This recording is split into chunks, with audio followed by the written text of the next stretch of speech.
Chapter 1. Cecily had wanted George there at 9, had insisted on it, so he had left home in the dark. It was impossible to argue with Cecily. In the end, he had time to kill, and he took the last 10 miles slowly, driving down straight lanes between potato fields. Miles away across the flat land, a line of poplars broke the horizon, shadows in the gloom. There was an icy drizzle.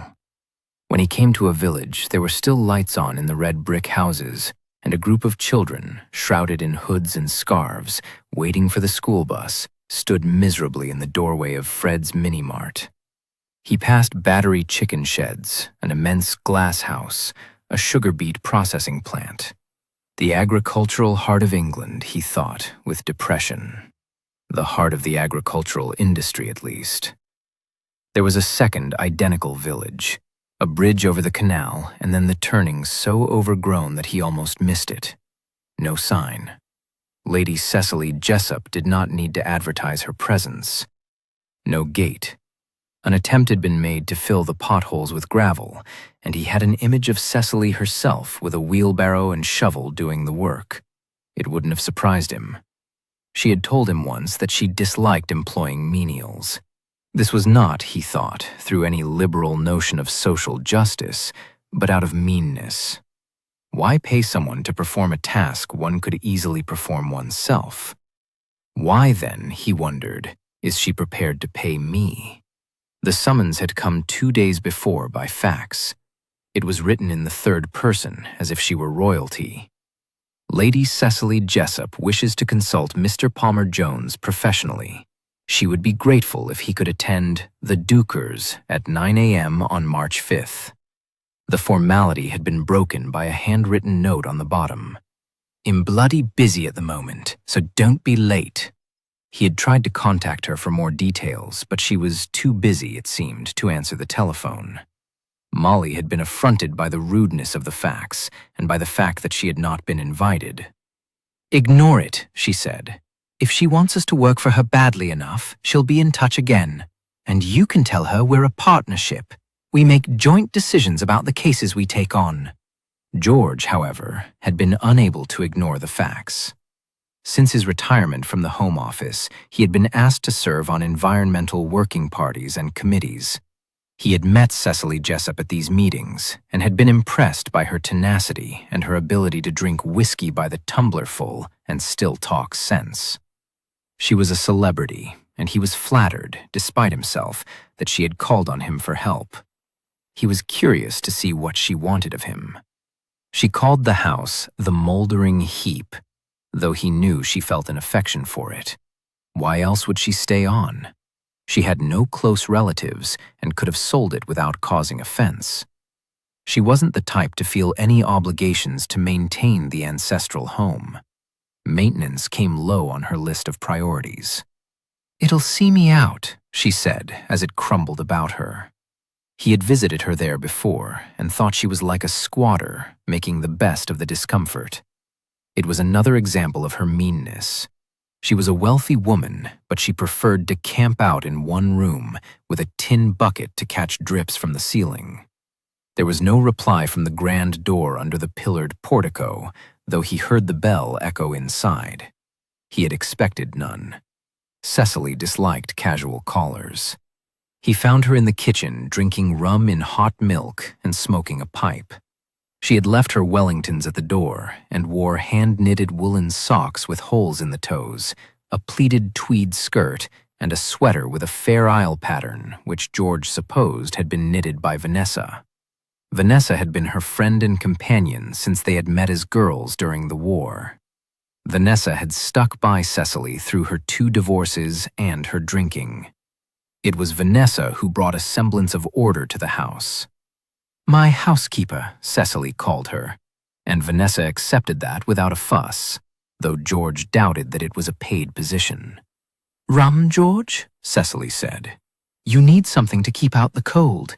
It might be March, but it's bloody freezing." "No, thank you, Cecily," George said politely. "Coffee will be fine." "Oh, well," she said. "Suit yourself." Then, with a sergeant major's roar, "Nessie, Come and make George a coffee." There was a pause, and she added, "There's a dear." She was 70, but fit and formidable. Very tall, very thin, and still working, as she made clear to everyone she met. She might have left the university, but there was no retirement for her. No sliding quietly into her grave while the bastards fucked up the planet. She had been a delegate at the Rio Summit meeting, and she was still collating data for her work on bird migration and environmental damage. One room at the Dukers had been made reliably waterproof, and there she kept her computer. She had never learned to use it, but employed a sixth former, the son of one of her farm laborers, to come in every Sunday to work the magic. The figures which spilled from the printer she knew how to use, and she still produced papers which made the scientific world take notice. The latest was on the decrease of bird migrants from sub-Saharan Africa. "I'll have to go out again in a minute," she said. "I'm working a constant effort ringing site for the BTO. You've got to show willing, haven't you?" She raised her voice and shouted again. "Come on, Nessie, we haven't got all day." "Perhaps I could put the kettle on," George said, "while you tell me what this is all about." "Extortion, George," she said darkly. "That's what this is about." She got to her feet and padded across the tiled floor to a dresser so riddled with woodworm that it was surprising it stood up. From a china toast rack, she took a letter, still in its envelope, and set it on the table before him. It was addressed by printed label to Hubert Warrender, MP, at his home address. George recognized the name. Warrender was a junior environment minister. "Bertie's an old chum of mine," Cecily said. "He mentioned it in passing. See, you've got a finger in another pie, Cess. I can't even open my mail without bumping into you." I couldn't think what he was talking about, so he passed the thing on. It was a letter soliciting support for a new charity, the Wildlife Partnership. The partnership had worked successfully in the States for some time, buying land, especially in threatened areas of Central and South America. Now it was extending its operation to Europe. Many natural history groups in Britain and the United States had already made donations, and famous British naturalists had added their support to the venture. There followed a list of names, including that of Lady Cecily Jessup. Also in the envelope was a brochure with photos of the rainforest and of fetching Brazilian children. "Bertie gave them 100 quid, she said. Soft bugger." "By check?" asked George. "Made out to the partnership?" "No," she said. "He telephoned in a credit card donation. The only address is a post office box number." "I take it you hadn't given permission for your name to be used," George said. "I've never even heard of them." "Are you sure there wasn't a letter, asking perhaps for you to get in touch with them if you had any objection? It could have been overlooked as junk mail." "I'm not a fool, George, and I read everything that comes to this house addressed to me." "Have you complained to the charity?" "I've tried," she said, "but it doesn't seem that easy. I phoned the telephone number. It's answered by some inarticulate youth who only seems programmed to accept donations. I asked to speak to his employer, but I was told he was on his own in the office. When I asked where the office was, I was told he wasn't at liberty to say." She mimicked a West Country accent. "I'm sorry, madam, but we haven't got the facility to welcome personal callers," and then continued. He'd obviously been told to say that. He was too dim to dream it up for himself. She looked at her watch. "Sorry, George," she said. "You'll have to make that coffee later. Come into the garden with me to check the nets." Outside, the rain had stopped, but droplets of water still clung to the fine mesh net strung between two poles in the bushes. A song thrush was caught in one of the shelves in the net. She extracted it carefully and took it to a wooden shed where she kept her ringing pliers and scales. "They probably think I'm dead," she said, "so there's no danger in using my name. Or so gaga that I won't complain." "I don't see," George said as she released the thrush and watched it fly away into the gloom. "What you want me to do about it? I imagine that a solicitor's letter to the P.O. box the charity is using would stop it using your name again. But that wouldn't stop them operating, George, would it? And I smell something fishy. Find out, for instance, if they're a real charity." "If they're not," he said. "That would be a serious fraud, a matter for the police." "Oh," she said impatiently. "I don't want the police involved at this stage. For all I know, the wildlife partnership is well-meaning but disorganized, doing good work. I just want to find out who's behind it. There's no hidden agenda here, is there?" he said suddenly, suspicious. "Something you're not telling me?" "Of course not." Her anger seemed real enough. "I want to hire you, George, if that's not too much trouble for you. I understand that it's the sort of thing you do for a living." "I work with my wife," he said. "I'd have to consult her." "Nonsense," she insisted. "You wouldn't be here if you didn't intend to take the case." "It'll take time. It won't be cheap." "I can afford it," she said extravagantly. "Besides, we're friends, aren't we, George? I'll expect a discount." It was late afternoon, and the drizzle had turned to heavy rain. The office window was covered in condensation, and the fumes from the portable Calor gas heater caught at Jason's throat. He was licking envelopes, which made him feel sick and lightheaded. The telephone rang. "Good afternoon," he said brightly. There had been training in telephone manner in the course he had taken at school, when they'd decided he wasn't clever enough for A-levels. "This is the Wildlife Partnership. How may I help you?" "Hi, Jason." He recognized the voice immediately. It was his boss. Unconsciously, he slicked back the hair already thick with gel. He found the American drawl unbelievably romantic. He'd always liked the pictures. "How's it going, hun?" "Oh," he said. "You know, a bit slow, huh?" "A bit," he admitted reluctantly. This was his first job. He wanted to make it a success, and he wanted to please the caller. After all, promises had been made at his interview. "You could be in at the start of something big, Jason. Who knows? If our charity captures the imagination of the British people, we might like you to come to our Houston headquarters for training. Even to visit our refuges in Central and South America. Would you be prepared to travel to Texas, Jason?" So, he had put up with the boredom. He had filled envelopes and answered the telephone. He had written down credit card numbers and answered the punter's queries, following the information his boss had written down for him. The questions seldom varied from the prepared script, and now he had the answers off pat. "We were founded in response to the Rio Summit meeting and have the support of all the major environmental charities.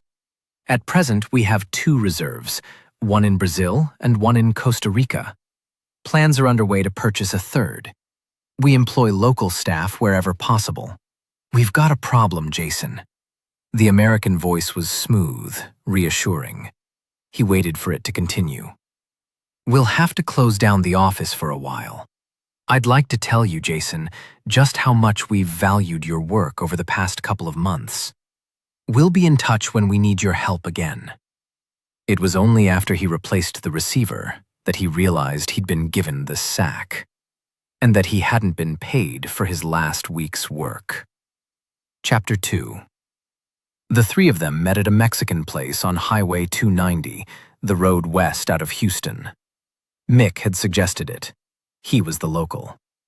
Rob had arrived in town that day. He worked for a travel company and had a group of British birdwatchers in tow. He'd dumped them at the Marriott Hotel, telling them they needed to rest after the flight. One night there, then on to High Island for some serious birding. Oliver was the only one on holiday, and he'd come over specially for this reunion.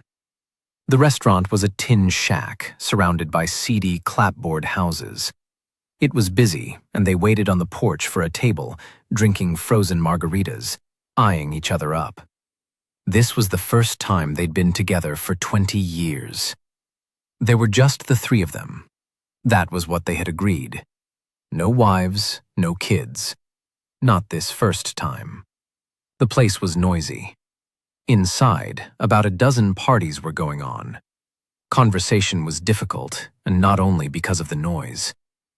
"So," Oliver said, "we made it. The great reunion. Really, I never thought we would. Not the 3 of us." He looked very cool in a white shirt and white linen trousers, very much the Englishman on holiday. Middle age suited him, though his hair was quite gray. "If anyone was likely to dip out, I'd have thought it would be you," Rob said. He'd just come back from the Middle East, leading one of the first groups of tourists into Jordan from Israel. He'd picked up some bug and lost a lot of weight, so he looked thin and haunted, as brown and gaunt as a Bedouin. And that was the pattern of the relationship already established again. Rob and Oliver. Antagonistic sparring partners, opposites in every way. But closer than brothers, Mick thought, with a trace of the old envy, when the chips were down. It was Rob who'd sat up all night with Oliver 20 years ago, when the phone call came from Julia to the motel on the way to High Island. Rob, who'd been almost weeping with frustration. "For Christ's sake, don't do it, Ollie. Not for her. She's not worth it." And when that night was over, and Oliver was determined to do the honorable thing, it was Rob who supported him through it. He stood as the best man in the smart little church and kissed the bride affectionately for the photos. Mick hadn't been there. He'd already moved to Houston by then, but they'd sent him the photos. Julia wore white, a high-bodied, fall-skirted number, which was fashionable at the time. It would have been appropriate even if she hadn't been 5 months pregnant. Rob's thoughts must have been drifting in the same direction, because he asked suddenly, "How is Julia?" It was a malicious question. He guessed that Julia was the last person Oliver wanted to talk about. "Oh, busy, you know." Oliver stared out from the porch at a couple of kids playing in the darkening street. They had only managed one child, the important one, the one who had tied him to Julia. Sally, the love of his life, 19 now and wanting to be an actress. "I suppose Julia's working, is she?" Rob persisted mischievously. "Now Sally's off your hands?" "Not paid work," Oliver admitted. "Voluntary things. The Red Cross WI. She's a magistrate, and music takes up a lot of her time. She sings in rather a good choir, and costs me a fortune," he thought with resignation, with her car and her dresses and her position in the village to keep up. "I'm surprised she found time to come with you on this trip," Rob said. Oliver looked at him steadily, recognizing the sarcasm, failing to rise to the bait. "Oh well," he replied. "She deserves a break, you know." The margaritas were served in glasses like goldfish bowls. After a month of abstinence in the Middle East and a long flight, Rob felt the alcohol kick into his system. It was like being a student again, pissed for the first time. He felt suddenly emotional. He wanted to tell Oliver he was a stupid bastard. It wasn't too late to leave Julia. Had given her 20 years of his life, and he could walk out at any time. Rob would stand by him. But he said nothing, and they sat for a moment in silence. "Do you guys see much of each other?" Mick asked at last. He had a peculiar hybrid accent, West Country English crossed with Texan twang, still hesitant. "I mean, perhaps it's strange to have a reunion at all, if you two spend every weekend birding together. I mean, I hope you're not here just because of me." His voice tailed off. Perhaps he realized that it sounded as if he were soliciting some declaration of friendship. Had never been able to take that for granted. "No," Rob said. "We don't meet. I live in Bristol now. That's where the travel agent I work for is based. And I'm abroad a lot, leading trips." He looked at Oliver, challenging him to give another explanation for their failure to keep in touch, but they were called through the tannoy system to eat. "Brownscombe, table for Brownscombe." They pushed past the crowd on the porch towards a waiter who led them into the building. Inside, it was noisy and even hotter. Fans whirred on the ceiling, but had little effect, except to add to the background sound. A teenage girl was celebrating her birthday. As they took their seats, all the waiters and kitchen staff paraded to her table, banging pots and pans, singing and whooping. Outside, it started to rain. There was a crack of lightning. The lamps flickered. Then a white light shone briefly on the manic procession dancing back to the kitchen. The three men sat at a small table next to a window, now streaming with rainwater. They ordered fajitas because that was what Mick recommended. And while they waited, they pulled tortilla chips covered in melted cheese from a pile and covered them in salsa. Rob asked for a Corona beer. Then there was a silence as they stared at each other again, saw each other for the first time as middle-aged men. "And business is doing well for you, Mick?" Oliver asked politely. He might have been at one of Julia's charity cocktail parties. "I must say, you seem to have settled down out here. Environmental consultancy, is that it? That seems to be taking off in the UK, too. We're representing a firm involved in a wind farm in Northumberland. They've been hired to do the environmental impact assessment. Quite a lucrative contract, actually." "We have some business in the UK," Mick said. "But Laurie looks after that. She's the driving force in the relationship." He smiled sadly. "I'm just her gopher. Laurie should be here." Rob spoke so sharply that they all looked up at him. "She was there at Oakland's when we discussed it, wasn't she? It might even have been her idea. A reunion in 20 years' time, we said. High Island in the spring with the migrants going through." Mick looked uncomfortable. "I guess when we discussed it, we never thought one of us would end up marrying her," he said. "Not really. She'll be at High Island tomorrow." I never imagined Mick would end up marrying Laurie, Rob thought. Mick, short and squat, dark as a tinker, and about as articulate. He pictured her the first time they'd seen her, walking down the straight road from Winnie, rice fields all around her. She was wearing a sleeveless vest, ripped jeans, and scuffed boots. A stained leather cowboy hat hung by a thong round her neck, and binoculars were slung over her shoulders like a cartridge case. She stuck out her thumb for a lift, and the atmosphere in the clapped-out hire car changed. Each of them wanted her. This was what they'd hoped would happen all along. A real American adventure. The fajitas came, with refried beans, more salsa, and tortillas. They ate hungrily. Airline meals, Rob said, were always crap. He should know. He was an expert. He hadn't eaten anything decent since London the day before. He never ate on planes. They all relaxed. They talked about university, the paranoid Polish landlady in their first-year digs. "She could smell a girl in your room through 2 closed doors," Oliver said. "And it was always fish fingers for breakfast on Fridays," Mick and Rob said together. They laughed. It was a safe subject. They said they should have done this years ago. When the meal was finished, Rob and Oliver phoned for a cab to take them to their hotel. Oliver and Julia were spending the night at the Galleria Marriott, too. Mick phoned for Laurie to collect him. She was in the office, he said, working late. It was only round the corner. He didn't explain why he didn't have a car or offer the others a lift. Laurie's car arrived before the cab, but it was still raining and she didn't get out. They had a tantalizing glimpse of her through the steamed-up window, a profile against the streetlight, a brief wave. Then she drove off very fast. Laurie drove home in silence, and Mick wondered if he had done something to upset her. He found it hard these days to judge her mood. It was still raining, and already the flash floodwater was collecting in the playing fields by the side of the road. The evening's reminiscences had triggered his memory of another rainy night. It was more than 20 years ago, and he was driving down a Devon lane overgrown with campion and bramble and dripping cow parsley. The summer after university had been wet, and business in the holiday trade had been bad. His father had taken the lack of bookings as a personal insult.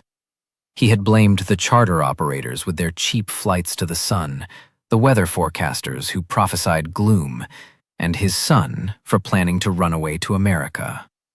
In Wilf Brownscomb's eyes, university had been bad enough, though he had taken some pride in seeing Mick's graduation picture in the North Devon Journal-Herald.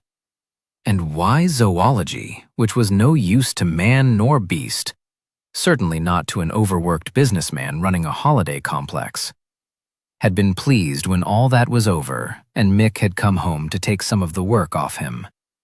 Then the boy had the nerve to say that he wanted 3 months off the following year to go bird watching in America. What sort of interest was that for a grown man anyway? "It's before the season really starts, Dad," Mick had said. Wilf had thought it was pathetic, really. Sometimes he wished his son would lose his temper, shout, behave like a real man. "Easter's late next year. Still busy though, isn't it? Still work to be done. Still your mother and me that'll have to do it all," said his father. So that summer and autumn, Mick had worked from dawn until the early hours of the following morning. He drove through the rain between the sights accumulated by his father. The new hotel, which wouldn't have looked out of place in Torremolinos, the Morisco Tavern in the village by the sea, the caravan park on the headland. Supervising his father's empire, proving that he wasn't a waster, earning his 3 months' leave without pay, his holiday with the only friends had made at university. Had even given up birding that autumn. There'd been a red-eyed vireo in the churchyard at Lee. It had stayed for a week, even made the local paper. Had not bothered going to see it. Had been on the plane, though, with Rob and Oliver. Had escaped in the end. In the cab, they hardly spoke. Oliver made a polite enquiry about Rob's trip to the Middle East. Rob answered shortly, then sat back in silence, not sulking exactly, but not prepared to make small talk either. He was too tired. What had really liked was to go on to the hotel bar, have a bit of a session with Oliver, cut through all that politeness and reserve. In the air-conditioned iciness of the hotel lobby, he was about to suggest it, but 2 members of his tour group had been waiting for him. They accosted him immediately. Oliver gave him an amused wave and sauntered off. They were a couple in their early 60s. They looked rather dowdy and out of place. Tiredness and anxiety had made the woman shrill and complaining. "Where have you been, then?" she demanded. She grabbed hold of Rob's arm, as if she were afraid he would run away and leave them again to the mercy of strangers. Suddenly embarrassed, she let it go. "I explained at the airport. I'd arranged to meet some friends for dinner." He gave her his professional smile, though looking beyond her, he watched Oliver disappear into a lift. "Well, reading, I don't think that's on, do you, Russ? Personally accompanied by expert staff. That's what the brochure says." I didn't fancy America anyway, though Russ was keen when he got his early retirement. You see all those things on television, riots and murders. I don't know how any of them sleep in their beds at night. She stopped abruptly. She had lost the point of her complaint. Her eyes were red and she looked exhausted. This would be a big trip for them. Perhaps they had never flown before. She'd probably not slept much in the week before leaving home. "Russ is the birdwatcher," she said. "I'm only here for the trip." "We'll have to make sure you enjoy it then," Rob said gently. "What's the problem?" The problem was the shower tap in their bathroom. They couldn't get it to work. "You could have asked the hotel staff," Rob said. "I know, but I didn't like to. It had felt such a fool." She was quite sheepish now, saw that she'd blown the thing out of all proportion, was prepared to laugh at herself. He went with them to their room and showed them how to turn on the shower, watched their amazement at the power of the water jet. "It's how the Americans like it," he said. "Is it?" she said. "Well, I can't say I'm surprised." "I'll see you at breakfast then," he said. "You will be at breakfast?" Her anxiety returned. "Of course." "Then the bus will take us to High Island." "I'm sorry," she said, "that I lost my temper." "That's all right," he replied, smiling again. Some people thought West Country wildlife tours only kept him on because he could charm the old ladies. "It's just that it means a lot to us, this trip. We've been waiting a long time for it, she finished. Chapter 3. Mick and Laurie Brownscombe lived very much like their neighbors. They had a large house set away from a wide road. There was a pool in the back garden and a garage with automatic doors, and room enough for an Explorer and a little Toyota. None of this was considered excessive. Laurie might once have dropped out of school and made her living in ways she wouldn't want her kids to know about, but now she was a regular mom in a regular neighborhood. On the surface, at least. "Are you sure this is a good idea?" Mick said. He waited for Laurie to lock the house and set the alarm. "Sure," she said. "What about the kids?" "I've told you, the kids'll be fine. It's all arranged." She parted for him to get into the driver's seat of the Explorer. Two women in shorts, wearing toweling sweatbands, walked down the street, arms swinging. Mick was distracted for a moment. It still seemed strange that in Texas, walking was a form of exercise, not a means of getting where you wanted to go. For that, you used the car. Reluctantly, he returned his attention to Laurie. "It seems kind of tacky," he said. "They're my friends." "Look," she said, "you gotta hustle." It was a joke between them, a catchphrase, but he didn't laugh. "Not my friends," he said. "All right," she said, losing patience with him. "I'll do the hustling, okay?" He shrugged. He knew there was no point in arguing. "Things aren't easy right now," she said. "And you wouldn't want to lose all this, would you?" The sweep of her head took in the house, the car, the yard. "I guess not," he said. "But I'm not going to be popular." She grinned. "You thinking you're popular now? You ended up with a girl, didn't you? They're both as jealous as hell. You like that, don't you?" She grateful again. "Sure I like it. You watch. I'll have them eating out of my hand." He waking at her helplessly, but there didn't seem to be anything else to say. He drove down the I-10, past the glittering skyscrapers of Houston, and through the flat land towards the coast. Rob Earl stood at the front of the bus and spoke to the party. He used a microphone because he knew from experience that at least half of his audience would be dark of hearing. It was that sort of group. He'd led trips to High Island before, usually as part of a Texas package for keen birders, taking in the Big Bend and Laguna Atascosa at the same time. This was a new venture, a gentle introduction to the upper Texas coast, based for 10 days at High Island. There would be no long bus trips and no early starts unless the punters wanted to get up to make the most of the margins on the reserves. The tour didn't come cheap because the accommodation was good, and Mary Ann could charge just about what she liked in the spring. Birders came from all over the world to the peninsula, and there weren't that many places to stay. The Youthway Motel was booked from 1 year to the next. Besides, Oakland's was something special. The party was bad as he had expected, considering the nature of the tour. There were a lot of retired people. Most came from the West Country, where the independent travel agent for whom he worked was based. He recognized a few familiar faces, people who had traveled with him before. There were plenty of experienced birders, but 4 fanatics. He relaxed. This would be easy. They wouldn't be hard to please. High Island isn't an oil at all, of course. It's a small town, close to the coast, raised slightly above the surrounding wetland. I believe it's all of 39 feet above sea level. Hardly a mountain, of course, but distinctive enough to be attractive to birds. There was an appreciative, slightly superior chuckle from his audience.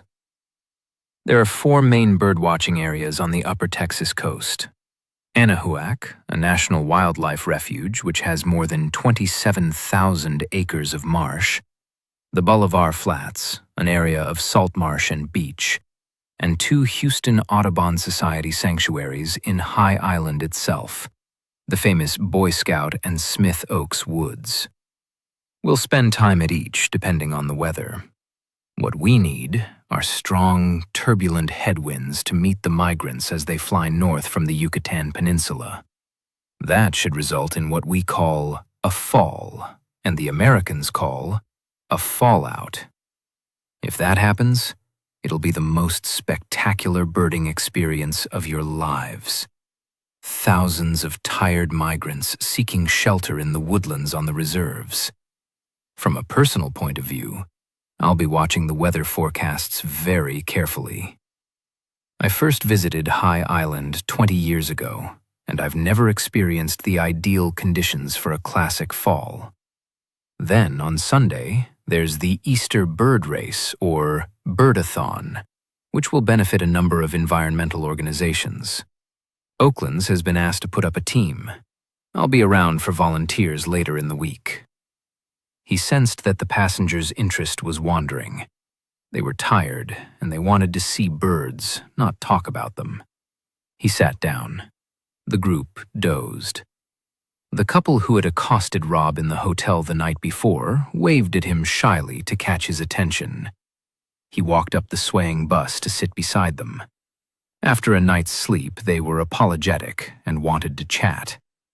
They needed to be reassured that he bore no hard feelings for the outburst of the night before. Their name was May. Russell had worked for the Southwest Electricity Board since he had left school, and he had taken early retirement with quite a decent redundancy payout soon after the company was privatized. "We couldn't have afforded it otherwise," he said. "Not a trip like this." He seemed dazed by his own good fortune. He'd watched all the slideshows of other chaps' travels, never thought he'd actually see those American warblers for himself.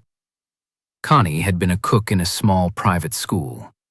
She retired with Russell so they could spend more time together. "The boys bought me ever such a nice bunch of flowers when I left," she said.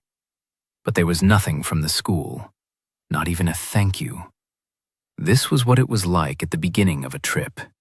Everyone wanted to tell Rob something about themselves. Each traveler wanted to be special, not just another anonymous tourist. Usually these confidences irritated him. He was paid to show them birds, not listen to their life stories.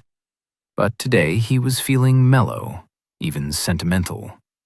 He asked the Mays if they had children. That was where these conversations usually led.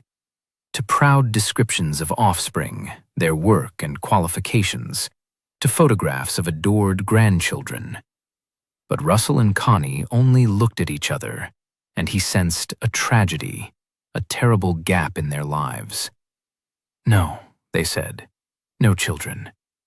We've got friends in Houston," Russell said, as if that were some compensation. "Old neighbors who moved out to work with British Gas. We thought we might hire a car, spend some time with them.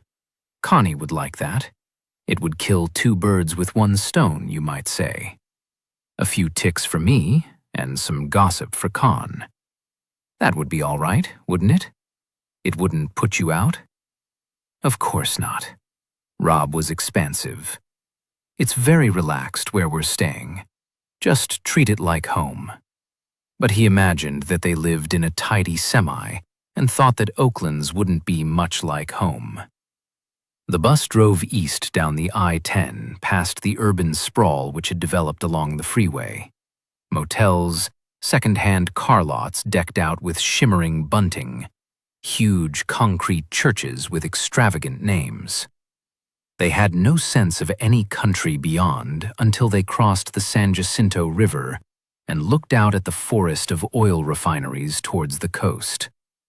Then there was the Trinity River and views of open countryside, the wide expanses of water of Galveston Bay, rice fields and cattle, and in the distance a water tower, shining like an alien spacecraft. Ahead of them, along the flat, straight road, they could see almost into Louisiana and watched the huge chrome-plated trucks appear out of the heat haze. They turned off the 110 before Winnie so that they could drive past the National Wildlife Refuge at Anahuac. There, marsh and swamp stretched to a horizon which was as straight and even as if it was the sea. They got out briefly to see herons, stilts, and wading birds. Some would have liked to stay longer, but Rob herded them back onto the bus. Marianne would be waiting for them. She would be expecting them for lunch. He would have liked to stay too. He loved the sense of space and the rich smell of the swamp. But he knew better than to take liberties with Marianne. At the I-24, they turned south towards the coast. 2 turkey vultures soared above the road. Russell May took out his checklist and ticked off the species. There were more rice fields, more cows. Despite Rob's warning, they had been expecting something more dramatic of High Island, perhaps a real hill rising out of the flat land. But as they approached the town, all that broke the horizon was the steep, semicircular bridge crossing the intracoastal canal. Beyond that, they reached the town almost without noticing.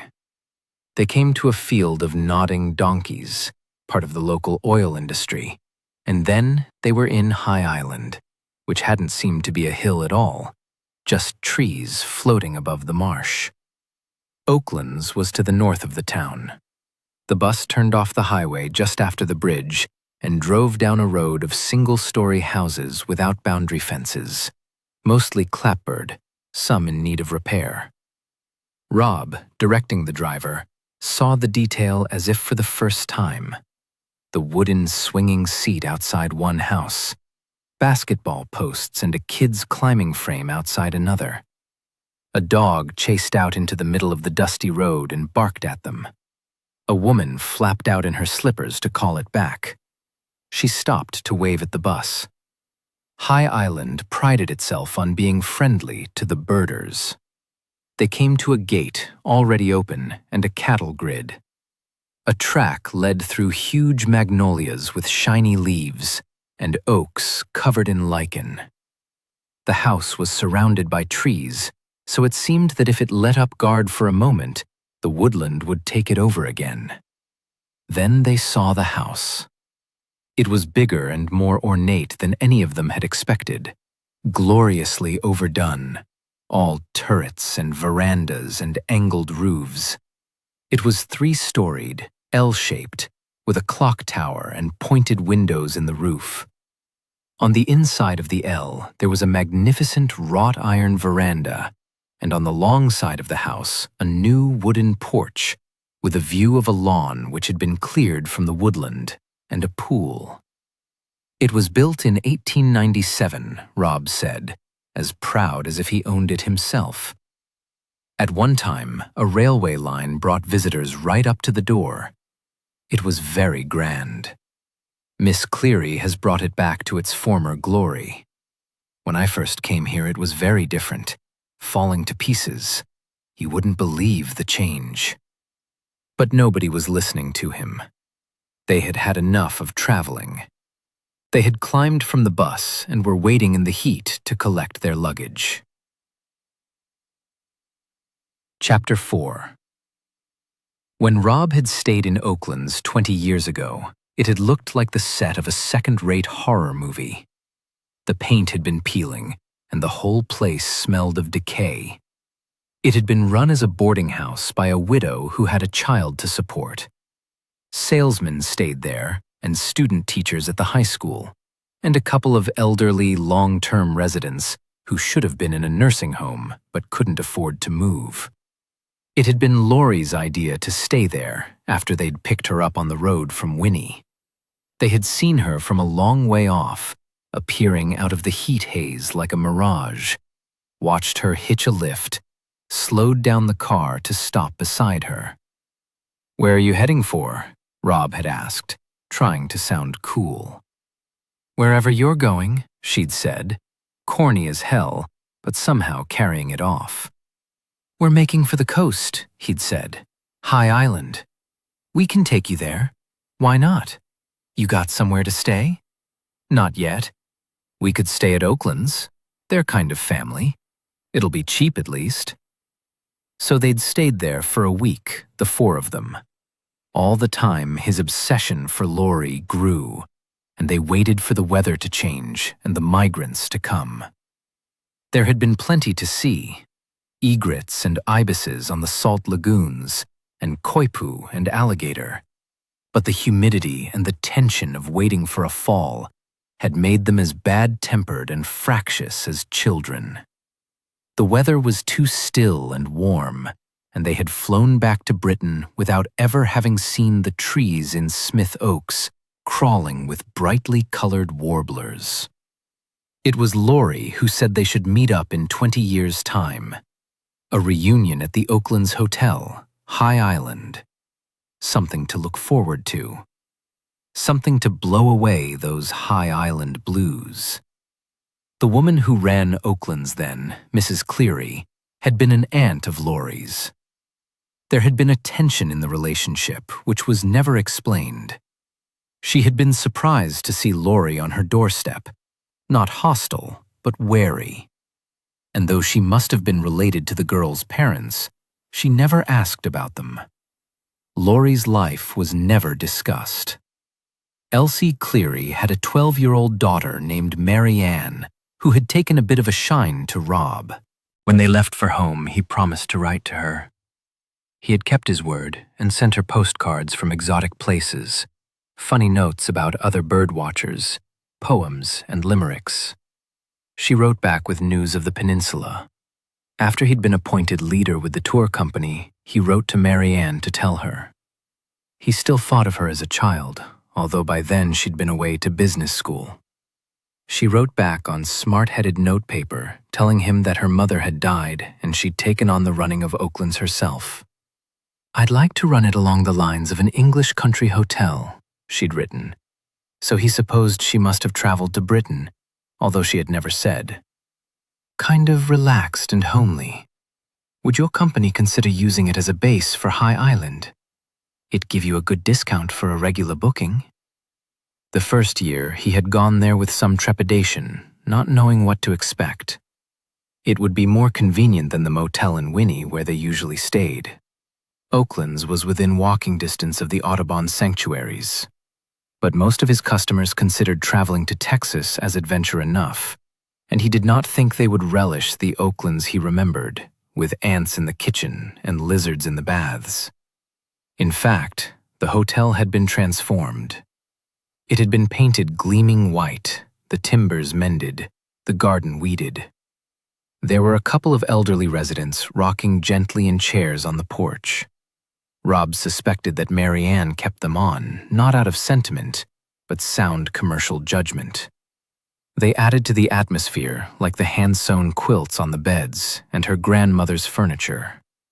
They shared iced tea with the English visitors and talked in soft Texan voices about the old times. Mary Ann still managed Oakland's single-handed. There had never been a boyfriend so far as Rob knew, certainly not a husband. She was a slim, dark woman, very smart, never bare-legged even in the hottest weather. She reminded Rob, rather, of some French women he had met. Formidable, stylish, independent. He had kept on good terms with her, but he would never have dared intimacy, though he found her attractive, and he enjoyed a challenge. After all, he could not afford to offend her. His clients liked staying at Oakland's. It had become a success.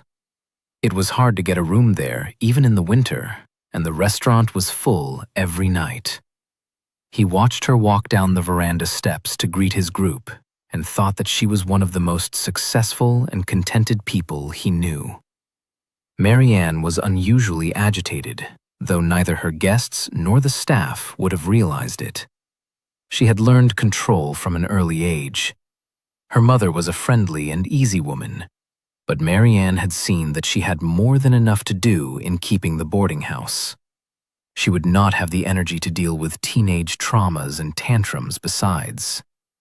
Living at Oakland's meant more to Mary Ann than anything, so she had stayed clear of unsuitable boyfriends and drugs, of mood swings and emotional demands, which might have sidetracked her mother from the task of making just enough money to keep the hotel ticking over.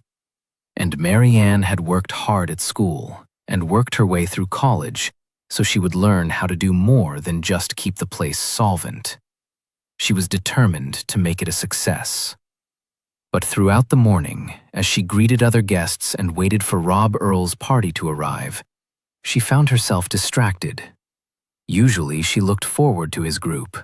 They were undemanding, polite, and grateful for the service provided. They weren't good tippers, but the staff liked them. If there were any problems or misunderstandings, Rob was there to help. She'd always admired the British, since that first time when Rob and his friends had come to stay. They were the first foreigners she'd ever met. Later, she'd had a vacation job in London, looking after the spoiled kids of a Houston businessman and his wife, and she'd taken to the English, to their coolness and reserve. Even the cold, gray weather had suited her. She was grateful to Rob. In the early years of her running the hotel, his parties had made all the difference financially. A big booking, right at the beginning of the season, proved to the bank that she was capable of running the place at a profit, that all the investment was worthwhile. And he had spread the word in England. Many of her British guests came there on his recommendation. She still looked up to him a bit, as she had when she was 12. She looked forward to showing him the improvements she had made since his last visit and discussing with him her plans for the future. He made her laugh, and she didn't do that very often. She had lots of plans. She wanted to establish a wildlife refuge right here in the grounds of the Oakland's hotel. There was the birdathon, and the party she intended to throw for all the participants. She'd always been good at putting on a show, and this would be special. All the Houston media would be there. She imagined the place full of lights and people and music, as it must have been when the hotel first opened. Then she thought of Lori, who seemed so respectable, but who was still the street fighter she'd always been. She thought of Mick and Lori Brownscombe, and wondered if she'd ever be free of them. There was a knock at her office door to tell her that the English party had arrived. She straightened her skirt and went out to meet them. There would be iced lemonade and cookies set out on the porch for them, and she liked to be available to answer any questions. She had learned that first impressions were important. Esme and Joan had been quarreling all the way from Houston about the names of the rivers they crossed, the date Sam Houston set out on his march for freedom, and whether McDonald's used the same quality of beef on both sides of the Atlantic. Neither lady had ever tasted a hamburger. They were sisters, and they had always argued. In childhood, Joan had been considered the brainy one and Esme the pretty one, and they continued to play those roles, though both were now in their 50s. Joan was the older. She was large, big-boned, with wild gray hair. She wore sensible crimpline slacks and loose, brightly colored patterned overshirts. She was a primary teacher and talked to Esme as if she were a wayward, slightly backward 11-year-old.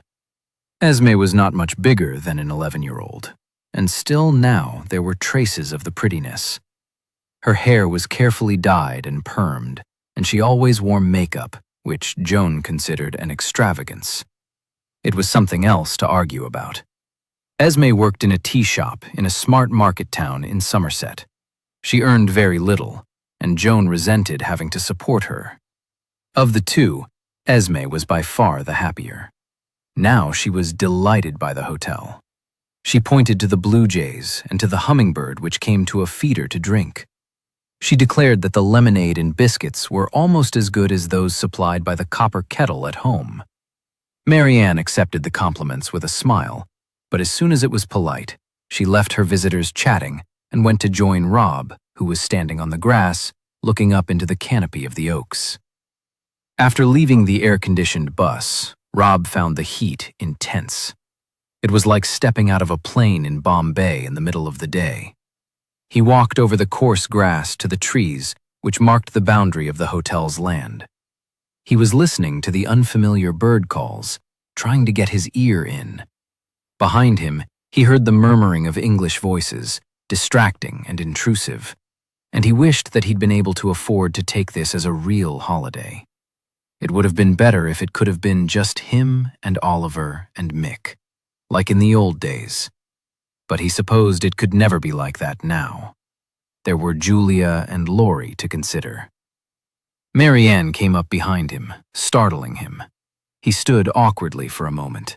He was never sure how to greet her, whether she expected him to kiss her or if she would think that was too forward. In the end, he held out his hand, and she kissed him lightly on either cheek. "Your English friends have arrived," she said. "The Adamsons? Did you recognize Oliver?" "I'm not sure I would have done." "Of course," she said. "I remember you all." "What about Mick and Laurie? Have you heard from them?" He was still holding her hand, and she withdrew it. "No," she said flatly. "Not yet. I think I explained when I booked. This is special, a kind of reunion, 20 years after that first time, though I'm not sure exactly what we're celebrating." "I know," she said. "I was expecting it almost." "I was there. I heard you plan it." He'd looked at her. "I don't remember that." "Well, you wouldn't, would you? I was only a kid, sitting outside an adult door, listening to the grown-ups talking." He stood for a moment in silence, then gave her one of his smiles. "There you are then," he said easily. "It'll be a real reunion of everyone there, just as it should be." But as she walked back to the hotel and her guests, he was frowning. Chapter 5. Julia was feeling excluded, and she thought, really, it was the height of rudeness, all the in-jokes, all that talk about 20 each ago, all the smutty laughter. It made one wonder what had gone on in that dreadful hire car, in this house. Having met Laurie at last, she wouldn't have put it past her to have had sex with all three of them as a sort of dare. And they wouldn't have minded sharing. Not those three. One never expected men to be that close, Julia decided petulantly. They weren't supposed to be friends in the way women were. They were supposed to be more restrained. Of course, she had asked Oliver what had gone on in High Island that week before he had flown home to make an honest woman of her. She had brought up the subject again on the plane. What, she had demanded as he pretended to watch the movie, had been so important that they needed to get together to remember it. But he had been as evasive as only Oliver could. "Nothing," he said in his best solicitor's voice. "We were young and we were friends, that was all." It was too vexing. Julia sulked. Laurie had made her appearance just before lunch, when most of the bird-watching party had gone to their rooms. Rob and Oliver were chatting, and Julia was wondering whether she should risk pulling a lounger into the sun. She had recently read an article on UV light and the premature aging of the skin. She thought that Laurie couldn't have timed her arrival better if she tried. She was obviously a woman who needed an audience. The Brownscombes had driven up in a big, boxy car like a Range Rover, and Laurie had leapt out at once. She'd been wearing a denim skirt, calf-length, but only half buttoned up the front. Then she'd put her arms around Oliver's neck and started kissing him. Not in a friendly, continental way, as even Julia was accustomed to do now that it had become fashionable. More like a long-lost lover, which perhaps she was. Then she had turned her attentions to Rob, and if anything, that embrace was even more pornographic. Julia had been forced to turn away through embarrassment. They had spent all afternoon in reminiscence, sitting on the lawn with binoculars on the grass beside them, jumping up occasionally and exclaiming when they saw an interesting bird. At one point, the woman who ran the hotel joined them, and Julia was furious to discover that even she was a party to their secrets. It was clear throughout the afternoon that Laurie had been doing her best to make a fool out of Oliver. At one point, she kicked off her shoes and walked over the grass, her hips swaying, mimicking a woman who had tried to pick him up in a bar in Crystal Beach. "Oh, I do so like little English boys. I eat them for my dinner." Now preparing for dinner and still sulking, Julia told herself that it was Laurie's husband she felt sorry for. She had met Mick Brownscombe before the three of them went off to America. Rob and Oliver had treated him as a bit of a clown with his farmhand's accent and his stumbling shyness, and she had dismissed him as insignificant. Now, she decided, insignificant or not, anyone who lived with Laurie deserved her pity. She and Oliver had been given a large, rather dark room on the ground floor. The windows were covered with wire mesh to keep out the insects, and trees and shrubs grew close to the house. Heavy clouds were developing, covering the sun, but to Julia, it still seemed unbearably hot. She suspected that she had brought the wrong sort of clothes and would make a spectacle of herself. Suddenly, she felt homesick for an English April, for cool, blustery showers, primroses in the hedgerows, and daffodils. She came out of the bathroom to choose a dress to wear. Oliver, standing by the window, turned to face her. Julia pulled her bathrobe more closely around her body. Her attitude to lovemaking was much the same as to her weekly aerobics class. As soon as she started, she wished it was over, but she supposed the exercise was good for her. Tonight, in this heat, she could not bear the thought of it. She snatched a dress from the wardrobe and returned to the bathroom, locking the door behind her. Oliver, saying nothing, turned back to the window and to his memories. Texas had been the last stop on a 3-month trip. They had hit Houston after a 2-day drive from the Big Bend via Aransas for the whooping cranes. Sci-Fi City, they'd called it, though the skyscrapers then had been nothing compared with the glittering towers which had been built more recently, and they'd moved on as soon as they could. They had graduated the summer before, then worked like lunatics until January to get together the money. Rob had put in 18-hour shifts at an all-night filling station on the Great North Road. Mick had been General Dog's Body at the holiday complex his parents ran, and Oliver had been taken on as porter in the hospital where his father was a consultant surgeon. His parents thought the trip to the States was a mistake, but they hadn't made a fuss. They could understand that he wanted to travel before he settled down. They weren't like Mick's parents, who thought a trip to Barnstable was an adventure. Oliver had met Julia in the hospital. She was a student nurse, though he realized now that she wasn't committed in any way to her work. She'd seen it as a stopgap between her undemanding girls' school and marriage. Chet never enjoyed nursing. It was too much like hard work, and she probably wouldn't have passed the exams. But she'd looked good in the part, he had to admit. It was the early 70s, and she'd worn her uniform short, had fallen for the legs in black nylon, and the neck with the hair scraped from it, and the little white starched cap. Had fallen for the flattery. Those days, she'd listened to him talking for hours, her lips slightly parted, as if his opinions were the most important in the world. She didn't live in the nurse's home, which, from the beginning, had seemed to him a good sign. Mummy and Daddy had bought her a flat, which she shared with 2 other girls, picked by her parents from a list of applicants because they came from nice homes. But although she had her own place, she'd kept him hanging on, wanting some sort of commitment from him, driving him mad. So in the end, he'd have done anything to get inside the straitjacket of her nurse's uniform. Of course I love you, Julia. Of course I do. The first time had been on Christmas Eve, a Christmas present. She'd been round the wards in her cape with her lantern, singing carols. Even then, she'd been a member of the choir.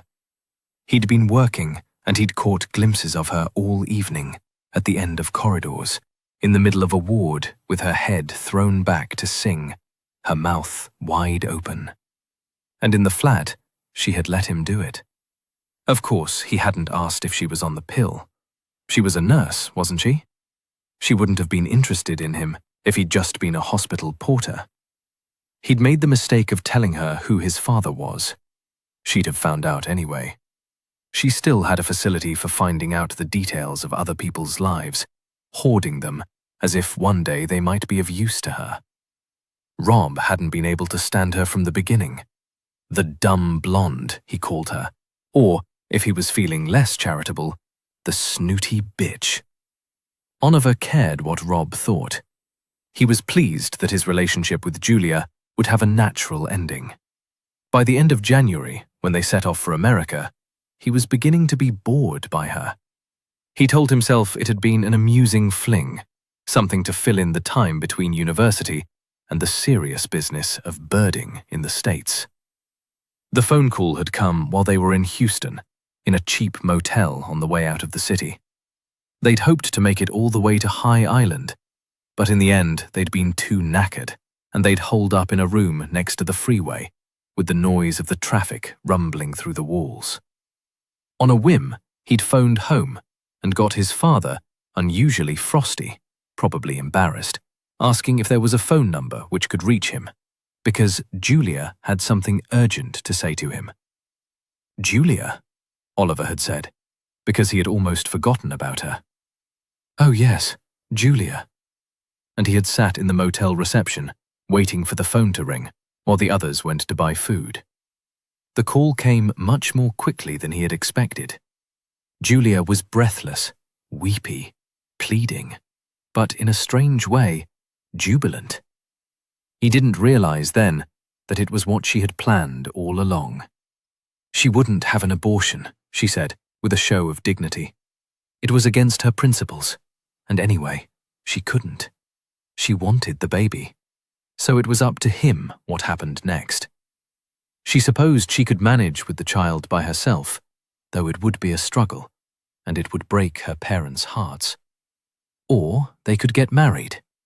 By this point, she was quite calm and businesslike. Daddy would buy them a little house and give them an allowance until Oliver had qualified as a solicitor. Then, she said, she supposed he would want to think about it. She expected him to phone her the next day at her parents' home. She gave him the number slowly, as if she were speaking to a child, and replaced the receiver. He had known at once that he was trapped, without quite understanding why. Rob had said that he was being ridiculous. What did it matter what people might think? This was his life he was talking about. But Oliver could not see it like that.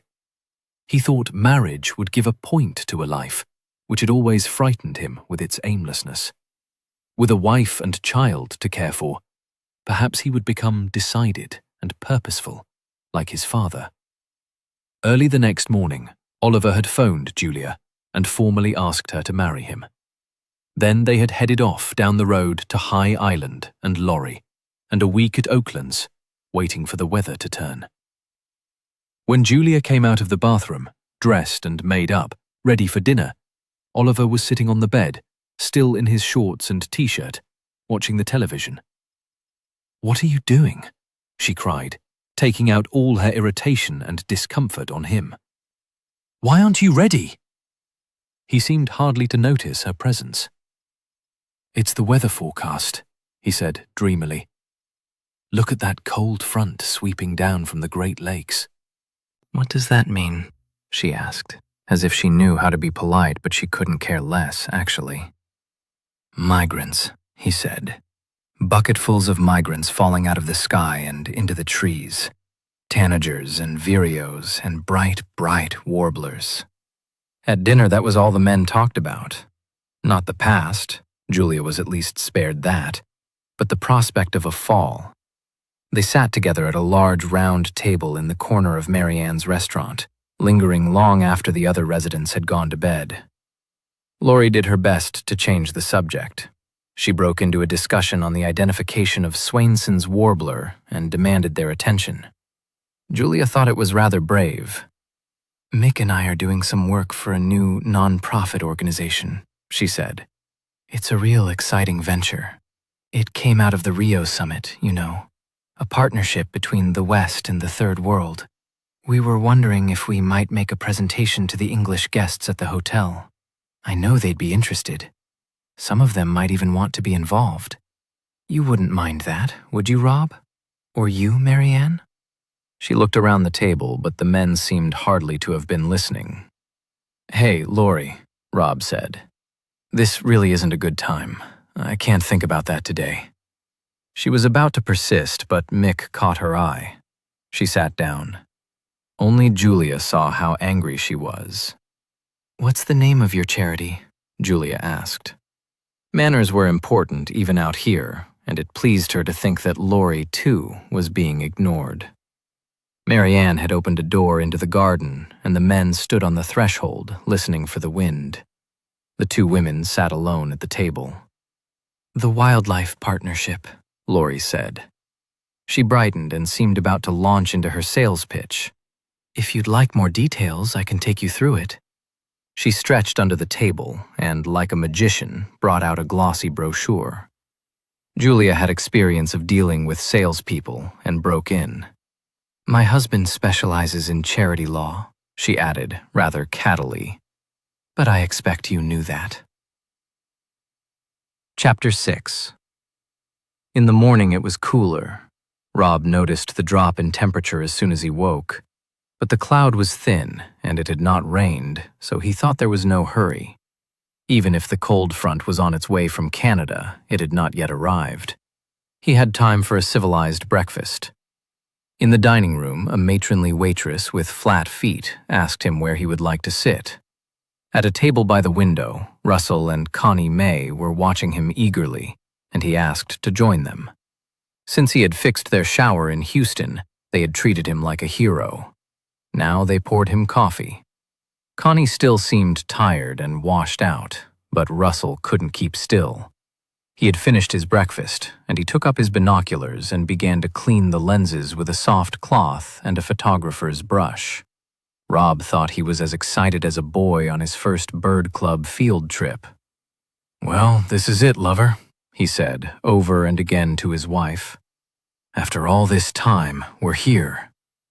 Rob had decided to take them to Boy Scout Wood first. It was more organized than Smith Oaks Wood and more prepared for visitors. Although it was within walking distance, he would borrow the hotel's minibus. He didn't fancy the idea of shepherding his party down the 124 like a kindergarten group. "Well, go then," he said, "as soon as everyone's ready. I'll meet you outside in 20 minutes. If you could tell the others—" But Russell was already on his feet, rounding up the members of the party with the enthusiasm of a sheepdog, harrying them until they were all ready to go. When Rob had come to High Island the year before, there had been a young woman in the group. He couldn't remember her name now. She hadn't been his type, but she had called Boy Scout Wood the Secret Garden, and for him the name had stuck. It was very small and compact, hardly more than a garden, so you could wander out of it quite easily and find yourself in the yard of a neighboring house. And the tangle of trees came as a surprise. You turned off an ordinary street of tidy houses and found yourself in a wilderness. The street was full of birders' cars. They were covered with stickers, some with distinctive birders' license plates. Rob ignored the queue at the information booth and set his group up at Perky's Pond, the only permanent surface water in the wooded part of the reserve. There was a gallery of tiered benches overlooking the water. It was crammed with people leaning forward, binoculars focused. There were Dutch birders and Swedish birders and birders from all over the states. But most of all, there were British birders, and Rob waved to people he had last seen at Clay, in Norfolk, or shared a beer with in the observatory on Fair Isle. "What have you got?" Rob asked an obese American. He had a backside which sagged either side of the bench. The man chewed on a piece of gum. "A couple of yellow-billed cuckoos," he said, then paused before adding, "Nice enough, but I guess by the end of the day there'll be too many birds to count." Rob set up his telescope so he could show the more inexperienced members of the group the birds. He was beginning to know his party as individuals now. There were the dreadful Lovegroves, the middle-aged spinster sisters who bickered like a married couple on the brink of divorce. There was a 75-year-old retired doctor from Inverness who had the build of a mountaineer and a bigger world list than Rob. And there was Ray, an ex-miner from Nottingham who was determined to see as many birds as he could until his redundancy money ran out. Connie seemed worried about Ray. Although it hadn't started raining, she was wearing a transparent plastic raincoat and a rain hood of a design Rob had not seen since his childhood. She might have been at a Mothers' Union picnic at Weston-super-Mare. "Haven't you got family then, my dear?" she asked the miner. "Bugger the family," Ray said. "They've lived off me long enough. I don't doubt they'll still be there when I get back." And Connie had given an odd little laugh, as if she were not shocked, but confused. All morning, the sky grew darker. Still, the rain did not come. Rob thought he would be let down again and prepared himself for another anticlimax. He became tense and anxious and bummed a cigarette, although he had given up smoking months before. When Mick and Oliver didn't arrive, he worried that there was a rarity in Smith Oaks. He convinced himself that he was missing out. But when he asked the other birders who swept in a tide between the two reserves, they said no, it wasn't very different at Smith Oaks. It seemed that everyone was waiting for the migrants to fall from the sky. Once he thought he saw Mick and Laurie standing hand in hand at the end of a trail, but there were so many people that he could not be sure. There was no sign of Oliver. The rain started when they were in a clearing in the woodland called the Cathedral, though it was more the size of a small chapel, and not so much the shape of a nave, but of a boat, with a wooden bench running around the edge as if round a deck rail. From the boardwalk, it was possible to look right up into the tops of the trees. The rain started slowly, with heavy individual drops, but then became a downpour, and with the rain came the birds.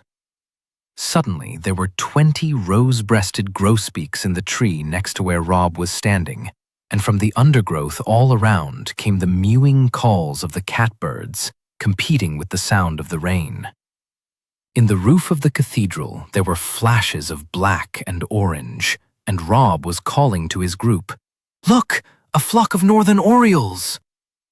But in the excitement of the fall, the group seemed to have scattered, responding to shouts from all over the reserve. "Cerulean warbler! Down by the pool! Who needs Blackburnian?" So he was pointing out the orioles to strangers, and when he turned to see who he was talking to, the wood was full of birders straining to see the 40 red-eyed vireos on the willow by the pond, the black and white warblers against the trunk of an oak.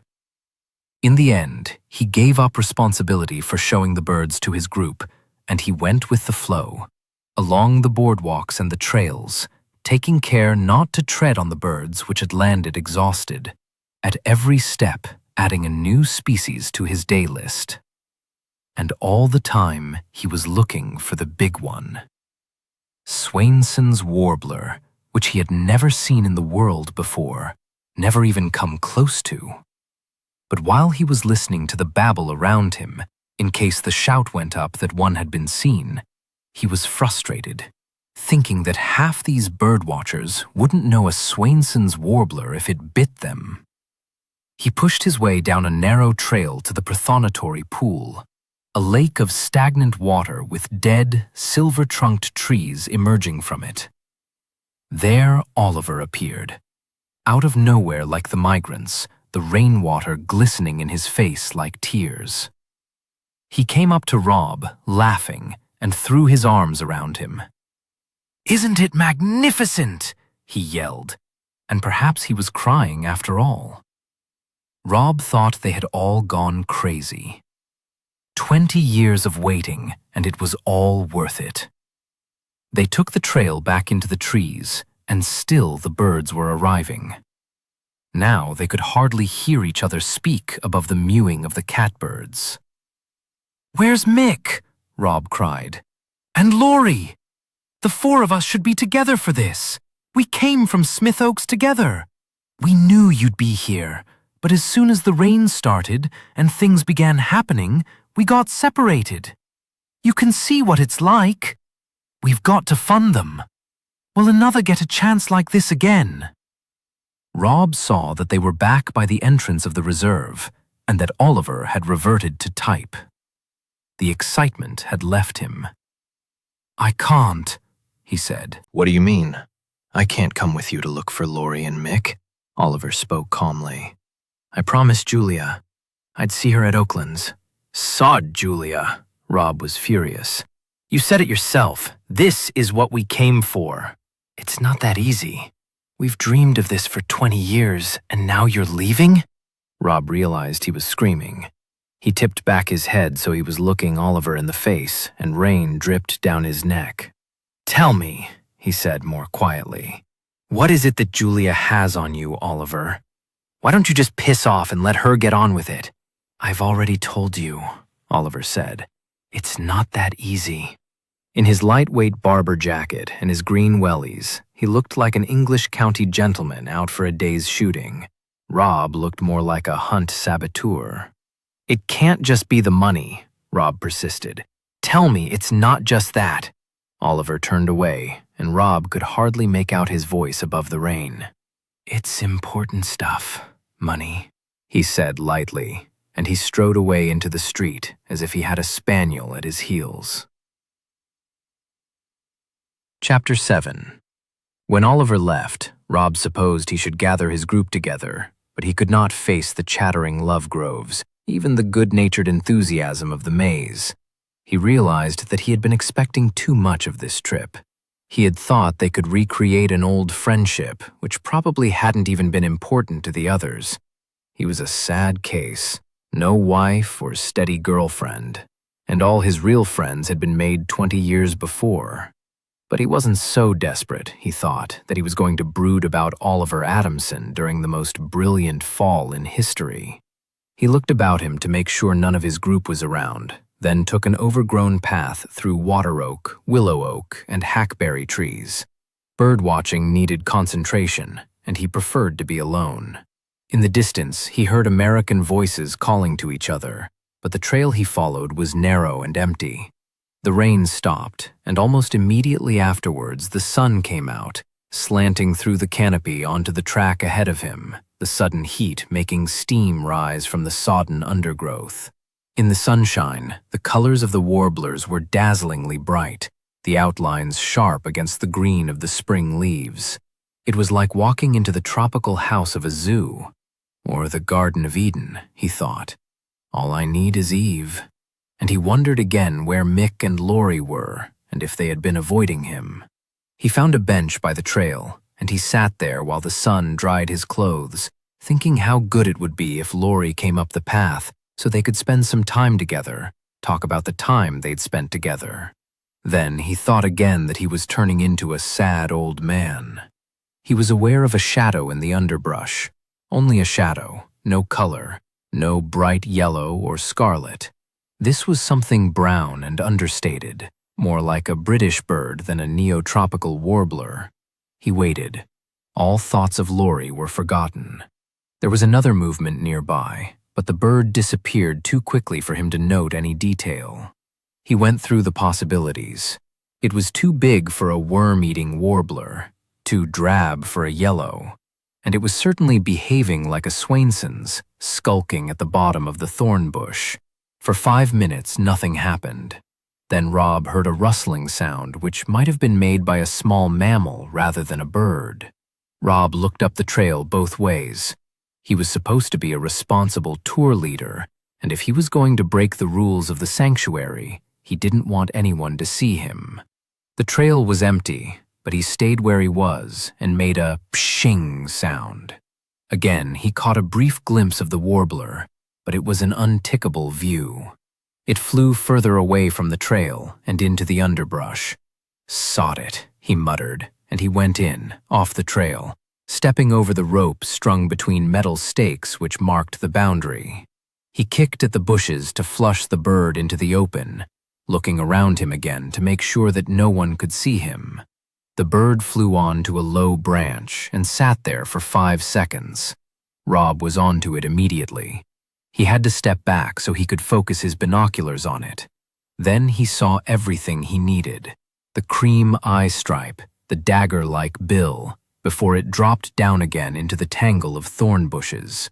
"Got you!" he shouted out loud, punching the air with his fist.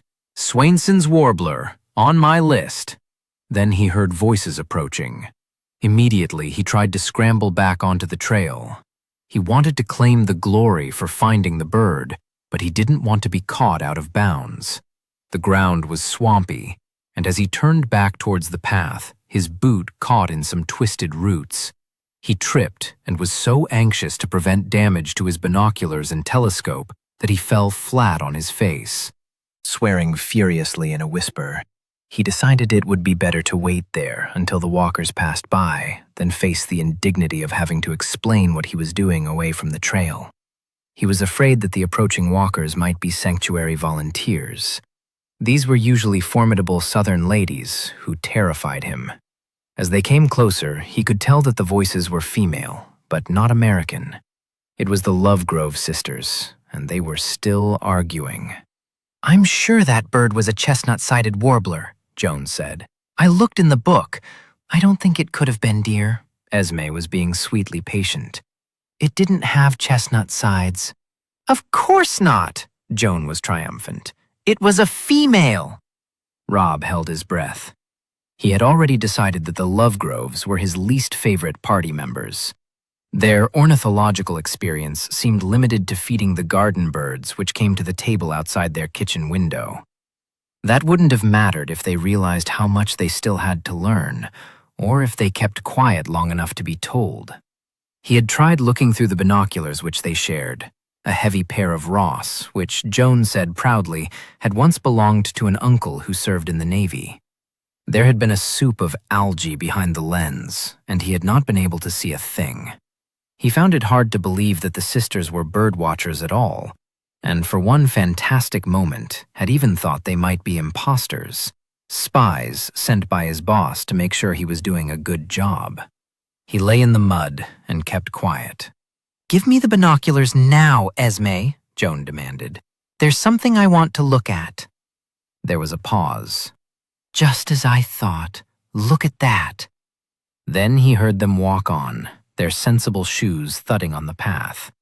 The rainwater had already drained away. They were almost out of earshot when Esme said, "I wonder what Mr. Earl was doing lying behind that tree. You do suppose he was all right?" "Don't be silly, dear," Joan was dismissive. "It was fieldcraft.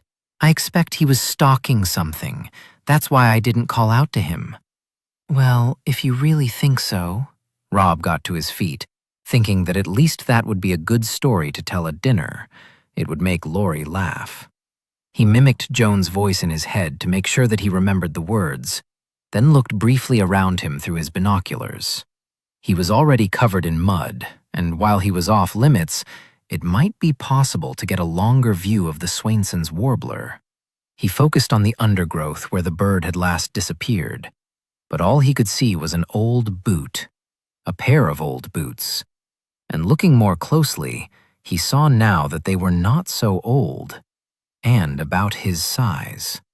Treading very carefully, he walked further into the undergrowth. He didn't make so much at this business that he could turn his back on an opportunity like this. If some rich birder had chucked away a perfectly good pair of walking boots, he was prepared to do his bit by taking home the litter. The boots were leather, well-made, American, but they were being worn, and beyond the boots, he saw a pair of gray trousers with big zipped patch pockets, and a blue and white checked shirt, and a thin quilted body warmer. The sun had not reached these clothes, and they were still wet from the rain. The face was turned away from Rob. The wearer of the smart outdoor clothes lay on his stomach. Rob was pleased about that, because he thought if he had seen the face, he might have been sick. The man hadn't tripped like him and hit his head, though there was a wound of some sort on the back of the skull. Far more sinister was the hole in the quilted body warmer. It had not been made by a bullet, though there was something about the garment which reminded Rob of the bulletproof vests the police sometimes wore on the television. This gash was too deep, he thought, to have been made by the blade of a knife. Then he thought that the coat had not been soaked only by rain, but by blood. He didn't need to see the face to know who was lying there. He recognized the clothes. He had seen them the afternoon before. Laurie had mentioned the trousers. They were real hard to get hold of in the States, she had said, and Mick liked to wear them for birding. Sometimes she did business trips to London, and she always brought a pair back with her. At the time, Rob had been made jealous by this glimpse into their domestic life. Now he wondered how he would tell Laurie that Mick was dead, and what her reaction would be. Chapter 8. George involved Molly in his investigation for Cecily Jessup. As she never ceased to remind him, they were partners. Besides, he couldn't work up much interest in the case. He thought Cecily was making a fuss about nothing. What did it matter, really, if an overenthusiastic new charity had used her name without asking? To his surprise, Molly took the thing more seriously, became quite priggish on the subject. Before retirement, she had worked as a social worker, both for the local authority and in the voluntary field. If this was a con, she said, there was nothing more despicable. Anything which brought charities into disrepute affected the public's willingness to respond to good causes. It was the worst kind of theft. She left the tedious business of contacting the charity commissioners to George. It was the sort of thing he was good at. He was used to dealing with sober men in gray suits. As a civil servant in the Home Office, had worn a gray suit himself. "I'll get in touch with the other celebrities in the brochure who are supposed to have endorsed the charity, shall I?" she asked. "See if any of them actually gave permission for their name to be used, if you can track them down." George was beginning to wonder if any of this was worth the bother. There were 4 other people listed with Cecily Jessup as supporters of the Wildlife Partnership: 2 academics, a famous explorer, and the presenter of a children's television natural history show. Molly traced the academics through their universities. Neither had heard of the Wildlife Partnership. It seemed to Molly that both were flattered to have been chosen, and would certainly have allowed their names to be listed in publicity material had they been asked. The explorer was away in eastern China, but her husband was charming and invited Molly to tea in his pretty little house in Kew. He was elderly, twice as old as his adventurous wife, and obviously dazzled by her exploits. "I was a businessman," he said apologetically, "at a conference in Lima." Louise walked into the hotel after one of her treks, grimy and disheveled, and rather sweaty, actually. I fell for her straight away, bullied her into marriage. He paused and added with astonishment, "I don't think she's regretted it." So South America was a special interest for her. "It was then," he said. "I suppose it was the book about her adventures in the rainforest which made her name. More recently, she's become fascinated by China. Do you know if the Wildlife Partnership approached her about supporting their projects in South and Central America?" "I'm sure they didn't." He spoke quite firmly. "And you would know?" "Oh, yes," he said. "Since I retired 5 years ago, I've taken over all that side of things. I open any mail addressed to Louise and deal with it. Usually I can handle it without bothering her. She's a very special woman, you see. She shouldn't be troubled with trivia." Lucky old Louise, Molly thought, as she drove into Sainsbury's car park to pick up some groceries for supper, knowing that George would complain if they had a takeaway meal again. Sally Adamson, the presenter of Wild Side, the children's program, was more difficult to track down. First, Molly tried the BBC in Bristol, where the Natural History Unit was based. She was told that the latest series of Wild Side had been completed almost a year before, and that there were no plans to make any more. The team had been disbanded. "I'm trying to trace Sally Adamson," Molly persisted. "I'm very sorry, madam." The voice at the end of the line was nasal and determinedly unhelpful. "I've already explained that our contract with Miss Adamson has ended. But you must still have her address on your file. It's not our policy to give personal details of presenters to members of the public. I'm sure you can appreciate that." "What about her agent?" Molly spoke quickly, sensing that the woman was about to replace the receiver. "I'm sorry? I presume she does have an agent to handle her contracts. You surely wouldn't have any objection to giving me her agent's name?" There was a pause while the woman tried to invent one. "I'm sure Miss Adamson would be very unhappy if she knew that the BBC had been obstructive when there was the possibility of an offer of work." Molly pressed home her advantage. "I'll have to transfer you."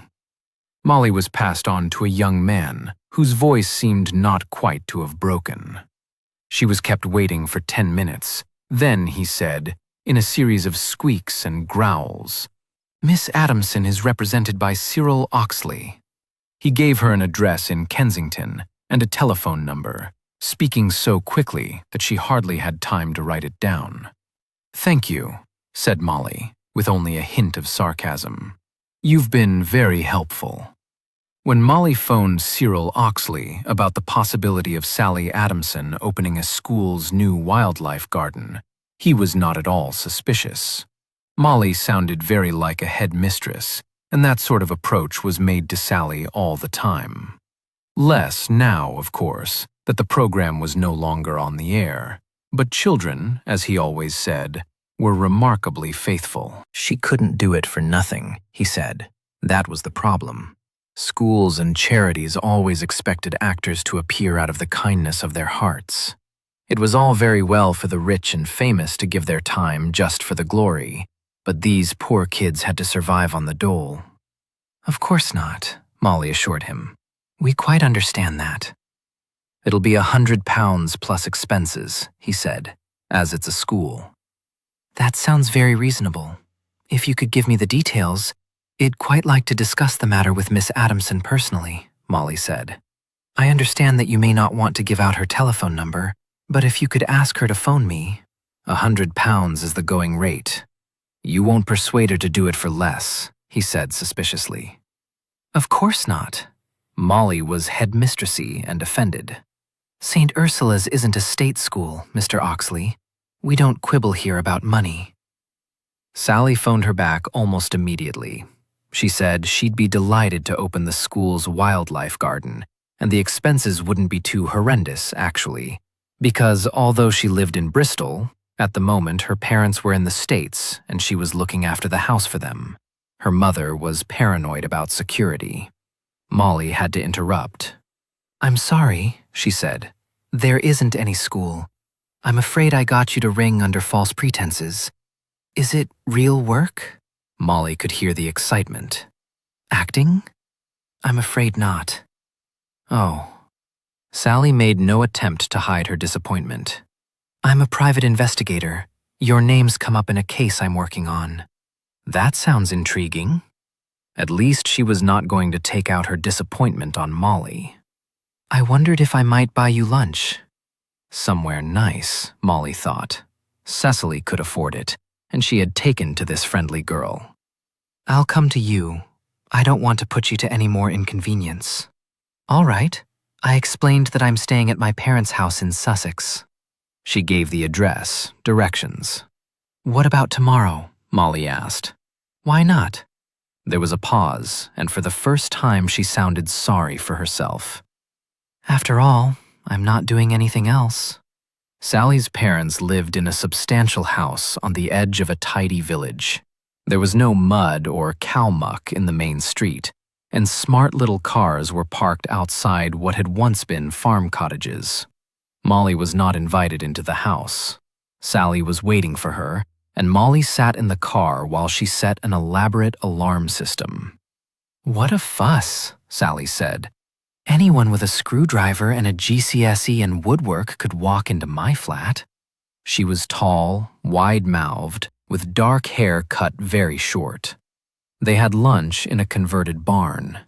Molly was afraid that the restaurant would be pretentious, with fussy food and tiny portions, but the menu was English and limited enough for everything to be freshly cooked. The proprietor knew Sally. "When are we going to see you on the telly again, Sal?" "Oh, you know, Johnny, when they recognize what they're missing." It was an answer she had given before. They were shown to a table next to a long, arched window. "I know people mean well," Sally said, "but I wish they'd stop asking." Molly did not know what to say. "It was the same when I came out of drama school. They expected me to be playing Ophelia at the Royal Shakespeare a week later. My mother's the worst. She never took acting seriously anyway. She's waiting for me to find a husband and give up the whole crazy idea." "You didn't get the job on Wildside because of your interest in natural history then?" "Not really. I mean, I'm interested, committed to the green cause. We all are these days, aren't we?" But they already had 2 scientists. They wanted someone young to act the scatty ignoramus, to ask the simple questions that kids might want to put. "I thought it worked really well, but the ratings were never that good."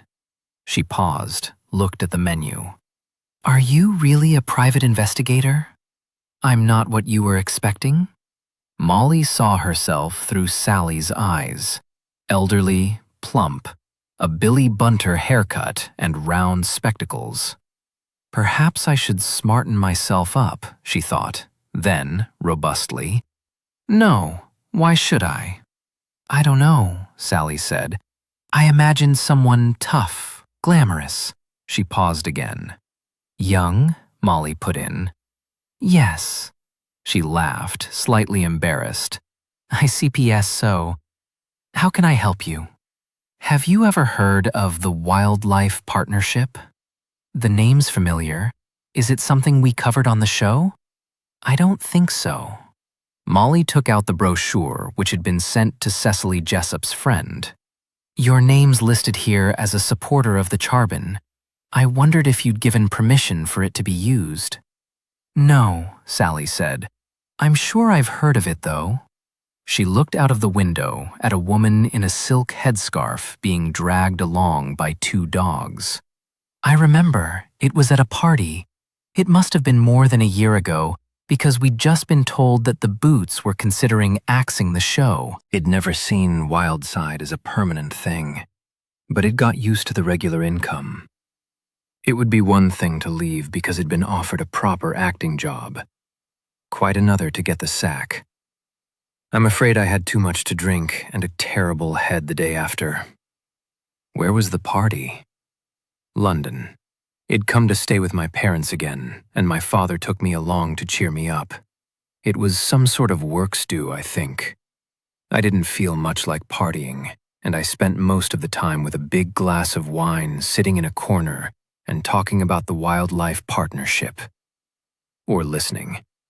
It was hard to get a word in. I did say that it sounded a marvelous idea and well worth supporting. It would have been courteous, though, if the organization had asked my permission before using my name on their literature. "Are you sure they didn't?" "Quite sure." "Tell me about the person who told you about the partnership." It was a woman, attractive, mid-30s, blonde. More like a businesswoman, I thought, than someone involved in a charity. Well-groomed, slick, you know. She probably told me her name, but I don't remember it now. "Anything else you recall about her?" "Oh yes," Sally said. "She was American. She had one of those southern, drawling American voices which are so hard for English actors to get right." "Was she living in England or on a visit?" "I don't think she said. I'm not even sure what her role with the Wildlife Partnership was. What I remember most is her enthusiasm. She really wanted to get over her message. She said it was a revolutionary idea. The West and the Third World working as partners in conservation, taking joint decisions, listening to each other properly." "Did she ask you for a donation?" "No, I didn't get the impression that she was soliciting money. or trying to sign me up. I didn't feel that I was getting the hard sell, not in that sense at least. Just that she was passionate about the idea and wanted to spread the word. She impressed me. There was something about her.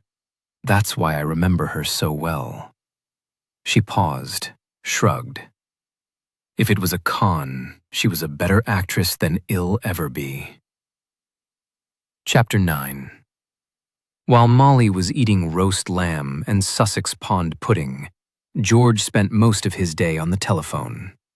He tried the number given by the Wildlife Partnership to make credit card donations and found that it was unobtainable. He knew it would be a waste of time contacting British Telecom to find the office address. They would not give that sort of information to members of the public. But as Molly had said, he still had friends in high places, chums in the Home Office who owed him favors. An hour later, he had an address. The Wildlife Partnership had been based in Filton, a suburb of Bristol.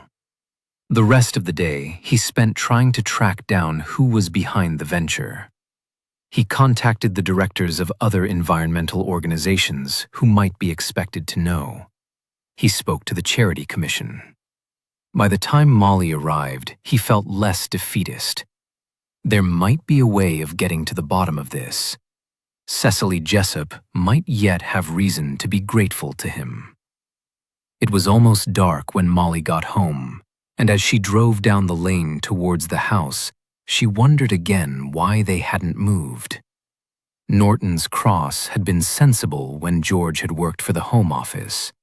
Now, when neither of them needed to commute, they could leave this benighted, congested corner of England and move somewhere with space and empty roads. She had been stuck for half an hour at the junction into the village.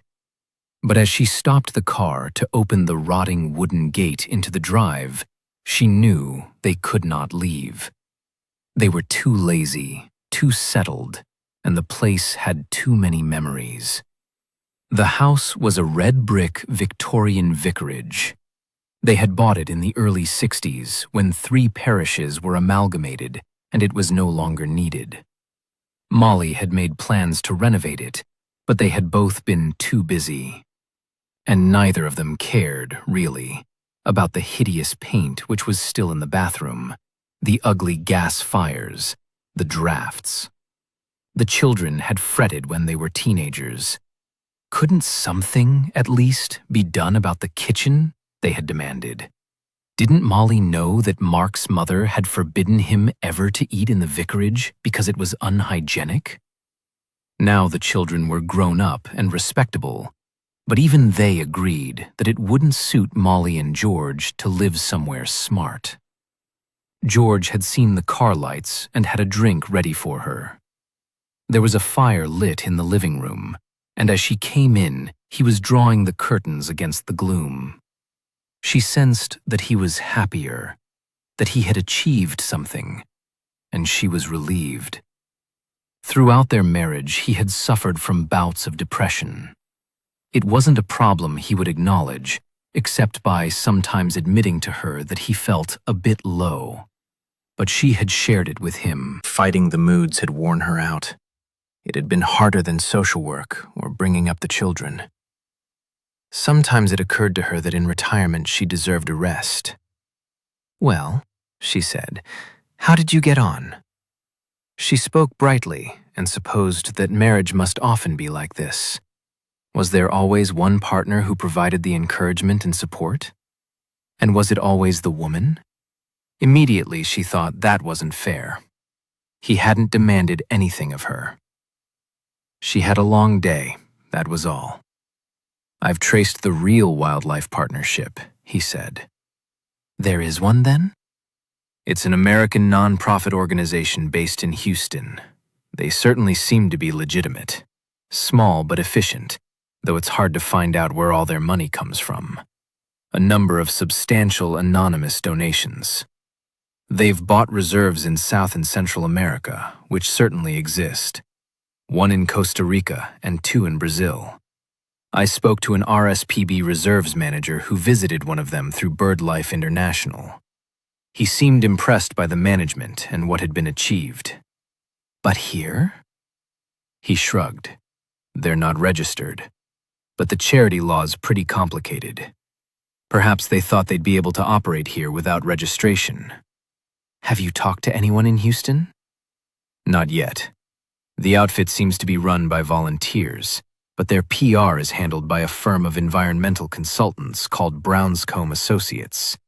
I'll phone them later. It'll be lunchtime in Texas now. The American angle would fit, Molly said. In what way? She told him about the conversation with Sally Adamson and the mysterious American woman who had accosted her at a party. What did you make of Ms. Adamson? George asked. She's an actress, of course, ambitious and trained to be charming. But I liked her. I've traced the office which the Wildlife Partnership used in the UK, George said. It's in Bristol. That's where Sally Adamson lives.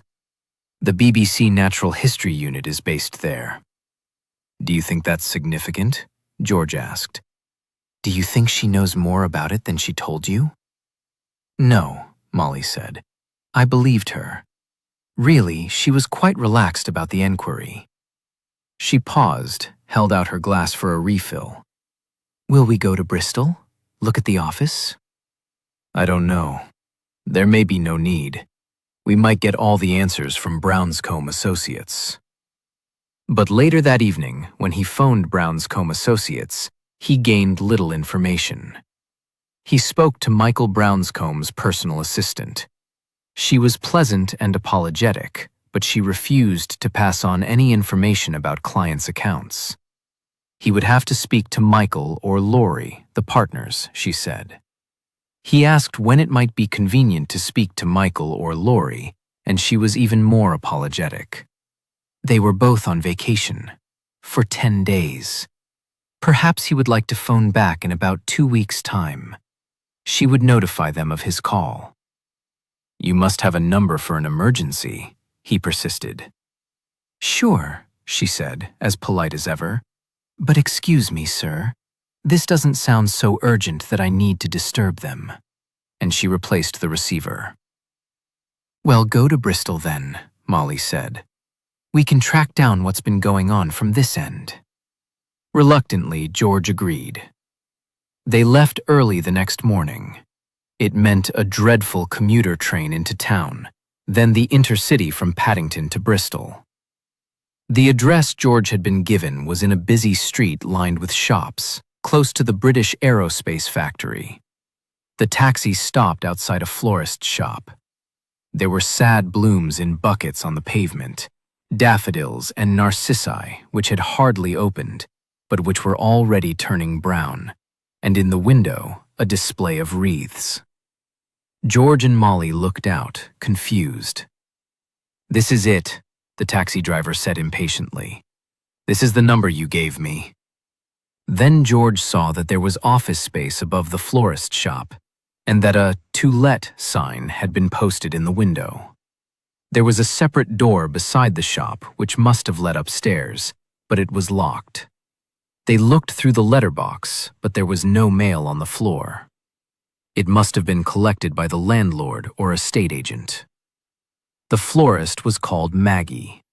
She was scrawny and middle-aged, a chain smoker with nicotine-colored hair. They spoke to her for nearly an hour, and in that time, no customers came into the shop. She was glad to answer their questions. She enjoyed the company. It was a shame, Maggie said. That poor babby up there all day by himself. A boy his age needs people around him. What age are we talking about? 17, 18. But to look at him, you wouldn't have thought he was more than 15. A nice kid, as proud as Punch when he started. He said this was his first sniff at a job. I'd take him on here, but you can see what it's like. I'll be lucky if I'm still here in 12 months' time. Do you know anything about his employer? I showed her round the office before she took it on. The landlord asked me I keep a key. What was she like? Maggie shrugged. One of those businesswomen. Too much lipstick and a jacket that a man should wear. Pushy, you know? Full of grand plans. She made out it would do until they got something better. I thought to myself, if you're that grand lady, you wouldn't be looking at a place like this. Local? George asked. You joking? A voice like that? American, weren't she? What was the name of the boy who worked here? Molly asked. Jason Tucker. You wouldn't happen to know where Jason lives. And Maggie gave them the address without question. It seems she knew Jason's mom. They went to the bingo together. When the couple turned up at Jason's home, he was filling out forms. The Social Security didn't believe that he hadn't been paid for his last week at work. The man in the office had even implied that he had deliberately made himself unemployed. His mother was a care assistant in an old people's home, and she couldn't afford to keep him. He didn't mention a father. He was a child of the recession, respectable, insecure, desperate to please. It was clear that he had worked hard at school, but nothing had come easily to him. He would have liked an office job, filing, copying lists of numbers, one of the old paper shuffling jobs which had all but disappeared. He said the wildlife partnership job had seemed a dream, just right for him, and he liked the idea of helping animals. Did you get it through the job center? Molly asked. No, it was advertised in the local paper. And there was an interview? Not a real interview, not formal. More of a chat, like with Miss Brown? Miss Brown?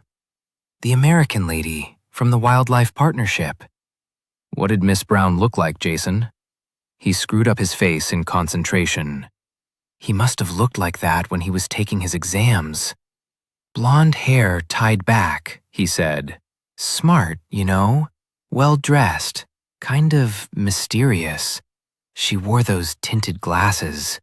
He paused and blushed. Perhaps the mysterious Miss Brown had figured in his fantasies.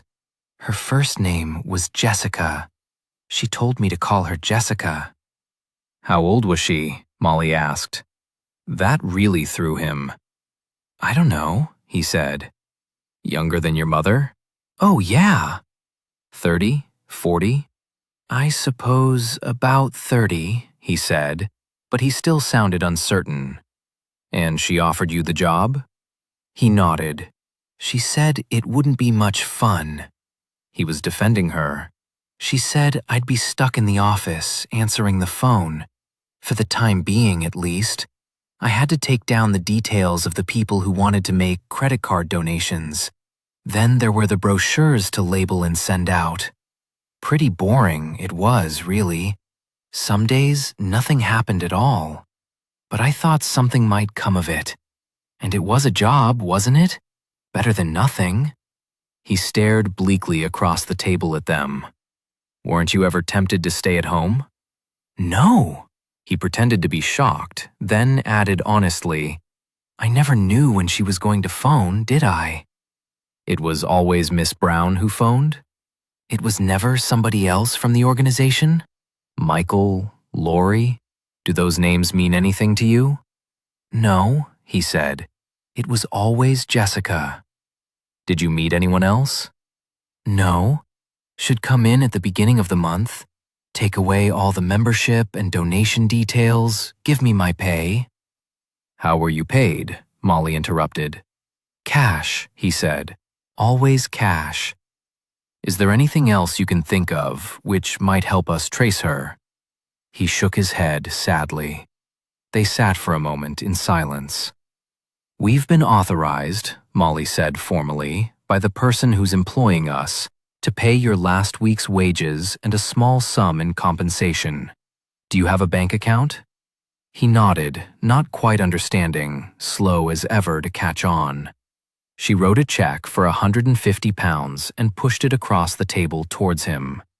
Well, put it down to expenses, she said to George in the street. Cecily Jessup can afford it. Chapter 10. When they had returned from Bristol, there had been a message from Cecily Jessup on the telephone answering machine. There had been none of the hesitation which was most people's response to the tape. Her voice echoed around their living room as if she were yelling through a megaphone. "What the hell are you up to, George? Come and see me. Give me a progress report." So, a month after the first time, he returned to the crumbling grandeur of the Dutchers. The sun was shining. Cecily was showing a group of schoolchildren round the garden, explaining the basic methodology of her common bird census. She works a straw hat with a wide brim, which looked as if it had been nibbled by a goat, and a shapeless t-shirt under which her breasts sagged almost to her midriff.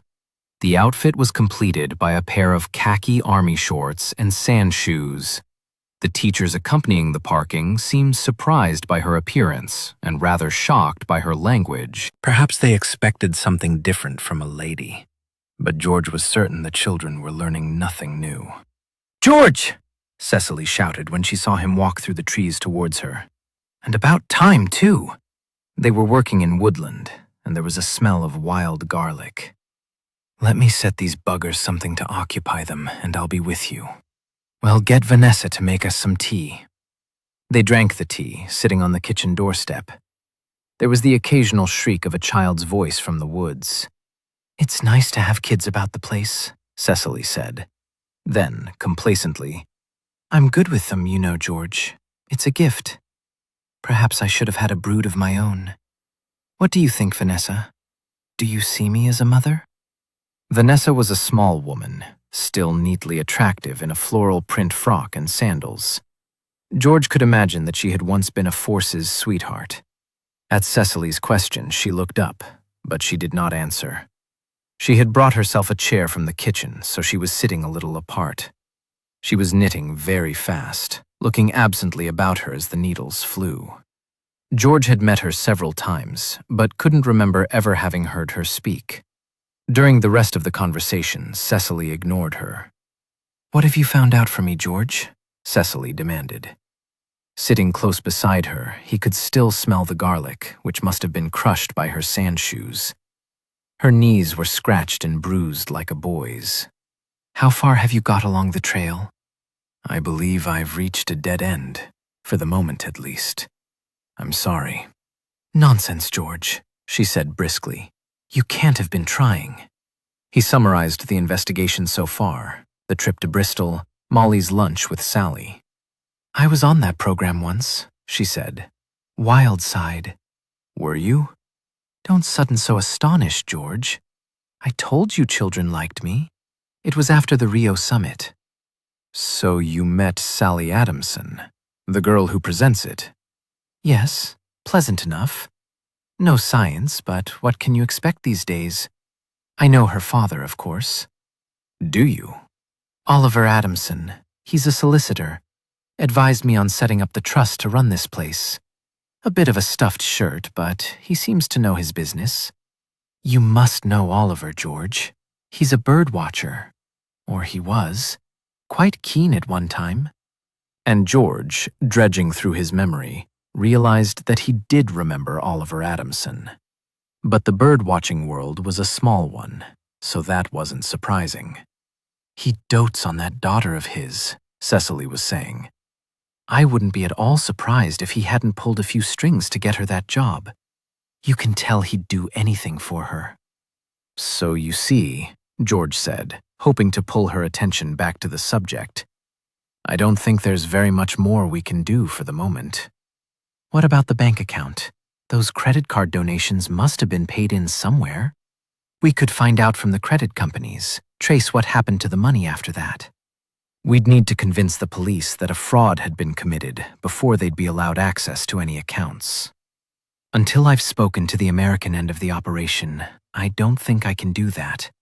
It certainly looks suspicious, but it's just possible that Jessica Brown was an agent of the Wildlife Partnership, acting illegally, but in good faith.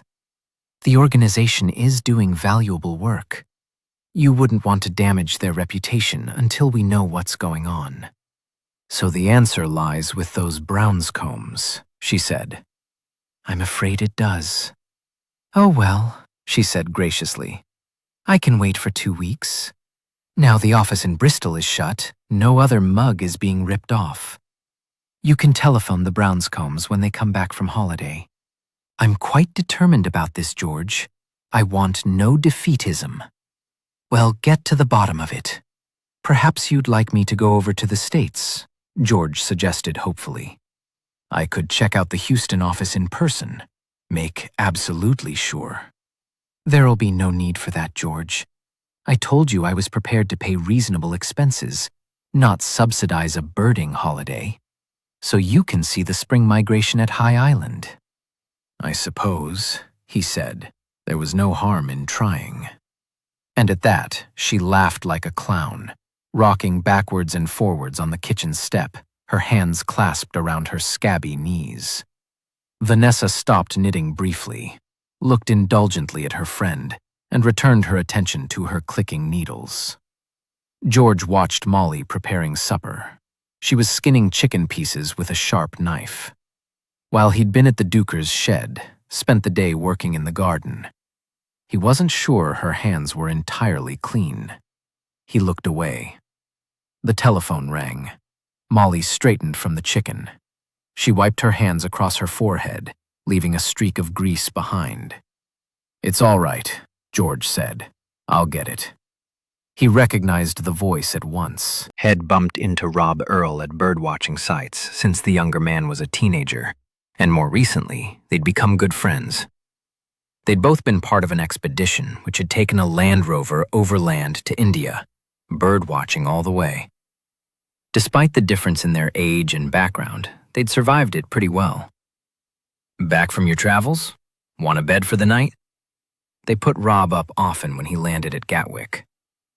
No, Rob said. I'm phoning from High Island. Lucky bugger? George was amused by the coincidence. I was just saying today that I wish I were in Texas. What have you had? I can't talk about that now. What's wrong? George asked easily, not thinking that anything was really wrong, that it would be some scrape with a girl, some hassle with money. Rob was always in debt. I'm here leading a party for West Country Wildlife, but I arranged to meet up with a couple of old friends at the same time. We all arrived the day before yesterday. We're staying at the same place, the Oaklands Hotel. Do you know it? I've heard of it. Never been lucky enough to stay there. Well, come and stay here now, George. That's why I'm phoning. We need you here. Seen something you can't identify? As soon as he said it, George knew the humor was misplaced. Rob ignored it and continued in a clipped, shocked voice. There was a fall yesterday morning. Wonderful. Everything I'd ever imagined. Birds everywhere. It was predicted by the weather, so the place was crawling with birders, too. He paused. It was chaos, George.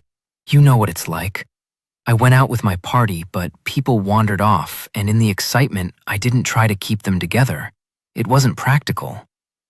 He paused again, and George realized that he wanted reassurance that he couldn't have acted differently. No, George said. I can see that. I was trying to get to grips with a Swainson's warbler. You know how difficult they can be, skulking at the back of a tangle of thorn bushes.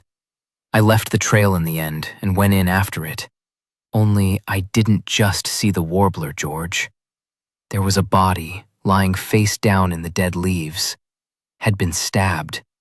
No one will tell me anything, but I know he was stabbed.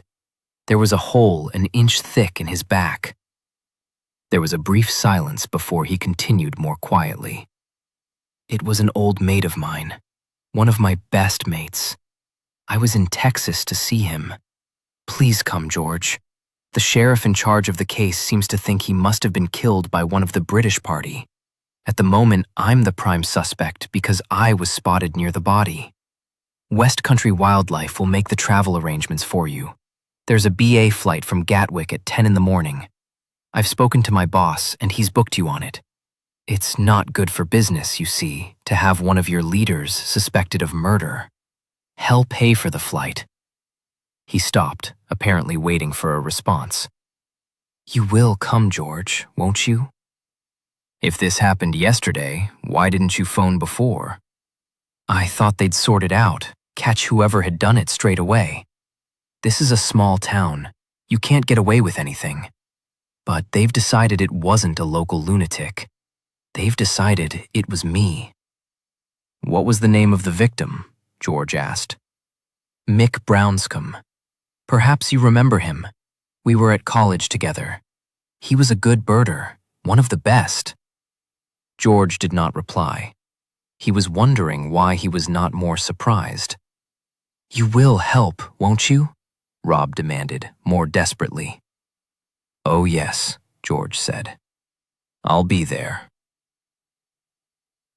Chapter 11. The officer thinks I was hiding when the Lovegrove saw me, Rob said.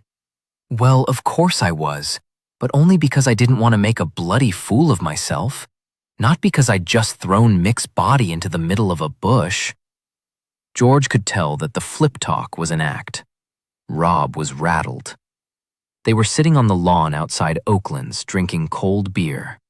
It was early evening, and the place was quiet except for the noise of insects. Rob leaned forward, his elbows on his knees, and talked to the grass. We were friends, for Christ's sake, from university. We shared a flea-infested lodging in Brighton and traveled into the campus every day on the same bus. Sussex University was a trendy place to be at then, George. You remember that? Full of the kids of politicians, actors, and people who wrote columns for the Sunday papers. Oliver was there too. You remember him, don't you, George? George only nodded. There could be questions about Oliver later. He fitted in fine, had been to the right school. His parents had the right friends. But it wasn't so easy for me and Mick. It was easier for you than Michael, though, George was guessing. Lack of confidence had never been one of Rob's problems. He was a show-off, an attention seeker. He wouldn't be intimidated by the smart young things with their rich parents and plummy accents. Yeah, I suppose so. At least I'd been around a bit. And Michael hadn't? No. A trip to Exeter for the Christmas shopping was a major event. It wasn't that he was poor. His folks probably had more dosh than Oliver's. They owned a holiday centre in North Devon and a couple of hotels. The Barnstaple Mafia, he called them, and he wasn't really joking. I think it was his dad who screwed him up. Mick was scared shitless of him. Scared of everything else as well when I first met him. Foreign food, anyone who lived north of Bristol. And women. Boy, was he scared of women. He didn't have a girlfriend at university? There was a girl he wrote to, someone at home. He used to talk about her occasionally when he'd had a few beers. His one and only true love. You know what you're like when you're 18. She was younger than him.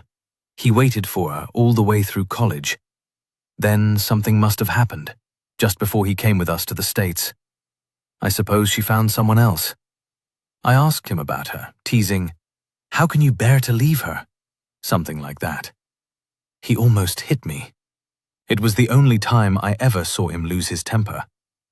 But there was no one at university. Rob shrugged. There might have been the occasional fumble at the back of a disco, and platonic friends he took on long walks across the downs and poured out his soul to. But he was so slow.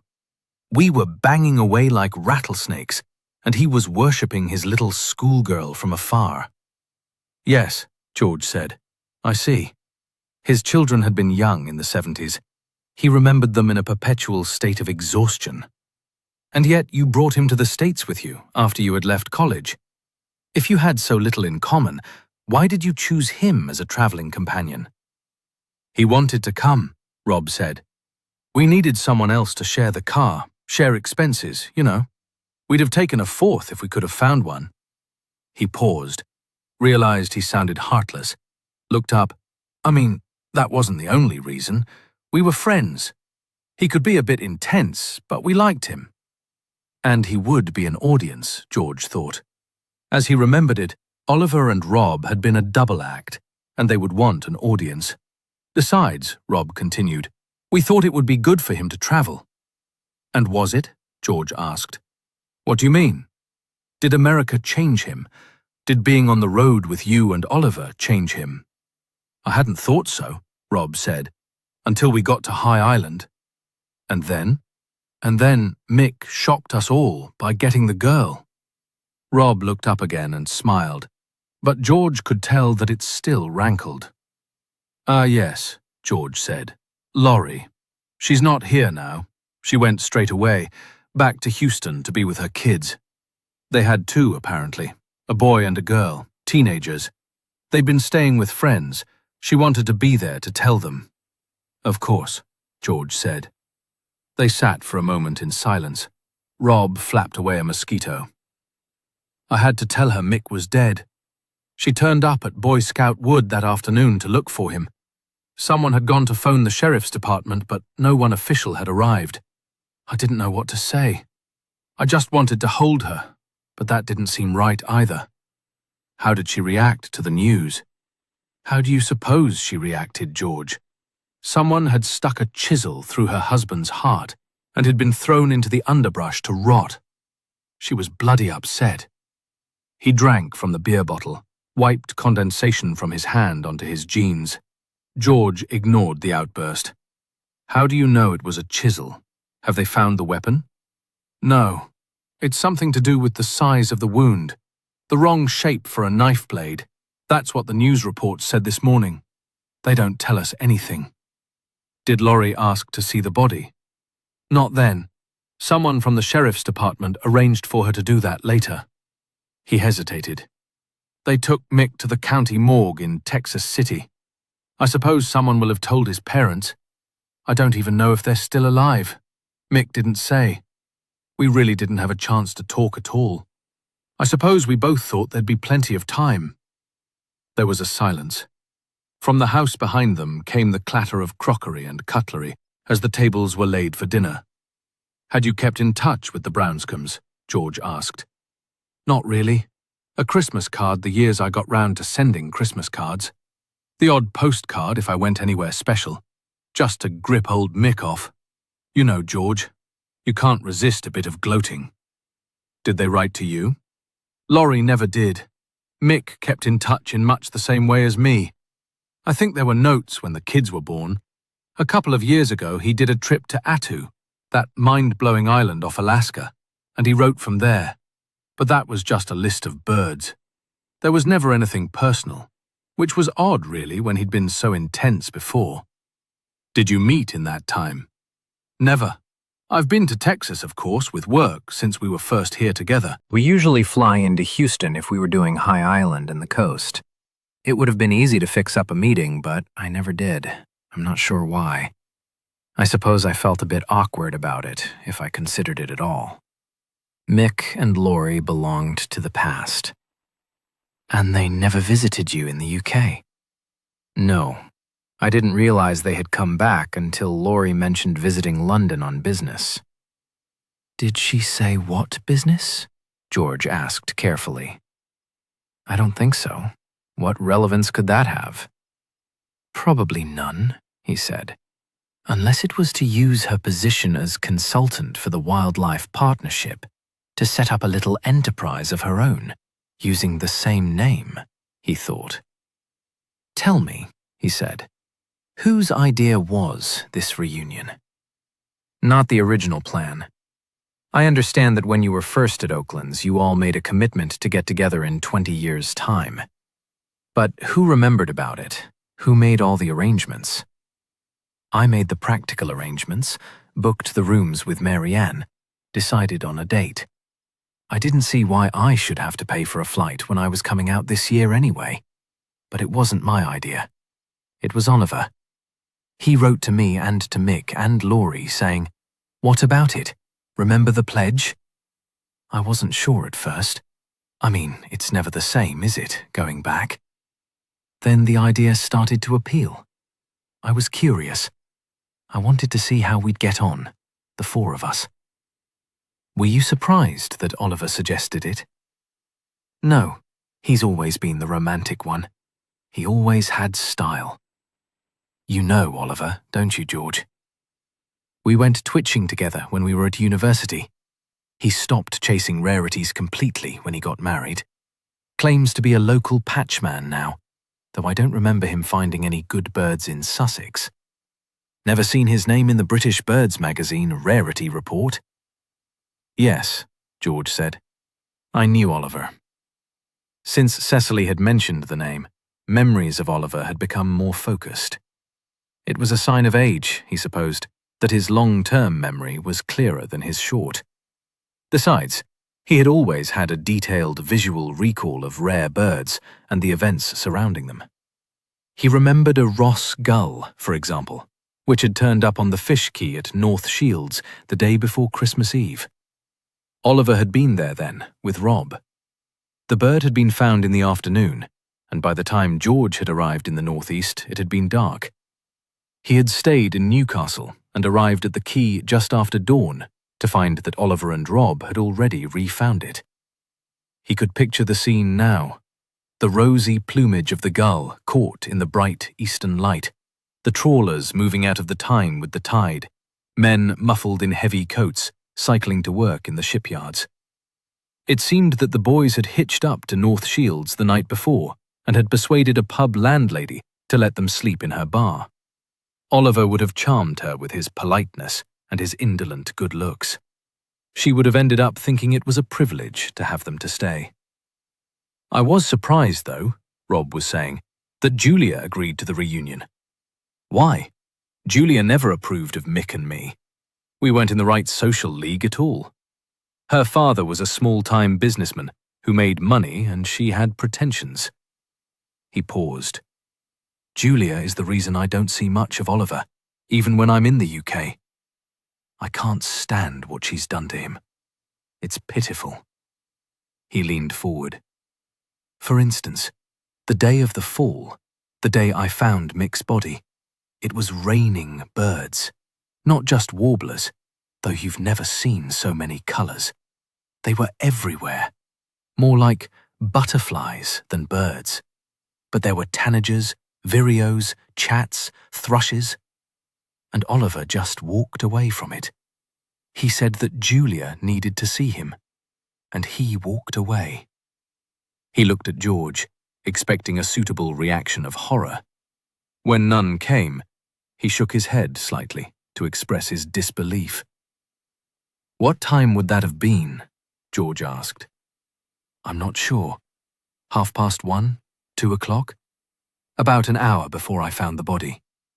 You can't be more precise, George was disapproving. Are you joking?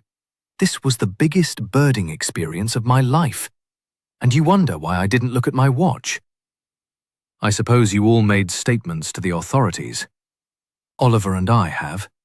The detective in charge of the case is a lieutenant based in the sheriff's department in Galveston, though we haven't met him yet.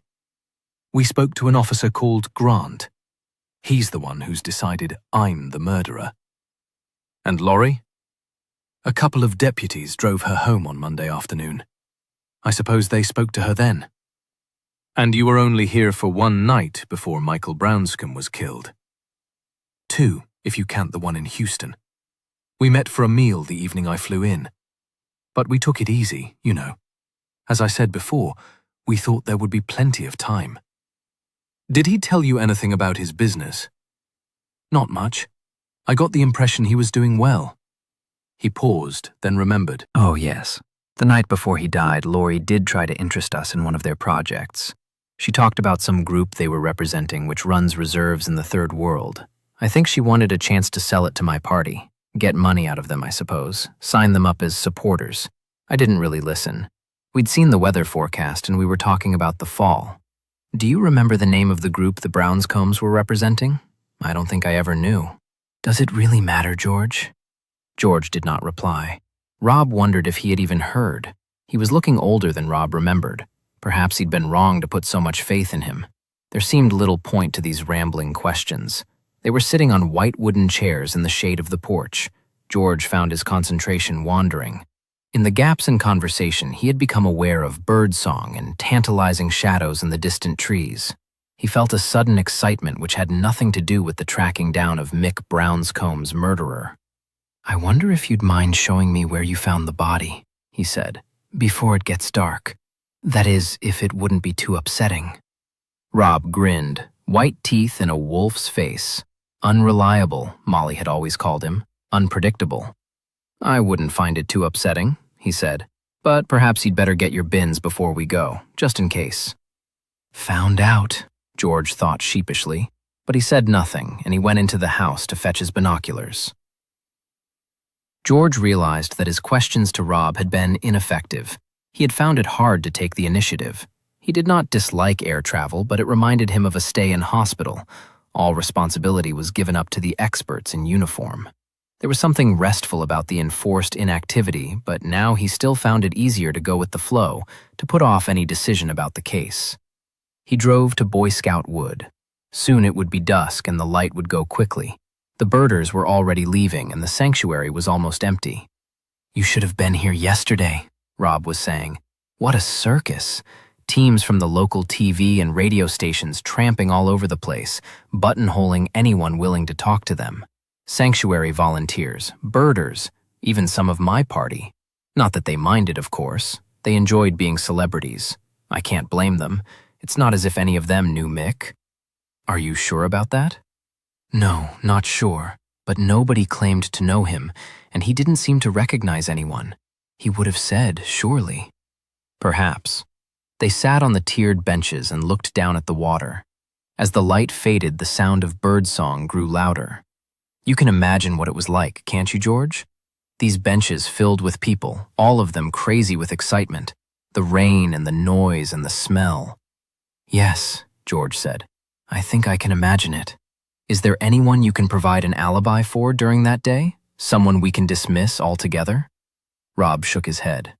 You would think, in a space this small, that would be easy. But it was madness, people rushing around. I bumped into people I knew, chatted for a moment, shared info, then moved on. Besides, you know what it's like using bins or a scope. The field of view's restricted. I was concentrating so much on the birds that Mick could have been killed 10 yards away from me and I'd not have noticed. In the same way, I suppose it would have been easy for the killer to come up behind Mick. If he was using his scope, he'd not see anything. Not so easy, though, to stab him with a chisel and be sure of killing him. "I think he was hit on the head first," Rob said. "What do you mean?" "When I found him, there was a head wound. Not serious, perhaps, I don't know. That's what I noticed first." "That would make sense," George said. "It would be much easier to do the stabbing if the victim was lying face down on the ground, even if he were just winded. You could position the chisel properly, apply more force. That makes it sound very calculating." "There was one stab wound," George said, "not a frenzied attack. But I wondered why the murderer bothered. Why not hit him again on the head?" Rob turned away. "Come on," he said. "I'll show you where it happened." He walked off quickly, his boots rattling the timbers of the boardwalk. There were no boards on the trail he turned into. In places, the ground was still muddy from the rainstorm. Elsewhere, it was so overgrown that George wouldn't have realized it was a path if it hadn't been for the rope looped through metal stakes which marked it. "I chose it because I thought it would be quiet," Rob said. "I wanted to get away from the crowd. I was just unlucky, I suppose, that the Love Groves felt like a peaceful stroll, too. Just an unfortunate coincidence, you think? What more could it be? Jesus, George, you don't think they killed him? Those are two classic old biddies. You get women like them on every tour. I mean, it's a right pain in the arse to have to share a 5-hour coach journey with them. But they're definitely not into contract killing." The police had removed all the debris of their presence, and yet it was obvious where the body had been found. The underbrush was tramped down and flattened. Suddenly the woods seemed very quiet. The catbirds must have passed through. "Sorry, George," Rob said. "The Swainson's warbler's gone. I take it that you need it too." The attempt at humor was half-hearted. George did not respond. They stood on the trail and looked in. The authorities seemed to think he was killed by the side of the path, then pulled into the bushes, Rob explained. He had turned away, and George had to strain to hear him. had been dead for a couple of hours when I found him, but the detective's theory is that I went back to make a better job of hiding the body. It seems someone followed him down the trail or set up the meeting in advance. In either case, it was premeditated. Are you sure you didn't see Michael in conversation with anyone that morning? I didn't see him at all. At least, I thought I caught a glimpse of him with Laurie at one point, but they were a long way off at the end of a trail. And we were all wearing waterproofs. It could have been anyone. Rob looked at his watch. We should go back. I'm still supposed to be working, and the punters like me to be there for dinner. Perhaps it's so they can sell their story to the tabloids when they get home. How I shared a meal with the condemned man. George followed. At one point, close to where the trail joined the main boardwalk, he paused. The rope there was dragging in the mud. One of the metal stakes had been removed. Rob crouched beside him as he looked at the hole where it had fitted, watched as George walked methodically backwards and forwards looking for it. He became impatient. That can't be the murder weapon, he said. Even if the end were sharp enough, it's not the right shape. No, George said. It would be sufficiently heavy, though, to cause a nasty head wound. Heavy enough to kill, he thought. So why not? Why use the chisel at all? He gave up the search and walked on. After the storms, the weather had become humid again. The place smelled of wet vegetation. It was almost dark. Suddenly, through the trees came the sound of raised voices. Are you crazy? In the steaming heat, surrounded by the foreign sounds of birds and insects, the English voice, educated and shrill, was shocking. Are you trying to ruin our lives? Rob and George paused. They had come once again to the clearing called the Cathedral. Hidden by trees, they stood still and watched. The woman had taken up position at the center of the deck in the last remaining light. Her companion was sitting in shadow, so they could only make out a dark shape sprawled on one of the benches. I didn't know what she was planning, he said reasonably. How could I? I wish you'd believe me. You can't think I had anything to do with that. You didn't want to know. But you provoked it. It would never have happened if it hadn't been for you. I didn't want to upset you. I only told you so you'd know to be careful. Upset me? The woman paused, then spat out, almost weeping with jealousy. You'd do anything for her, wouldn't you? It's a madness with you. It always had been. I should have realized. Don't you realize the danger you've put us in, you fool? Her voice soared to a screech, then she stopped, and they were engulfed again by the sound of insects. She turned to her companion, demanding some sign that her dramatics had had an effect.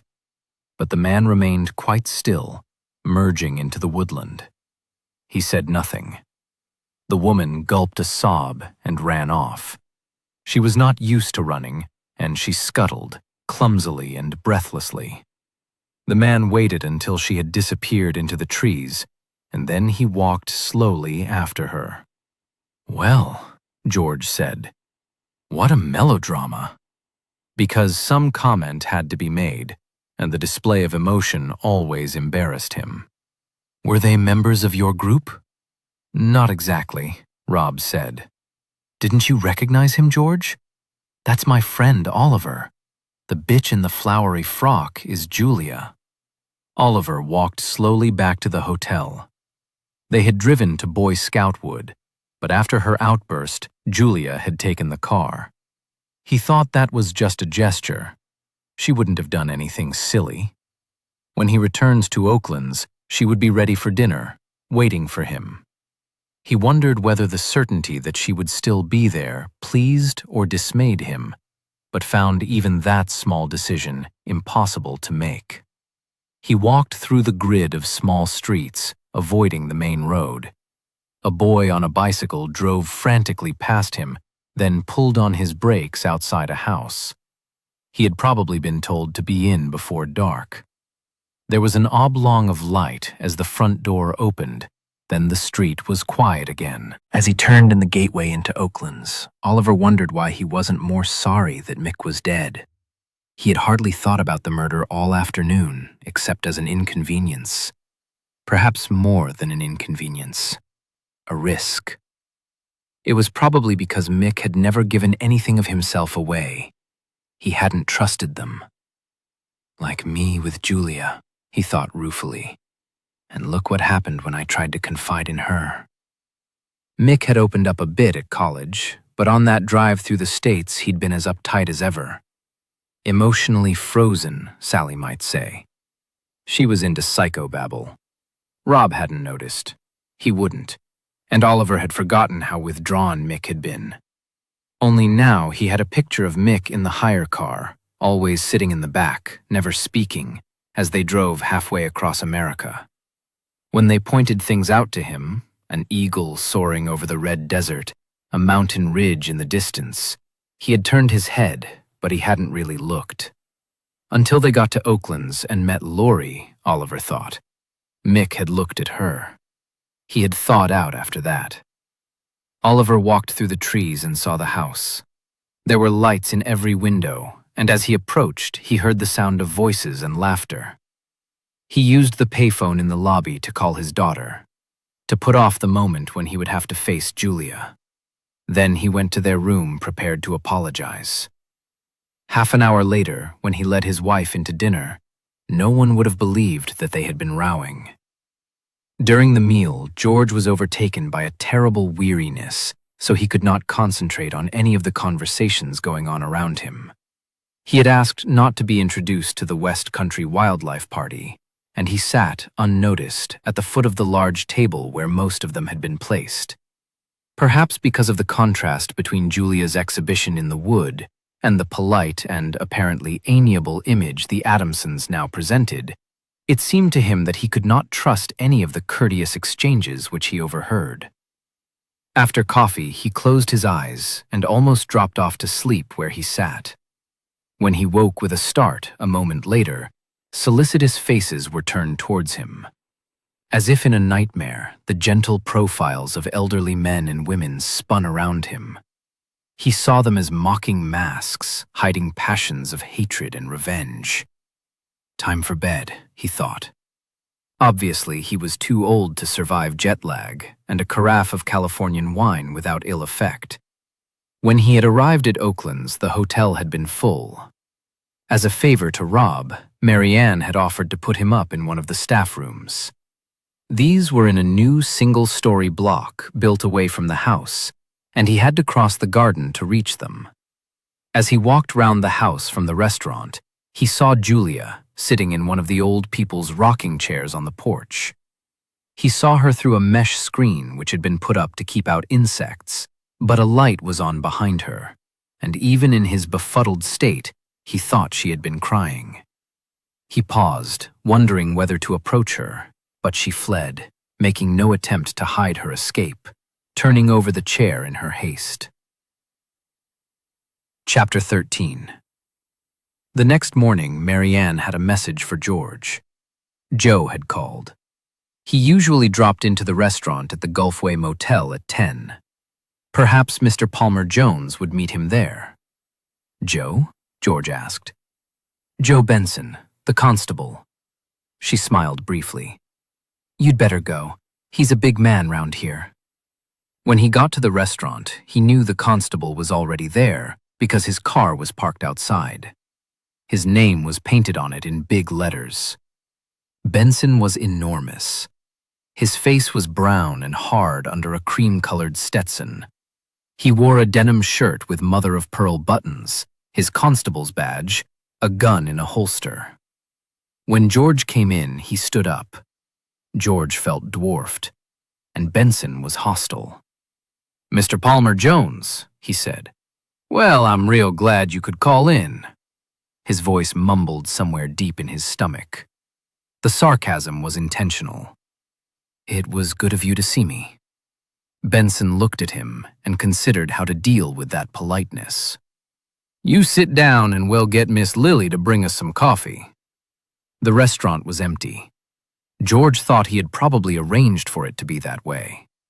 They looked at each other until the coffee came and Miss Lily disappeared into the kitchen. "I'm wondering why that boy felt he had to send for you," Benson said.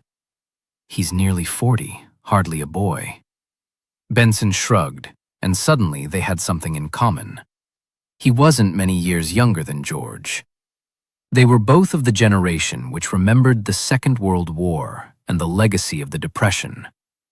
"Compared with us," he seemed to be saying, "compared with our age and experience, Rob Earle's just a foolish lad.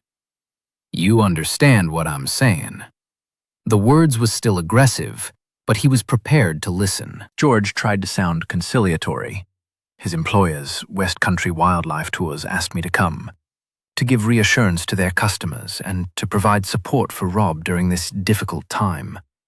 Of course, I have no intention of intruding on your investigation.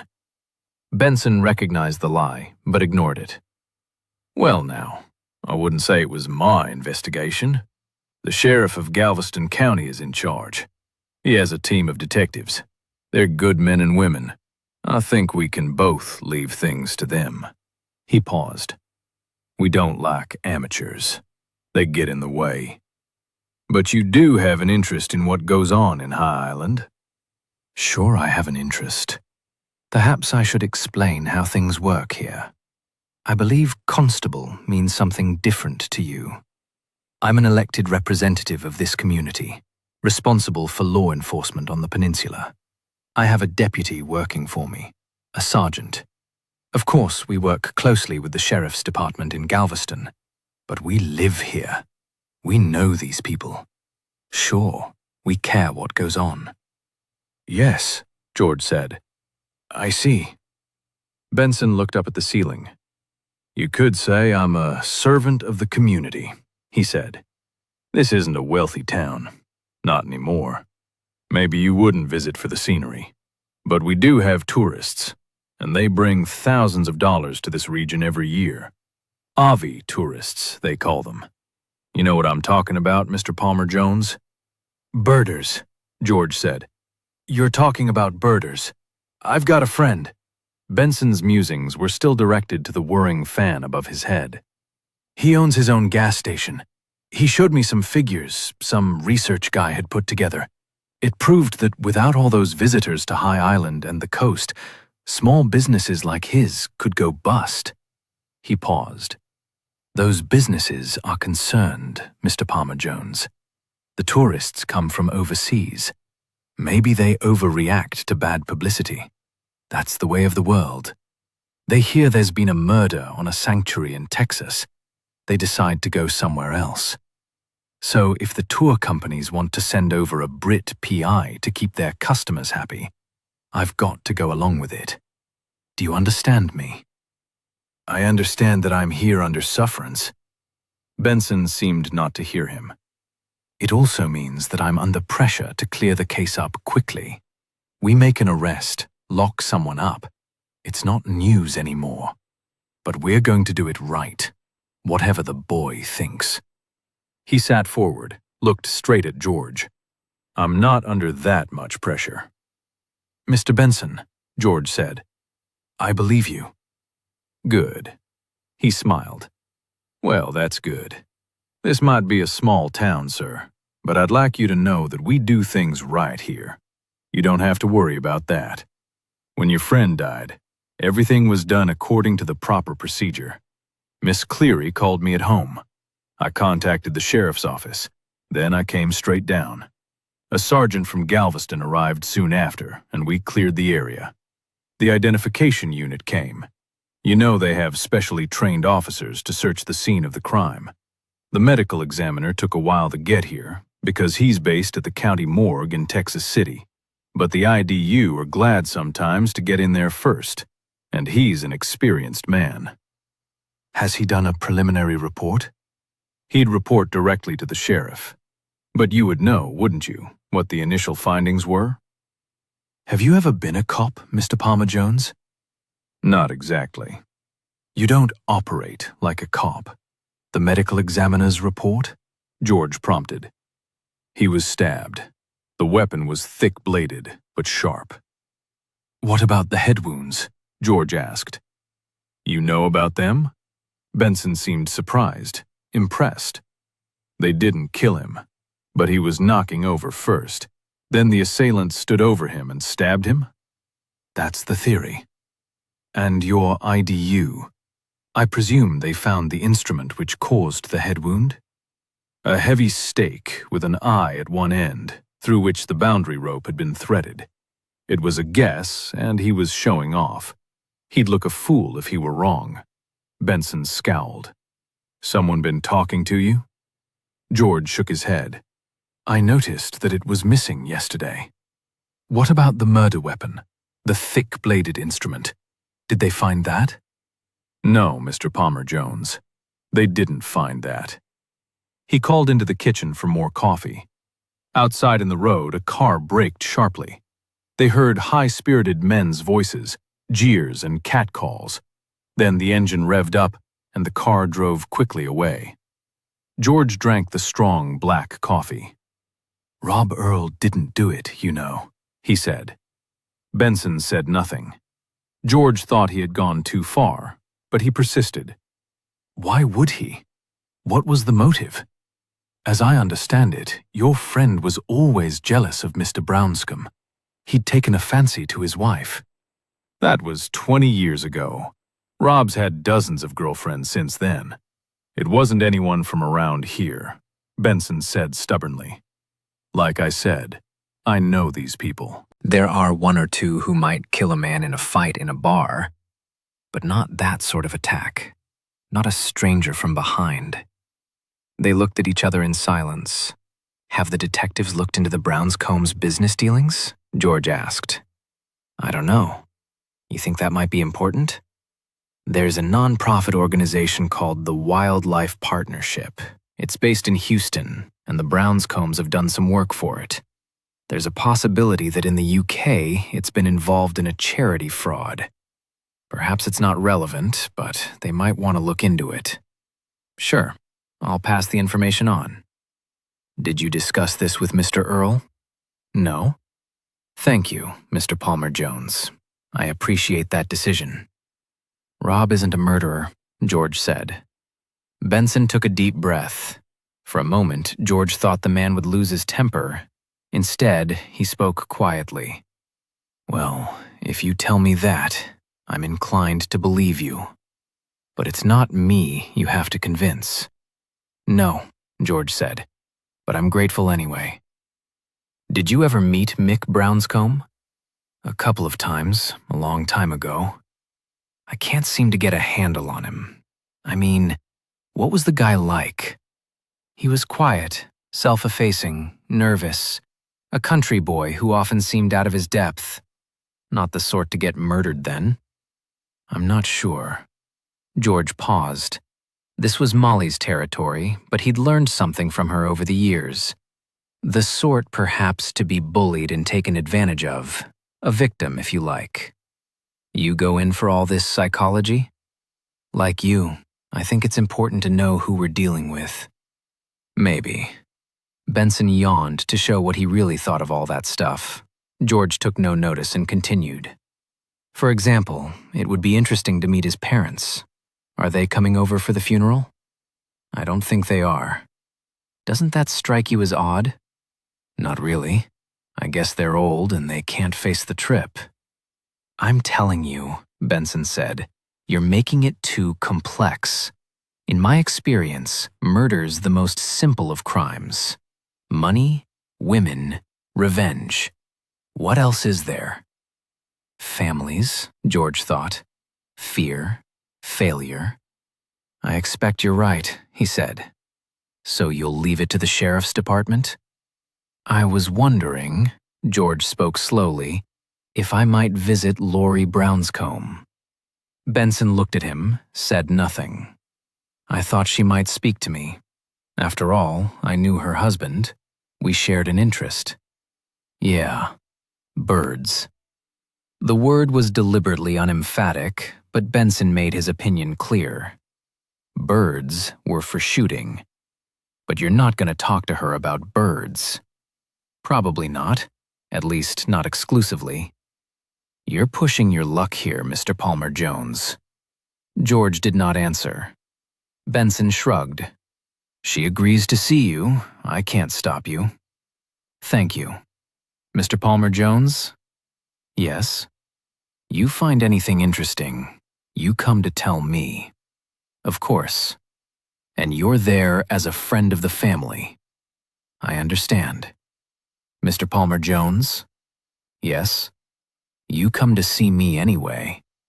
I'd enjoy that. Benson suddenly beamed.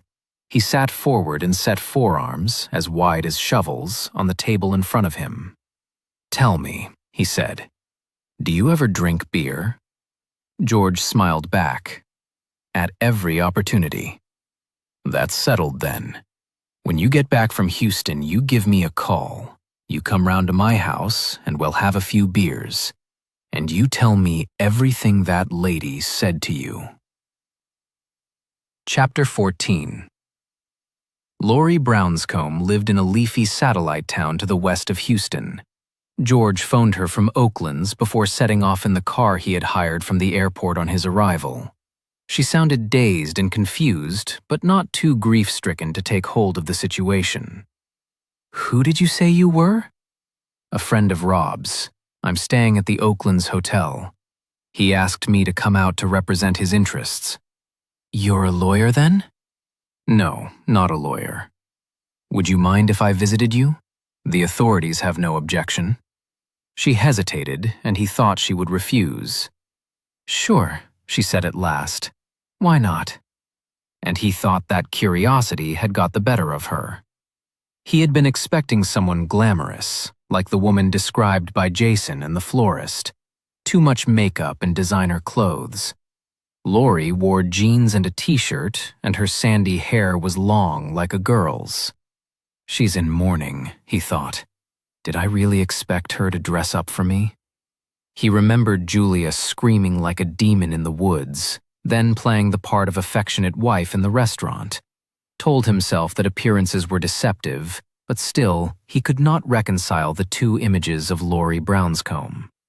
She let him into a spacious, air-conditioned house. There were marble tiles on the floor. The living space was large, open plan, dotted with sofas and art chairs. The effect was generally so bland and impersonal that it might have been an executive lounge in an airport. Only in the corner, which had been turned into a study, were there any individual touches. A Tucker print of a peregrine on the wall above the desk, a solid wood carving of a lapwing used as a bookend on the shelf. Lori went up to the carving, stroked it. Besides his clothes and his optical gear, this is the only thing Mick brought with him from England when we married, she said. Who did it? It's very good. I don't know. Some friend of his. She turned back to face him. Palmer Jones, she said. That's a very English name. He felt apologetic, as he did every time the double-barreled name was mentioned. It had been a pretension of his father's.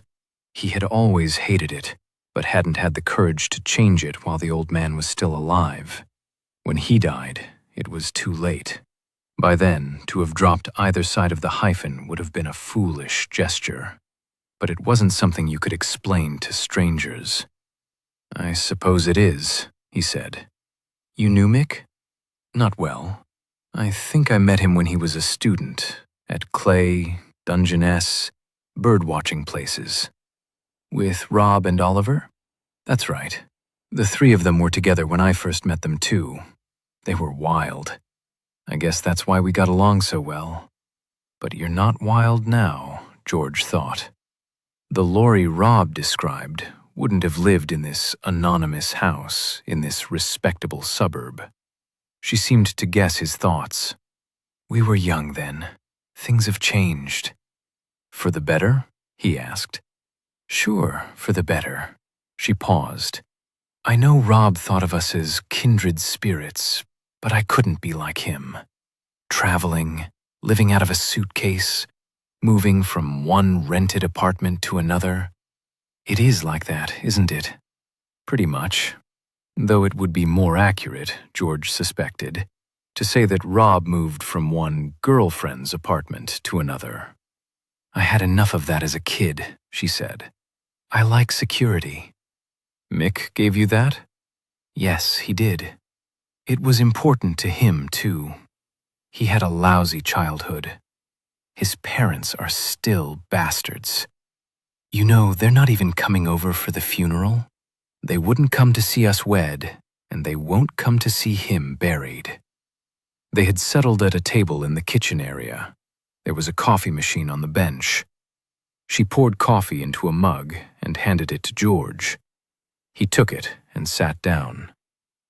"Do you know why I'm here?" he asked. "You said on the telephone to represent Rob's interests." "I don't know why. The detective in charge of the case thinks he killed your husband." She set her mug carefully on the table. "I didn't know that." "They didn't tell you?" She shook her head. "I didn't give them any reason to think that," she said. "I wouldn't have done." "Are you sure?" George spoke sharply. "It's not a motive they could have conjured up for themselves." "Of course I'm sure.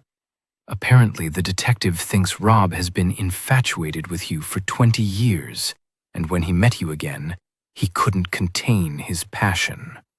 "That's ridiculous!" But she hadn't noticed the irony. She liked the idea. She hadn't been so devoted to her husband that she wouldn't have welcomed another man's attention. "I know it's ridiculous. That's why I'm here." She stood, looking down at him, considering.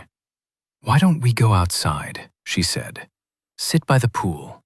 There's some shade. The kids are upstairs. They couldn't face school this week. I don't want them listening in to this."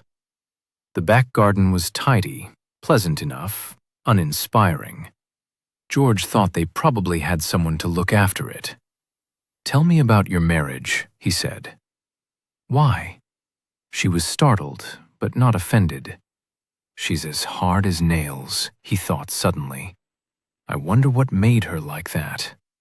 She might have confided in Molly, but she'll never tell me. "Because Mr. Benson might have the wrong suspect, but the right motive," George said. "And I've no time for subtleties. I need to prove Rob's innocence before his group fly back to Britain. What do you want to know?" She was sitting in a swinging chair made out of floral canvas, curled like a cat, her hair striped with the shadow of the awning above her. "If you were having an affair?" "No," she said. "Never." "What about Mick?" "I can't be certain about that, but I wouldn't have thought so. It wouldn't be his style. Besides, it wouldn't have been part of the deal." "What deal?" "Marriage," she said. "That deal." "Is that how you saw it?" She pushed against the ground with her foot, so the chair rocked slightly and leant back against the padded cushion. "I'm not sure what other way there is to see it." George said nothing. "It worked okay," she said. "Really, it did." A hummingbird came to a water bottle hung on a tree. It hovered, caught in the sunlight. They watched it until it flew away, and then she started to talk. Her chair swung lazily backwards and forwards as she told her story. George listened, his eyes half shut. "I was on the road to Winnie," she said. "It could have been anywhere. I just wanted to get out of town, and I had relatives round there. Thought someone would put me up. Besides, it was April, and I was a bit of a birder then, though it wouldn't have been cool to admit it. There were no sanctuaries on High Island at that time, but I knew it could be good. I was waiting for a ride, thinking it would be just my luck if the first thing that stopped was a truck with a family man inside. A good man. The sort that tells you he's worried about you, and how you shouldn't be hitchhiking, and why don't you just go home? Then this car stopped. I saw 3 guys, and at first I thought, no way. Not with 3 guys. I mean, I was pretty wild in those days, but not crazy. But they were young, and English, and I thought, what the hell? Why not? And they were birders too, so it seemed okay. They wanted somewhere to stay in High Island. They'd heard of it. Someone they'd met on the trip had told them about the spring warblers, They didn't have much money, but they had some, so I thought of the place my aunt had and took them there. It was run down, not grand like it is today. She was glad of the custom, and she liked them, It would have been hard not to like them. She stopped swinging and sat upright. Her feet were firmly planted on the paving stones. I could have had any of them, she said. Even Ollie. I know he'd promised to go home to marry that girl he'd got pregnant, but if I'd said to him, "Stay here with me," he'd have done it. No question. I could have had any one of them. She closed her eyes against the sun, leaned back again. "But you chose Mick," George said. "Yes, I chose him." "He wasn't the obvious choice," George said. "Was he? Why Mick?" He thought she wasn't going to answer and was about to repeat the question when she said, "I knew we were 2 of a kind, and we'd get on just fine." She smiled as if she realized this wasn't any sort of answer at all, challenging him to take the matter further. "When did you set up the business?" George asked. "About 5 years after we married. Mick had the skills. He'd done zoology at university. When he first got his green card, he worked on the environmental team of an oil company based here in Houston. Then we decided to go it alone. We're small, but we've done okay. We worked from home at first, but more recently we've taken premises on a small business park not far from here. It was an expense, a risk, I guess, but we've plans for expansion, and it suits us fine." "What's your role in the business?" "I'm a sort of general manager, I suppose. I look for work, negotiate terms, do all the public relations things. Mick headed up the technical team. They do the surveying and prepare the reports. We employ young scientists on short-term contract when we need them." "Is your work mostly oil-based?" "It was at first, surveying the route of new pipelines. The sort of thing." George nodded. "We were small, no overheads. We could undercut most of the main players, and since then, we've diversified. Now we do quite a lot of work for non-profit organizations." "Join the side of the angels?" "Yeah," she said. "You could say that. They didn't pay so well, but Mick preferred it, and it was good for our image. Industrial companies could say, 'You've heard of Brownscombe Associates? You know their environmental credentials. Now they're working for us.' We all benefited." "What sort of work do you do for them?" "A lot of it's data collection, but there's other stuff too. Fundraising, grant applications. I enjoy all that. A born saleswoman, I guess." "Have you heard of an organization called the Wildlife Partnership?" "Sure. We represent them." "They're a small outfit working mostly in Central and South America. They wanted advice on promotion, how to get their message across more effectively. They could have employed a public relations firm, but they wanted someone who understood the science, and Mick had done work on the ground for them. They couldn't afford much, but we put together a package. It was based on the idea of shares, getting people to invest in the future of the planet. Corny, I guess, but effective. I was going to try it out on Rob's group, but I never got the chance." "Does the Wildlife Partnership operate in the UK?" "No, we looked into it, but there were too many legal problems. In the end, it wouldn't have been worth the effort." She looked at him, flashed a smile. "You know, George, there just aren't enough rich people in Britain.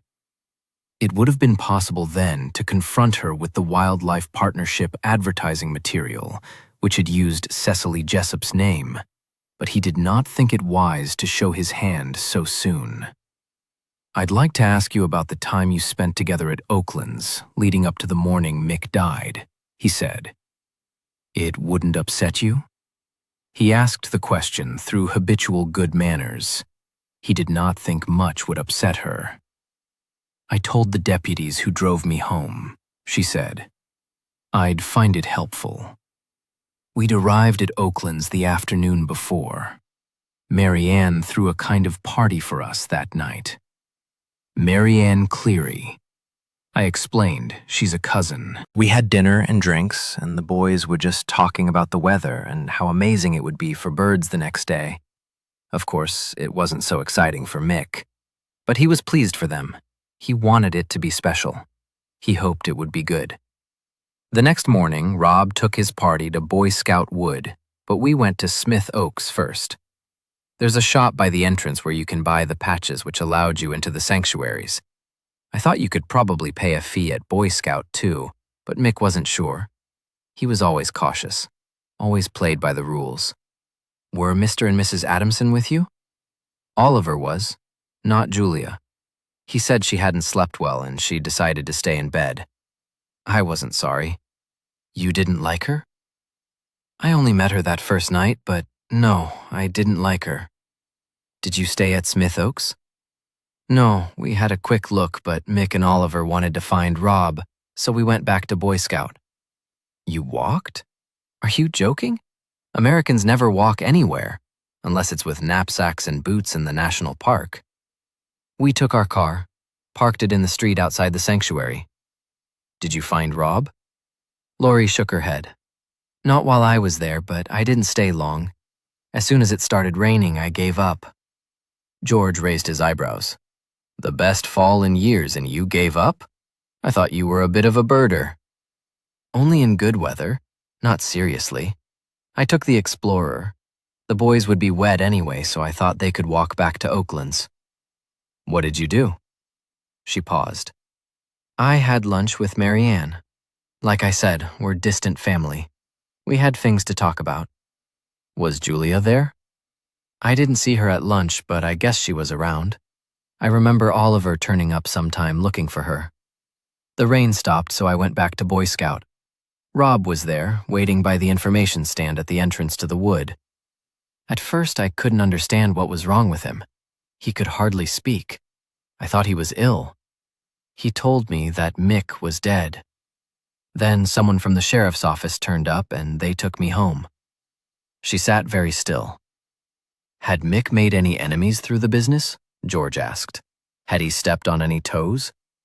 No, that wasn't Mick's way. He wasn't tough enough to be in business at all. If anyone made an enemy, it was me. Who? George asked sharply. She shook her head. I'm not talking about anyone specific. I've a more abrasive style. I won't be walked over. George let that go, though he wasn't sure he believed her. What will you do now? What do you mean? She looked up at him, putting her hand to her eyes to shade the sunlight reflected from the water. With the business? I'll run it myself, she said. I'll take on a graduate to do the surveys and write the reports. There are lots of unemployed environmental scientists out there. It won't be a problem.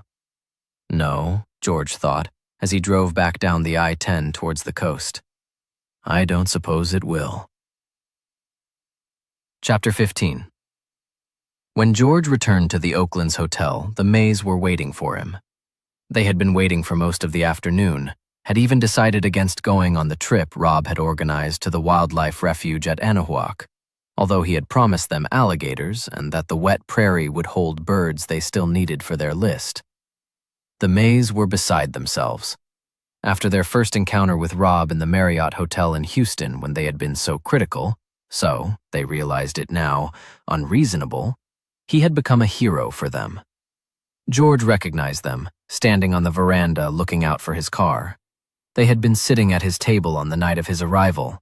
It had been their kind faces which had turned towards him when he was feeling unwell. They had not known then the purpose of his visit. Now, rumors about him had spread, and they considered him an ally. When he climbed the steps onto the veranda, they blocked his path. They were not used to making a fuss and were embarrassed about accosting him, but quite determined. Russell held out his hand, partly in greeting, partly to stop George's progress into the house. "Mr. Palmer Jones," he said, "we need to speak to you." George stopped. He was tired. He wanted a bath and dinner. "You have information about Mr. Brownscomb's murder?" he asked. "Not exactly information, but we think we can help." They were desperate to be taken seriously. "Of course we can talk, but after I've had dinner? Perhaps I could come to your room. Then we won't be overheard." It was just the right response. They went away gratefully to prepare for him. The maze room was pleasantly proportioned but small. They gave him the only chair, a rocker with a quilted cover thrown over the back, and sat on the bed. Connie's legs were too short to reach the floor. She had made instant coffee, spooning the powder from a jar she had brought with her from England, although sachets had been left on a tray in the room. "We can't offer you anything stronger," she said. Russell and I don't drink. There was nothing apologetic about the words. It was a statement of principle. She turned to her husband, encouraging him to explain their concern. He started hesitantly. "I suppose we've had sheltered lives," he said.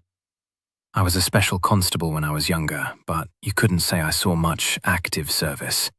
It was all routine. Now our social life revolves around the Natural History Society and the Bowls Club. Most of our friends are retired. Not having family, we don't mix much with young people. But that doesn't mean we're narrow-minded. We might not come across folk like Rob Earl very often, but we can tell he's a good man, Mr. Palmer Jones. It's not possible that he committed murder." "He hasn't been arrested, you know," George said. "It was natural that the authorities would want to question him because he found the body. It would be just the same in Britain. We thought you'd come out to stop him being arrested." Connie had caught the sun. In the light of the bedside lamp, her face was pink and earnest. "That's what everyone's been saying." "Not quite. But you are a private detective." "Of a sort." He hated the description. "Rob's employers hired me, but I'm here as his friend. Of course, I'd like to find out what really happened. Not," he added quickly, "that I don't think the local agencies are competent to do that too." "I didn't take to that, Mr. Benson," Connie said. "He seems to be everywhere. And he carries a gun." "What we're really here to tell you," Russell interrupted, "is that we want to help, in any way we can. We don't think Rob would have killed anyone, and we want to help you prove it." What did he imagine he could do? George wondered. Crawl around the underbrush of Boy Scout Wood looking for clues, follow suspects down the main street of High Island, or perjure himself by providing Rob with an alibi. Is that the sort of excitement he had hoped for when he joined the specials? "You could help by answering some questions," George said carefully. They were disappointed. "Is that all?" After an afternoon of waiting, it was an anticlimax. "I need to piece together exactly what happened that morning." He looked at Russell. "I expect you know how tedious a painstaking investigation can be." "Well, yes," he said, flattered despite himself. "Of course. So if you could tell me what you did and saw that day." "We had breakfast," Connie started. George felt a desire to yawn, stifled it. They would have to tell their story in their own way. "Yes," he prompted. "Rob sat at our table, didn't he, Russ? And he was as relaxed as anything. He wouldn't have sat there, chatting away, if he was planning a murder, would he?" "You went together as a group to Boy Scout Wood?" "In the bus, yes." "And did you stay as a group once you were inside the sanctuary?" This time, Russell answered. "We did for a while.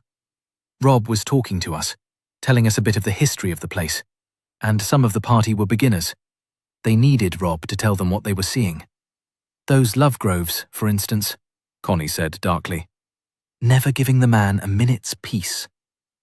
The Lovegroves aren't expert birdwatchers, then? George asked. They haven't got a clue.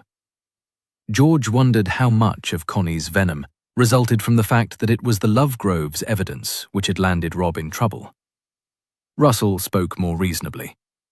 Everyone's got to start somewhere, he said. But you'd think they'd try to get to grips with birds at home before attempting something as ambitious as Texas in the spring.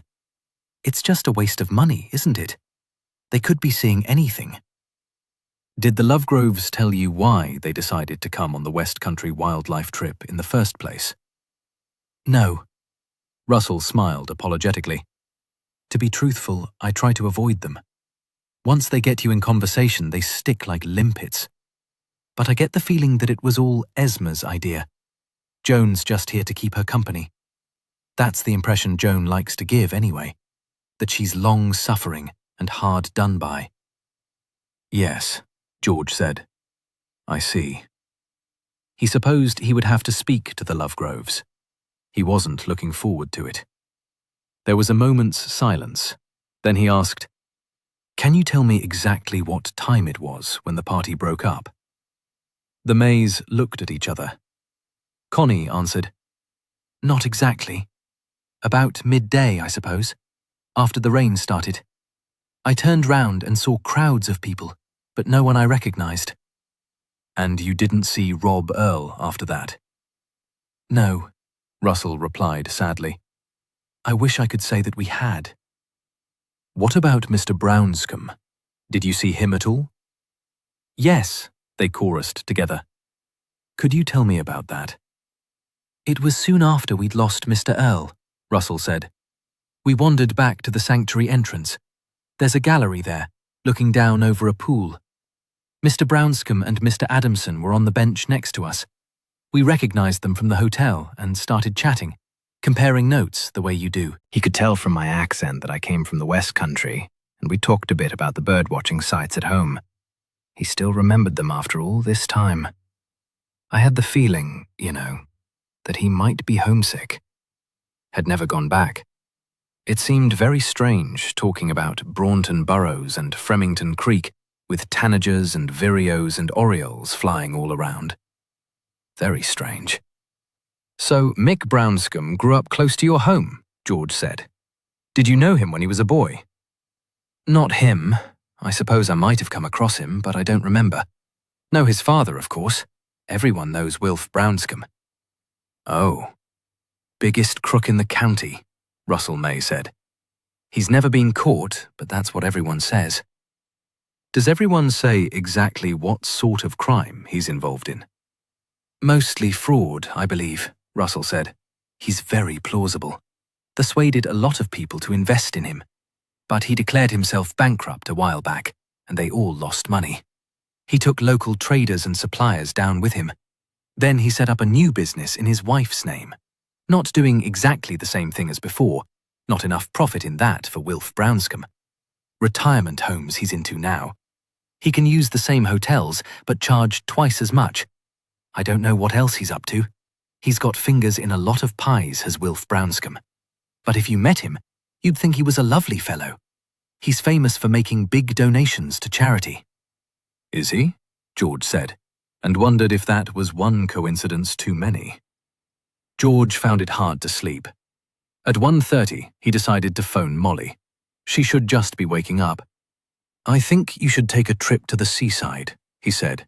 You deserve a holiday.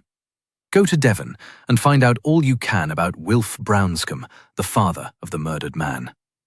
Molly, who was never at her sweetest before breakfast, swore at him. Chapter 16.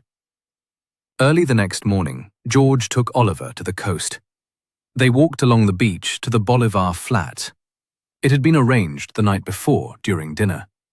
Oliver had been on particularly good form. Perhaps he was a little high, as if he had drunk too much, but no one would have guessed that a good friend had died a few days before, and another was suspected of murder.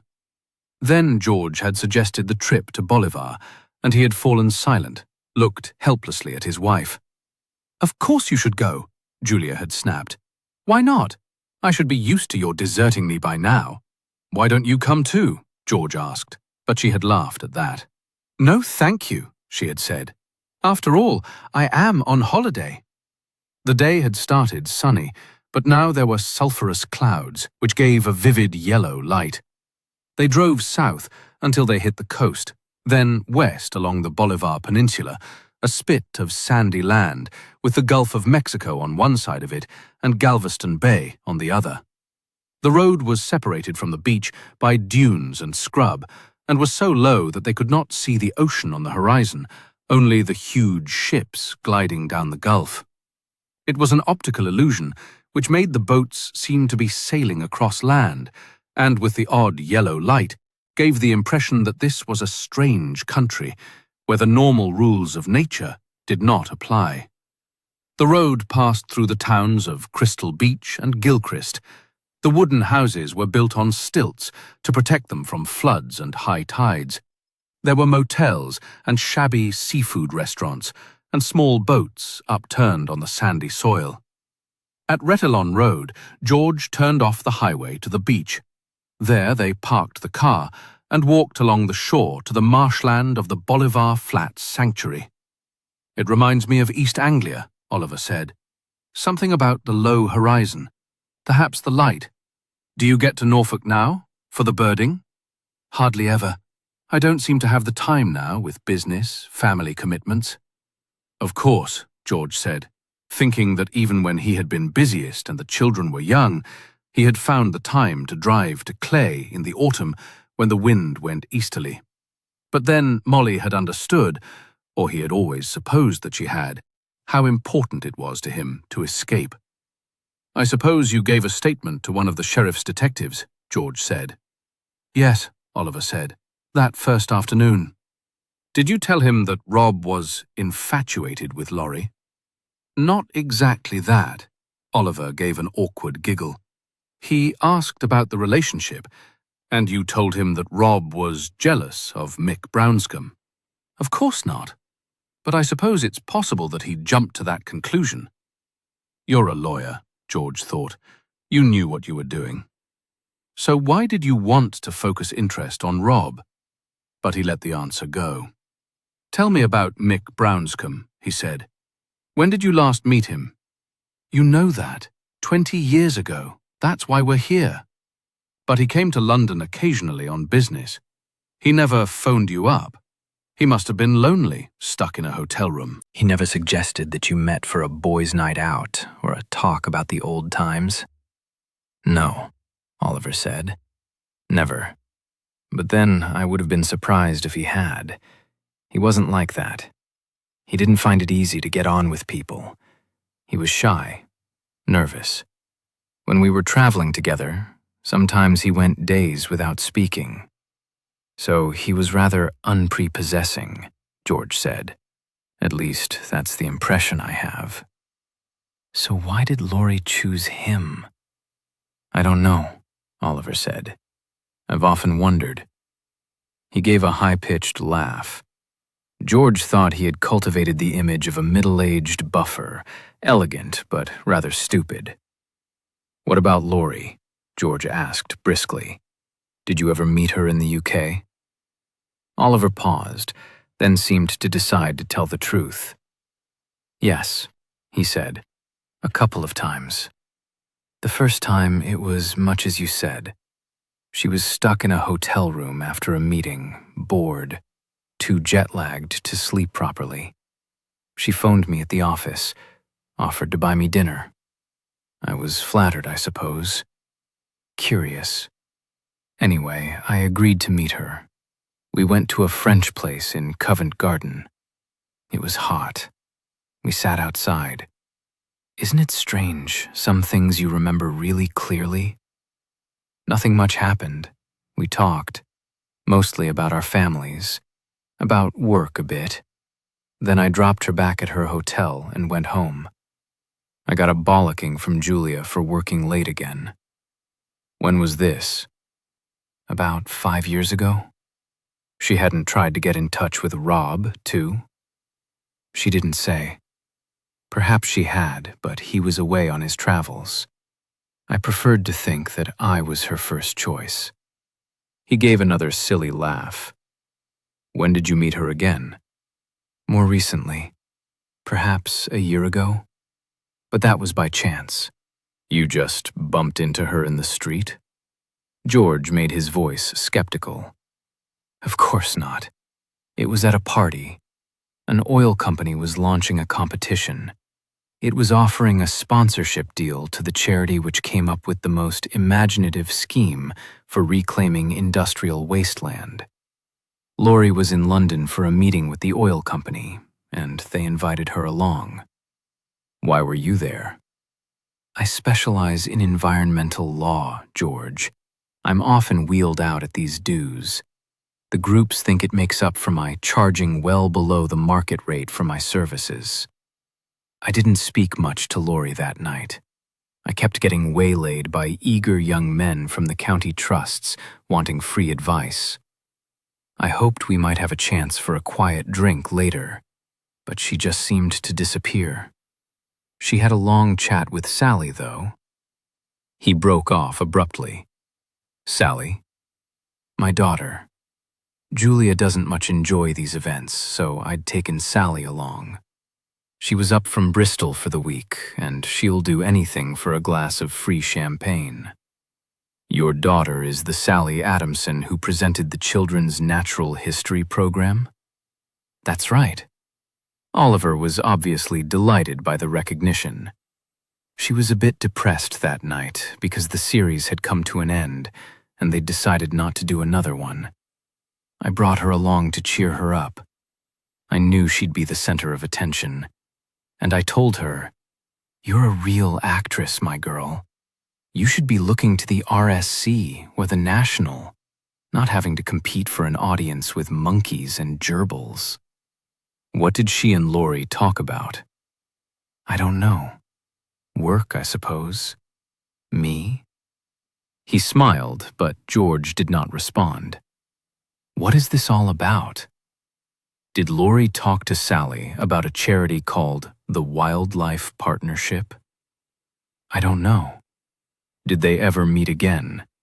Did Sally invite her down to Bristol? I wouldn't have thought so.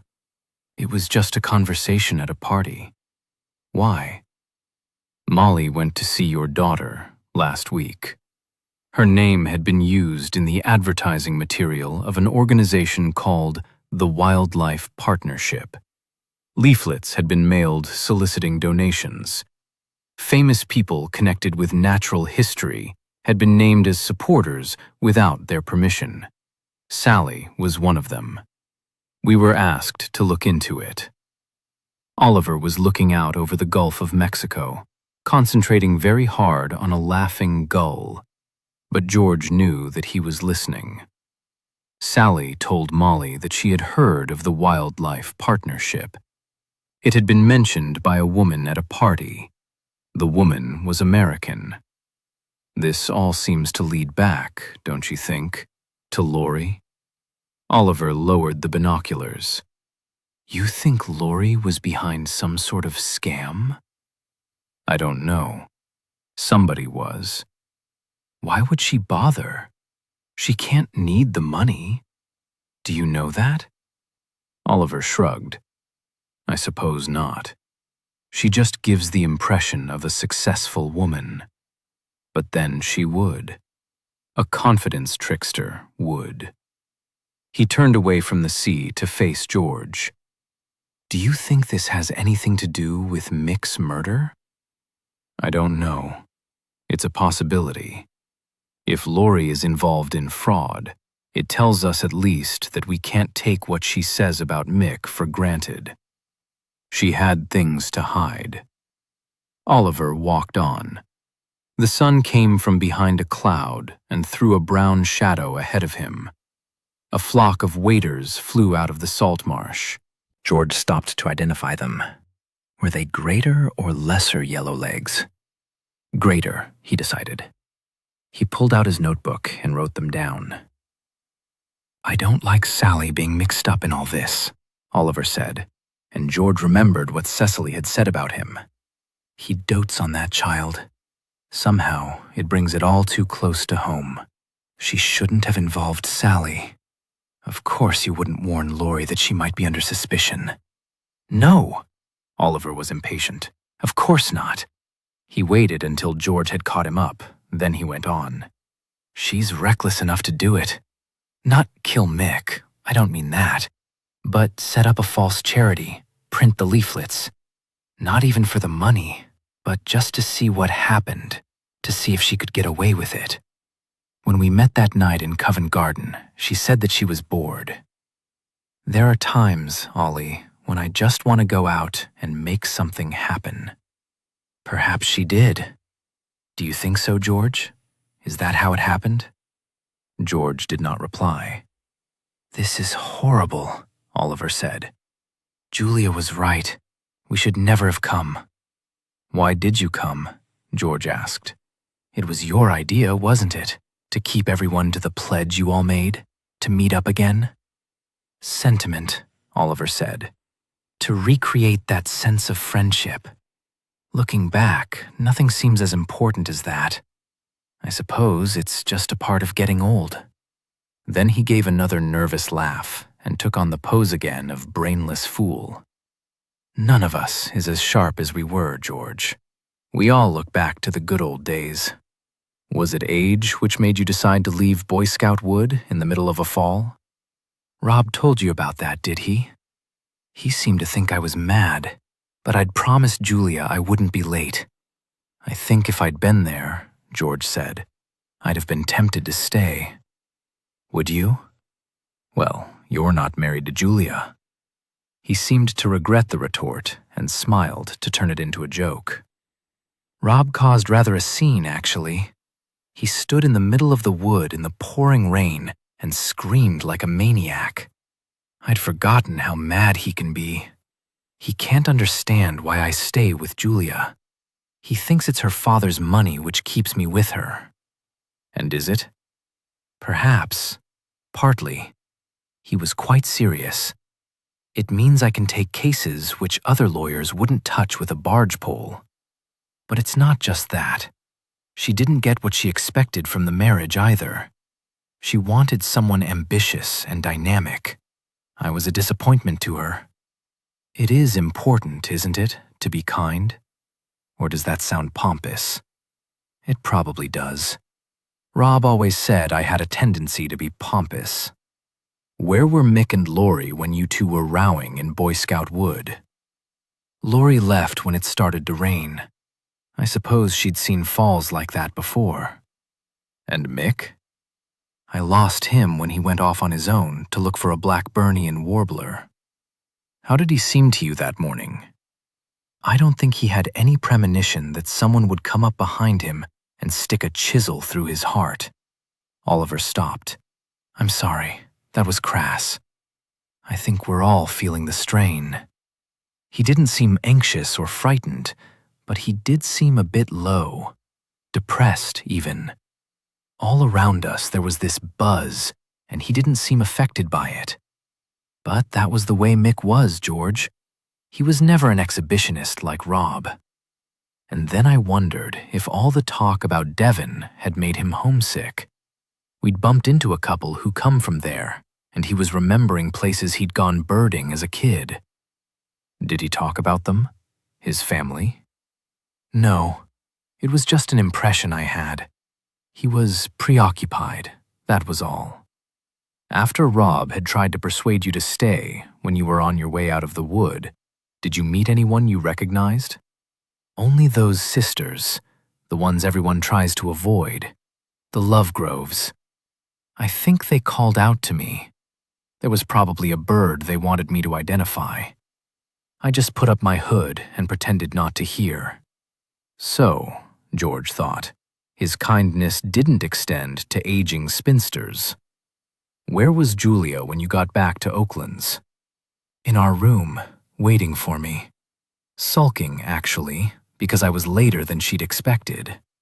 She hadn't been out all morning? Definitely not. Her clothes were dry, George. She's one suspect you can cross off your list. No, George thought.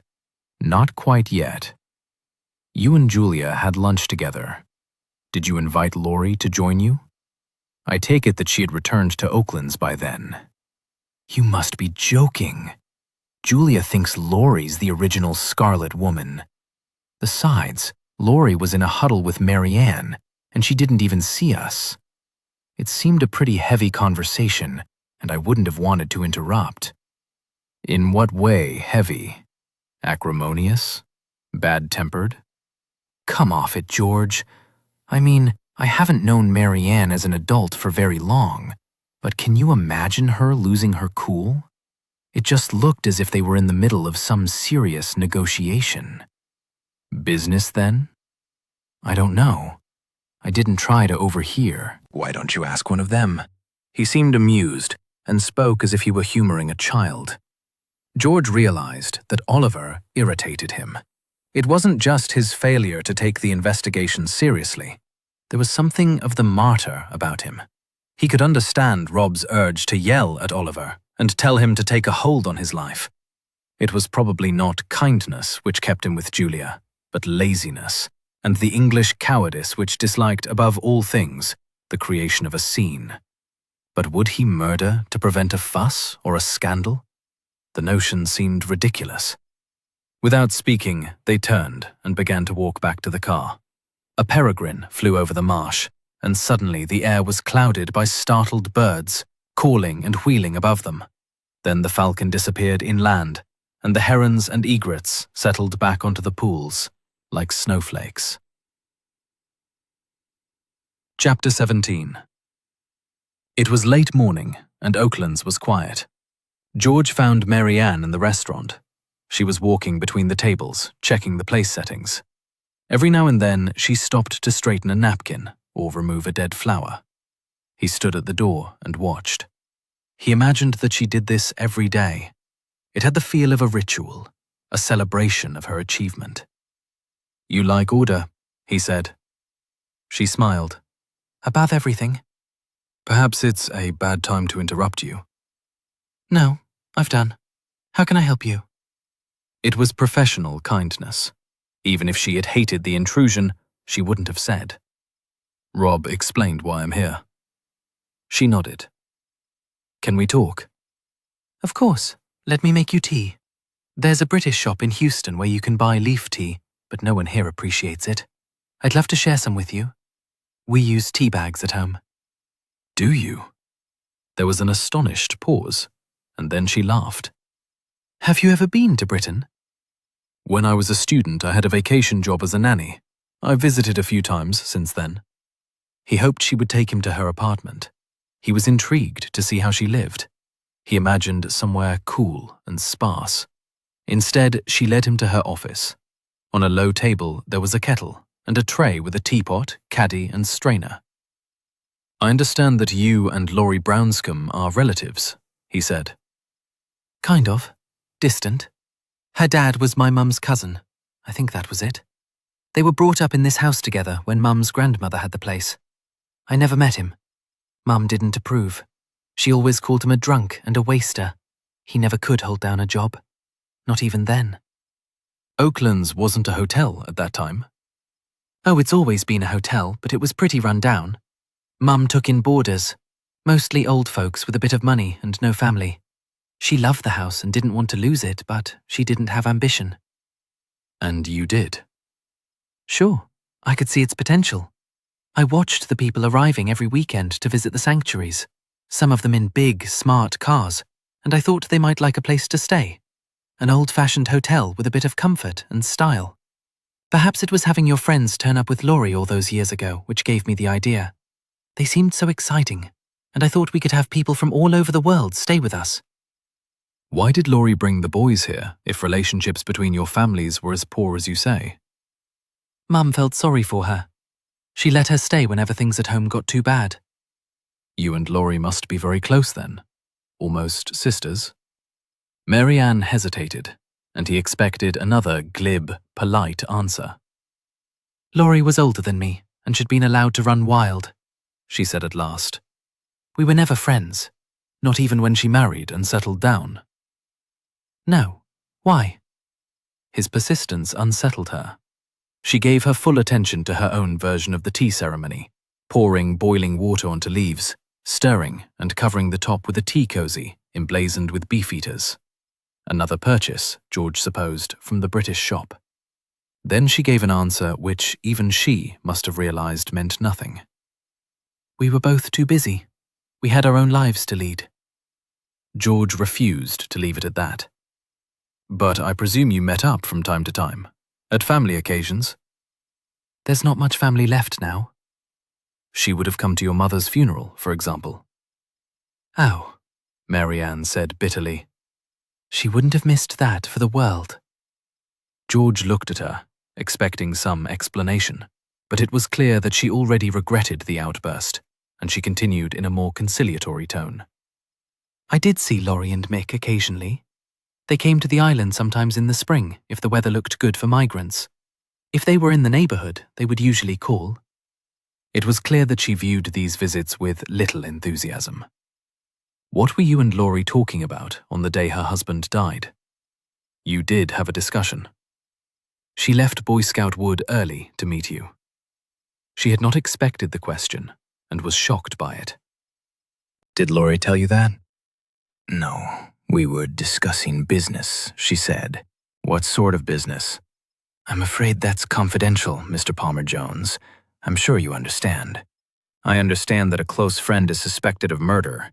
Perhaps you'd be more prepared to discuss the matter with a detective. She faced him out for a moment. Then she replied, We have a lot of land at Oaklands. At the moment, we feel that it's wasted. You don't plan to develop it? He was horrified. She laughed, relieving some of the tension between them. Not in the way you mean. But I see all the birders driving through town and paying to visit the Audubon sanctuaries. We couldn't accommodate more overnight guests without building and altering the atmosphere of the hotel, but we could welcome day visitors, if we had something to offer them. A private nature reserve, he said, in competition with Boy Scout and Smith Oaks. Not in competition. People would still visit the Audubon sanctuaries, but they'd come to us, too. We own a small area of established woodland.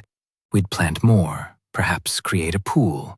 And all the time we'd have the birds in mind. I think it's an exciting venture. Laurie thought so too.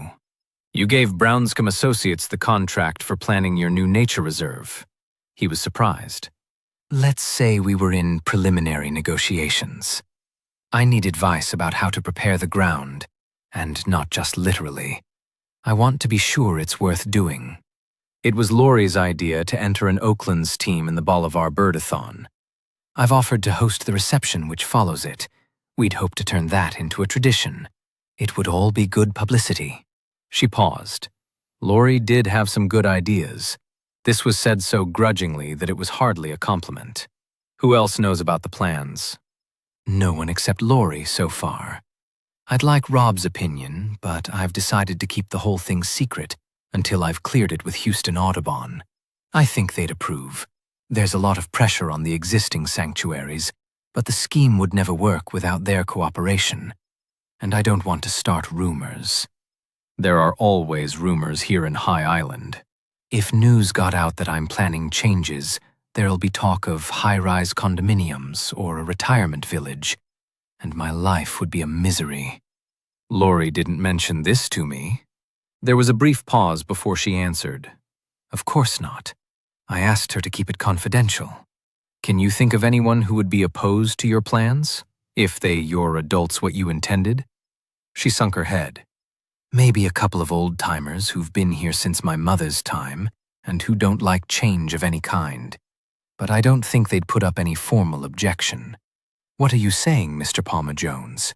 You don't believe my plans for a sanctuary at Oaklands can have anything to do with Mick's murder? Probably not. But he thought the scheme was not as straightforward as Marianne pretended. She had been too reluctant to discuss it with him, and why had she asked Brownscombe Associates to advise her when there was clearly tension between her and Laurie? It seemed unlikely that she was acting simply out of a sense of family obligation.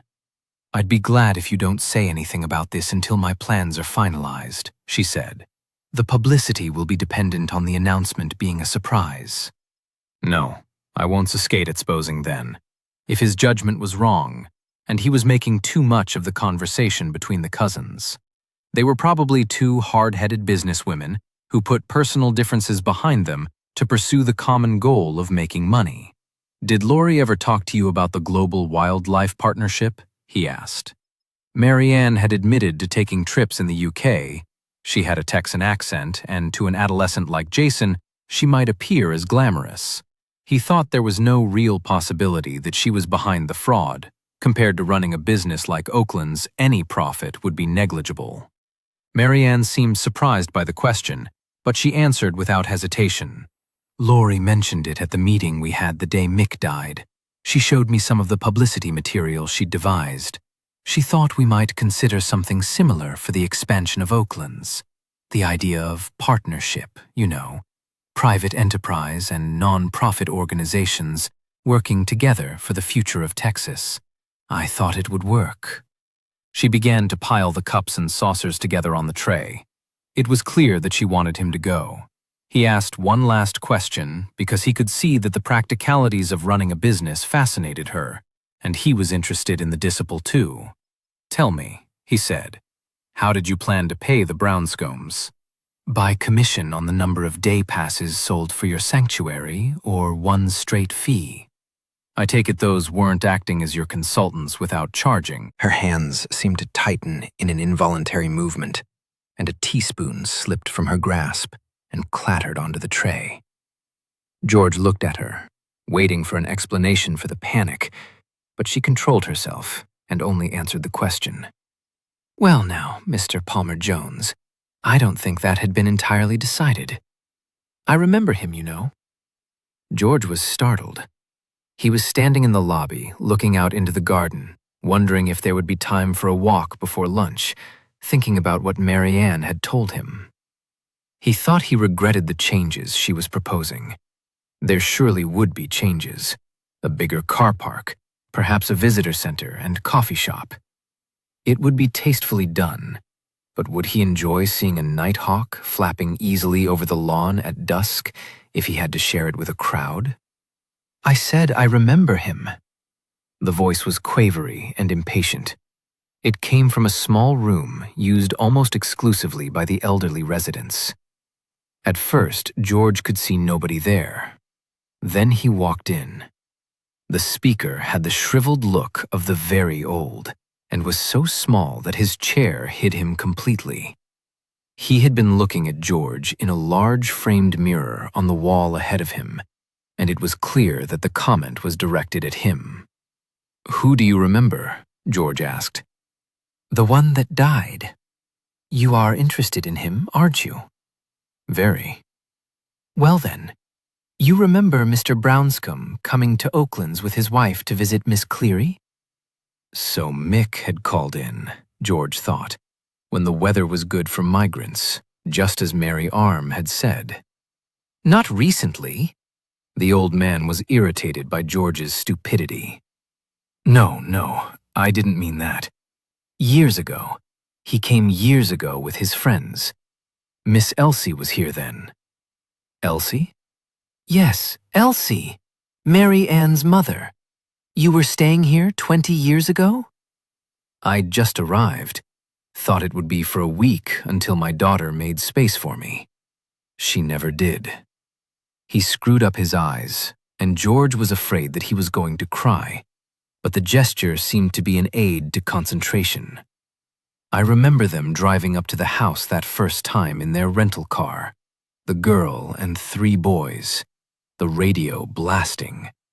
They jumped out as if they owned the place, all talking at once. There was loud music all over the house the week they were here. No respect, and I told them so. I wondered what I'd come to." "What else do you remember about that time?" "Does it matter?" His eyes were hooded. He looked at George in the mirror. "It might do. I liked it better then," he said. "It felt more like family." George sat down in a high-backed chair too. He did not speak. "They had time to talk to you," the old man went on. He shot a glance at George to make it clear that he did not feel sorry for himself. He just wanted to explain. Who talked to you? All of them. It was real friendly. The other people staying here. Elsie, she worked on her own in the kitchen then, and she didn't mind us going in to sit with her. We're not allowed there now. They're all so busy. So I'd sit in her kitchen and we'd talk. She hadn't had it easy. She needed someone to listen to her. Lost her husband, and her family were no use. Did you ever meet Laurie's father? Elsie Cleary's cousin? Nope. He weren't allowed near the place. I heard plenty about him, though. What did they say about him? Nothing good. Is Laurie's father still alive? The old man shrugged painfully. So far as I know, sitting in a bar somewhere, I expect. He paused, then muttered to himself, slurring the words, mimicking a drunk. Dreaming of his inheritance. What do you mean? They say that's why Elsie didn't want him around the place, in case he took it into his head that Oaklands belonged to him. Was there a chance that it did? He shrugged again. His mother and Elsie's mother were twin sisters. That's how I understand it. I'd have said he had a claim. He wasn't interested when he was young. He liked the city. That's what I heard. Off into Houston, leaving Elsie to run the place on her own. But now... He shut his eyes and seemed to doze for a while. In the distance, there was the sound of voices. Rob Earl's party must have returned from their trip to the coast. I felt sorry for the one that died, the old man said suddenly. His eyes were still closed. Brownscombe? Is that what they called him? That's right. What do you mean? When he was here that first time with the other kids, I felt sorry for him. Why? Slowly, he turned and looked at George. Because he was burdened with trouble and worn down with care. That sounded to George like the first line of a hymn, but he could not place it. He was not quite sure how to reply. We'd have shot them in my day, the old man said, brightly and inconsequentially. Who? All those people who come to look at the birds, swarming round the town, blocking the roads with their cars. Most of them foreigners. The man who died was a bird watcher, George said. I know, the old man said triumphantly. He shut his eyes again and began gently to snore. For the members of Rob Earl's party, it was a free afternoon. He had explained that he needed time to prepare for Sunday's birdathon. He was determined that the Oaklands team would see more species in 24 hours than any other group. It seemed important to Mary Ann, and he didn't want to let her down. If they were to compete successfully, he'd have to stake out all the common birds in advance so they could concentrate on the more difficult stuff during the day. George thought that was an excuse. Rob was beginning to feel the strain of the investigation and needed time alone. That afternoon, Joan Lovegrove was thinking about the bird race too. She had aspirations to be in the team. She did not doubt her ability to get to grips with this bird-watching business, though she recognized her limitations. On their first day at Oaklands, she had asked Rob Earl how long it would take her to be a competent bird watcher. He'd said flippantly that he'd been at it for 30 years and he was still learning. There was something sarcastic about him which she had disliked from the beginning. In her 30 years as a teacher, she had learned to recognize the cocky ones who thought it clever to answer back. There was a boy like Rob Earl in every class. I didn't mean expert, she said, because sometimes flattery worked better with these boys than chiding. I meant competent. Rob had muttered something under his breath, which she had not been able to catch. Obviously, he was pretending the whole thing was more difficult than it really was. She supposed it was in his interest to make himself out to be indispensable. Esme had taken up birdwatching first. Without consulting Joan, she had enrolled in a Workers' Education Association class. There had been slideshows and once a month a field trip which had lasted all day.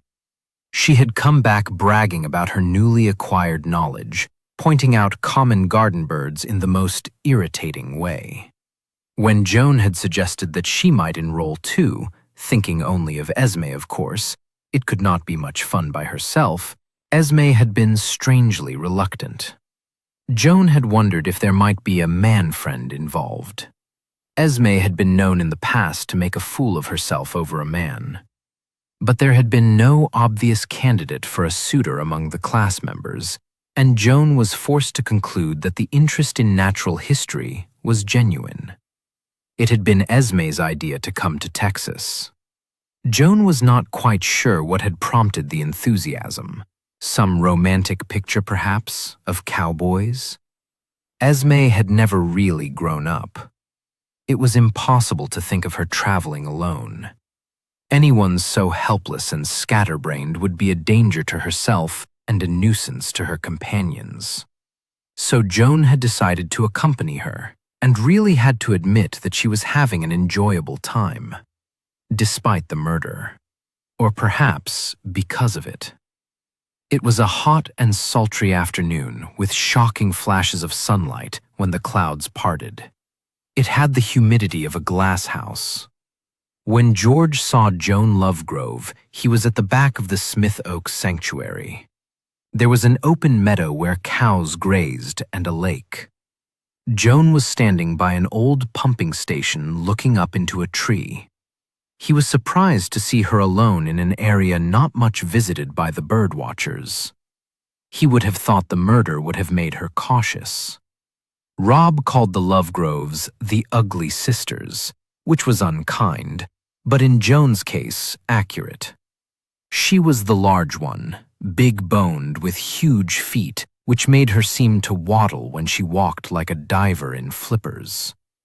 She must have heard George's footsteps because she turned round, not frightened, but excited, and she called in a stage whisper, "Mr. Palmer Jones, what luck! Do come quickly. I think I've spotted a black-billed cuckoo." George came quickly. Black-billed cuckoo was a rare bird, but he was disappointed. There was only one bird in the tree, and it wasn't a cuckoo at all. "I'm afraid," he said, "you're looking at a mourning dove. They're very common." "Ah," she was quite unabashed. "A modo. Isn't that what the Americans call them? An easy mistake, wouldn't you say?" George wouldn't have said, but he muttered politely. She paddled along beside him. "I wonder," she said, "if I might join you on your walk. You can tell that I'm a beginner. It would be helpful to have some pointers to identification. I've read your articles, of course, in Birdwatch magazine. Most enlightening. Thank you." He had intended to question the Lovegroves at some point and could hardly object to her company, but he had slipped away for a quiet hour's birding and felt resentful that his plans had been disturbed. They walked through a small gate and back into the wood. Smith Oaks covered a bigger area than Boy Scout. The trees were taller, more widely spaced. It wasn't so intensively managed. There were fewer trails and fewer birders. It suited George better. He would have liked to have enjoyed it on his own. "Your sister isn't with you today?" Although they bickered incessantly, he had never before seen them apart. "No, Esme feels the heat. This morning's expedition tired her out. She decided to take a nap after lunch. We've arranged that she'll join me here later." "The murder must have been upsetting for you." "Terrible. We were there, you know, when Mr. Earl found the body." "Yes," George said slowly. "I hoped you might tell me about that." They came to a clearing off the main track with a picnic table and benches. They sat opposite to each other, strangely formal. It was as if, George thought, they were sitting at a table in an interview room. Apart from the mosquitoes, which seemed not to bother Joan, but which distracted him throughout the conversation, so he worried at the end that he had missed something vital. "We didn't see anything suspicious," she said, "except for Mr. Earl hiding." "Yes," George said, "and I know he's a friend of yours, Mr. Palmer Jones, but that did seem suspicious." "I can see that it would. It would have been wrong not to tell the detective what we saw." Of course. He wondered if Russell and Connie May had been giving her a hard time. "Would you mind going through your movements that day, Miss Lovegrove? You went in the bus with the others to Boy Scout Wood?" "Yes." She paused. "It wasn't quite what I was expecting. It was much more confusing than my previous experiences. The birds weren't easy to see. And the noise, people shouting. Russell May became quite hysterical. I thought he'd have a heart attack. Mr. Earl did his best to point things out to us, but in the end he seemed to lose patience. It did say in the brochure that the trip was suitable for beginners." Her voice was disapproving. George said nothing. He was not there to defend Rob to his customers. "So in the end, Esme and I went for a walk by ourselves." "And that's when you saw Mr. Earl?" "Well, that was rather later. The hotel had provided a good packed lunch, and we'd eaten that." "Did you meet anyone else you recognized during your walk?" "I was looking at the birds, Mr. Palmer Jones, not the people. You should ask Esme about that. She's more easily distracted than I. There was certainly no one else on the trail by the body." She looked at her watch. Her wrist was unexpectedly thick, and George was reminded suddenly of a pantomime dame. The huge feet, the heavy features, the shock of gray hair, which might have been a wig, made the dress she wore seem like a disguise and gave her a clownish quality. "I must go," she said. "Esme will be waiting for me at the entrance to the reserve. That was the arrangement we made." But when they walked down the track, there was no sign of Esme. Joan tutted theatrically, apologized as George waited with her. "My sister has always been unreliable, Mr. Palmer Jones. As I said, easily distracted. She'll have attached herself to another party and forgotten about me." Quite unconcerned, she insisted that they return to the hotel. When George returned to the hotel, there was a message from Molly, who was pursuing her own line of investigation. She had followed his instructions and was in Devon, in the village where Mick Brownscombe had been brought up. She had left a contact number and asked him to phone her. He called from his room. "It's raining," she said. "I suppose you've spent all day sitting in the sun." After he'd made his peace with her and listened to her plans, he showered and changed for dinner, then sauntered across the grass to the main house. At the door to the bar, he stopped. Inside, Joan Lovegrove was making a scene. "Well, she must be somewhere," Joan said. She looked around her as if she were accusing them all of conspiracy. She sounded irritated rather than anxious. Her audience were embarrassed by the scene, but also faintly amused. They were all there. Russell May dressed in the suit which he probably brought out each year for the Bowls Club dinner. Connie, dumpy and cheerful in a long floral frock like a Victorian nightdress. Julia and Oliver Adamson detached and above it all. And Rob Earl, still dressed in the jeans and t-shirt which he had been wearing all day, just back from the field, on his way to his room to change, but attracted by the fuss in the bar.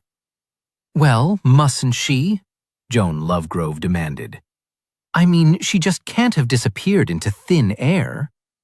She too had changed for dinner and was wearing an unflattering creation in emerald green, which in her youth could have been called a cocktail dress. "Perhaps she went for a walk," Rob said, adding in a perfectly audible whisper, "to get some peace." There were stifled giggles. Joan looked at him furiously. It had the makings of a farce, but George was uneasy. He walked into the room, and they all looked at him. He felt like a stage detective making an entrance on one of those dreadful thrillers which were the staple of amateur theater groups.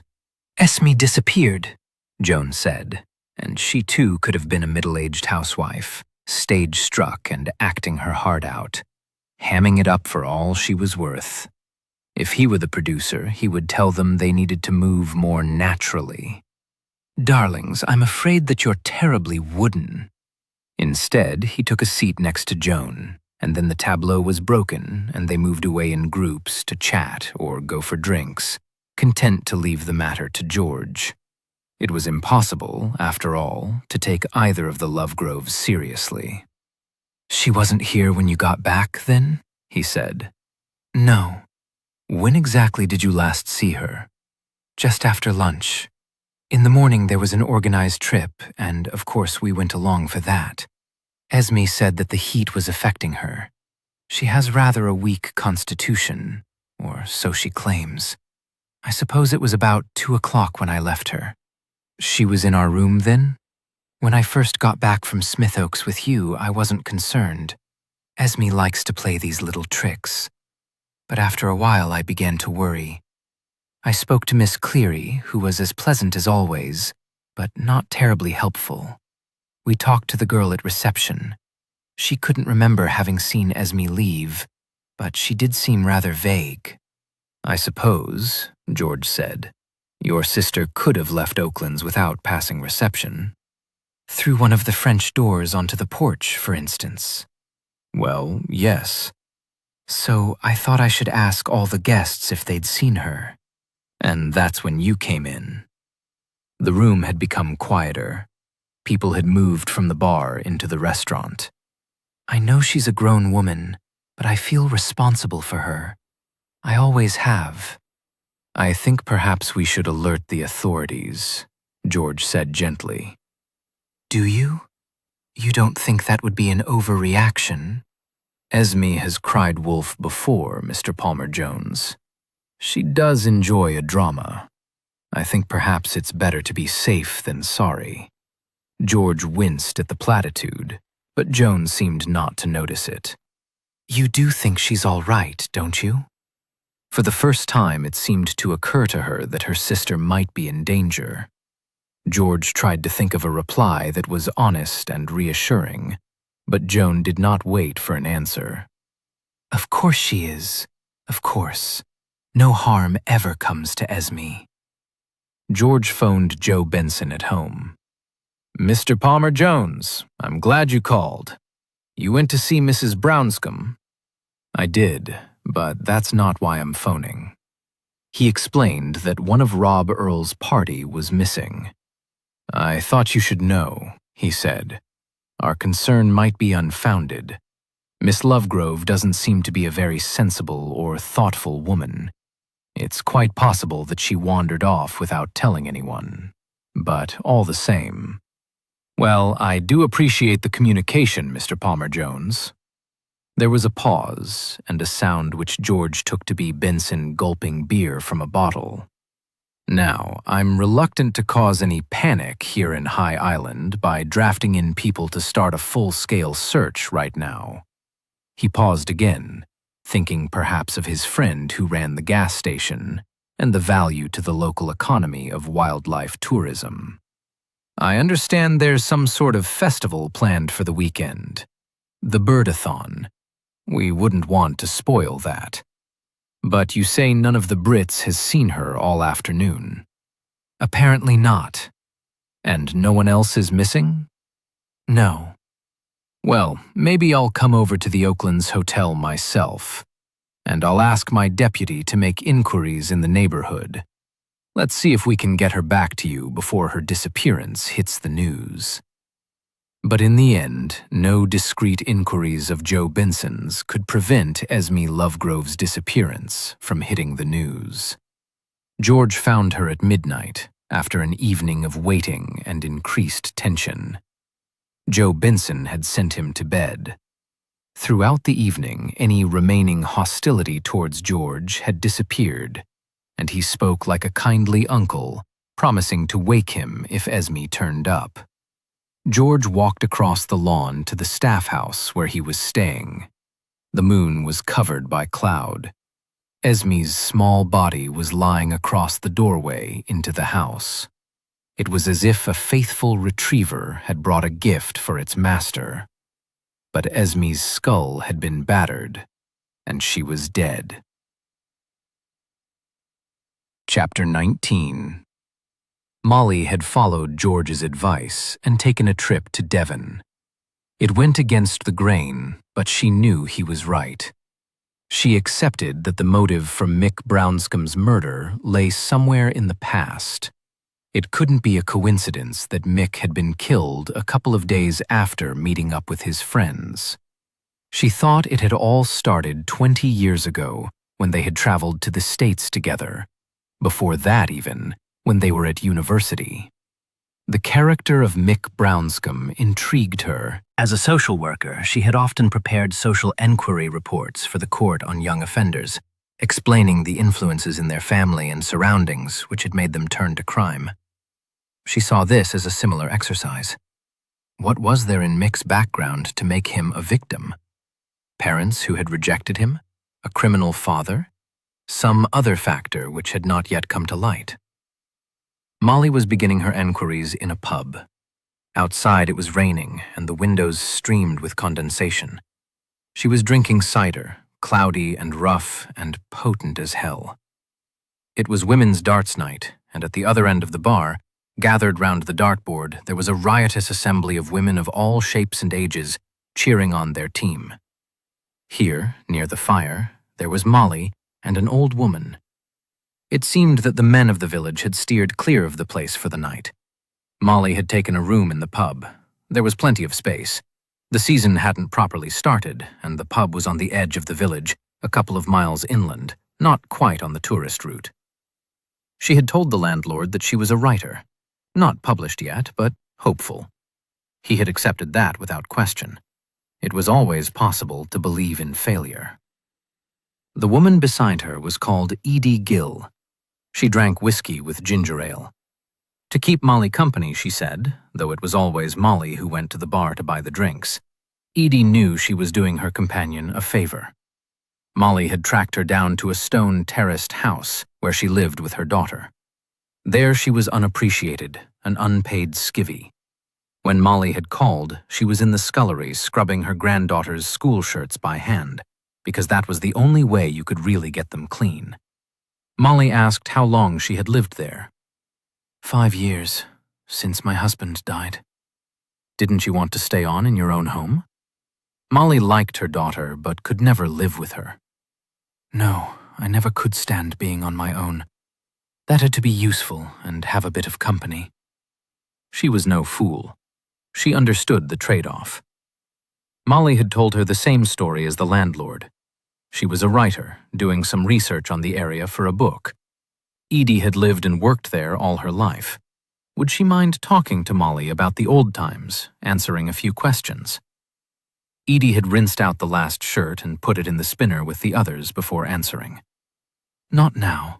Come back later, when I've cleared up the tea things. About 7. When Molly had arrived, there had been a row of suspicious faces peering at her through the living room window. She had realized it would be impossible to have a private conversation there. They stood together in the narrow hall. Would you mind if we talk in the Golden Fleece? Molly asked. That's where I'm staying. She thought Edie might not like to be seen in a public house, but the old woman was already putting on her hat and coat. I'd like that, she said. They stepped out into the street. I haven't had a night in the Fleece since Jack died. She pulled a face. My daughter married a Methodist.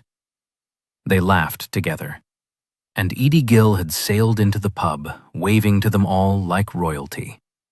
The first drink for both of them had been on the house. Of course, there have always been visitors, Edie Gill said. Molly had explained that she was writing a history of tourism. There were wealthy people who took houses for the summer, and families staying in boarding houses, though that was mostly in Ilfracombe, and there wasn't so much of that trade when they closed down the railway. She paused, drained the glass of whiskey. It was Wilf Brownscombe who brought the crowds to the village. Wilf Brownscombe? Molly asked, as if she'd never heard the name before. I went to school with his mother. She was a poor little thing. Pretty enough, but not much about her. And my daughter went to school with Wilf. They knocked about together for a while. There was nothing I could do about it. She was always a stubborn madam, and if I'd put my foot down, she'd have seen him all the more. She saw sense by herself. Better the Methodist than that. Why? What was wrong with Mr. Brownscombe? She didn't answer, and Molly thought she had not heard. The darts match members were becoming rowdy. "Why do you want to know?" Edie demanded at last. "Out of interest. It's general background for my book." Edie shook her head. "You've been asking questions," she said. "You wanted to speak to someone who worked for the Brownscombes about 20 years ago. Do you think my friends would have given you my name without telling me? Do you think a stranger can come in nosing about without causing a stir? You're not writing a book. So who are you?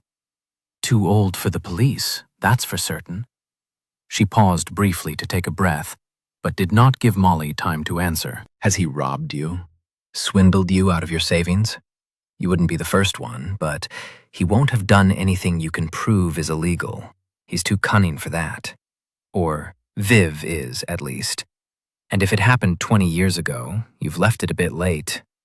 "His son was murdered," Molly said. "In America." I'd not heard. Isn't that unusual? I'd have thought news like that would be common knowledge, even if it didn't get into the papers. Edie shook her head. "They're very close, those two. A friend of ours is suspected of the murder. We don't believe he's guilty. Nobody in America seems to have known Michael very well. I thought there might be some clue here to why someone should want to kill him. We even wondered if Michael might be mixed up with some fraud of his father's." "We?" Edie demanded. "Who's we?" "My husband and I. My husband's in America. Michael won't be mixed up with any fraud of his father's, even if he was the type, which he wasn't. They haven't spoken for 20 years so far as I know. Michael hasn't been home at any rate, and they haven't been out there to visit." "You were working for the Brownscombes when Michael went off?" She nodded. "Housekeeper at the White Gables Hotel. Wilf still owns it. He managed to keep it somehow when he went bust. It's full of old folks now, like everywhere else they run. And Michael was working there too, that summer before he went off to America?" Edie moved her empty glass across the table and waited for Molly to go to the bar for another drink. "Michael worked everywhere," she said, then. "You have to understand what it was like for the boy. Wilf Brownscombes a bully. He always has been. He couldn't bully his wife, so he bullied his son. And he bullied his workers, so the business was always short-staffed. At one time, the only employees left were the people he had a hold on. Foreigners without the right papers, and lads from the north on the run from the police. He never bullied me, mind. Jack sorted him out once when he was a boy, and he never forgot it.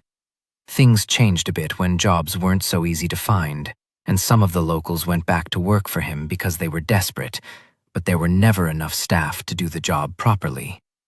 So Michael filled in? Edie nodded, but refused to be hurried. Michael was never much to look at. Short and round-shouldered with a bit of a squint, which the doctors put right in the end, but which the other kids never forgot. The cool little monsters. He had to wear those round glasses with a sticking plaster over one lens. So his dad picked on him at home, and the children picked on him at school. It's no wonder he grew up so nervy. She paused to take a drink, but Molly knew better than to interrupt. He was bright, though. He passed the 11+ and got offered a place in Barnstaple. It was still the grammar school in those days. Wilf threatened not to let him go.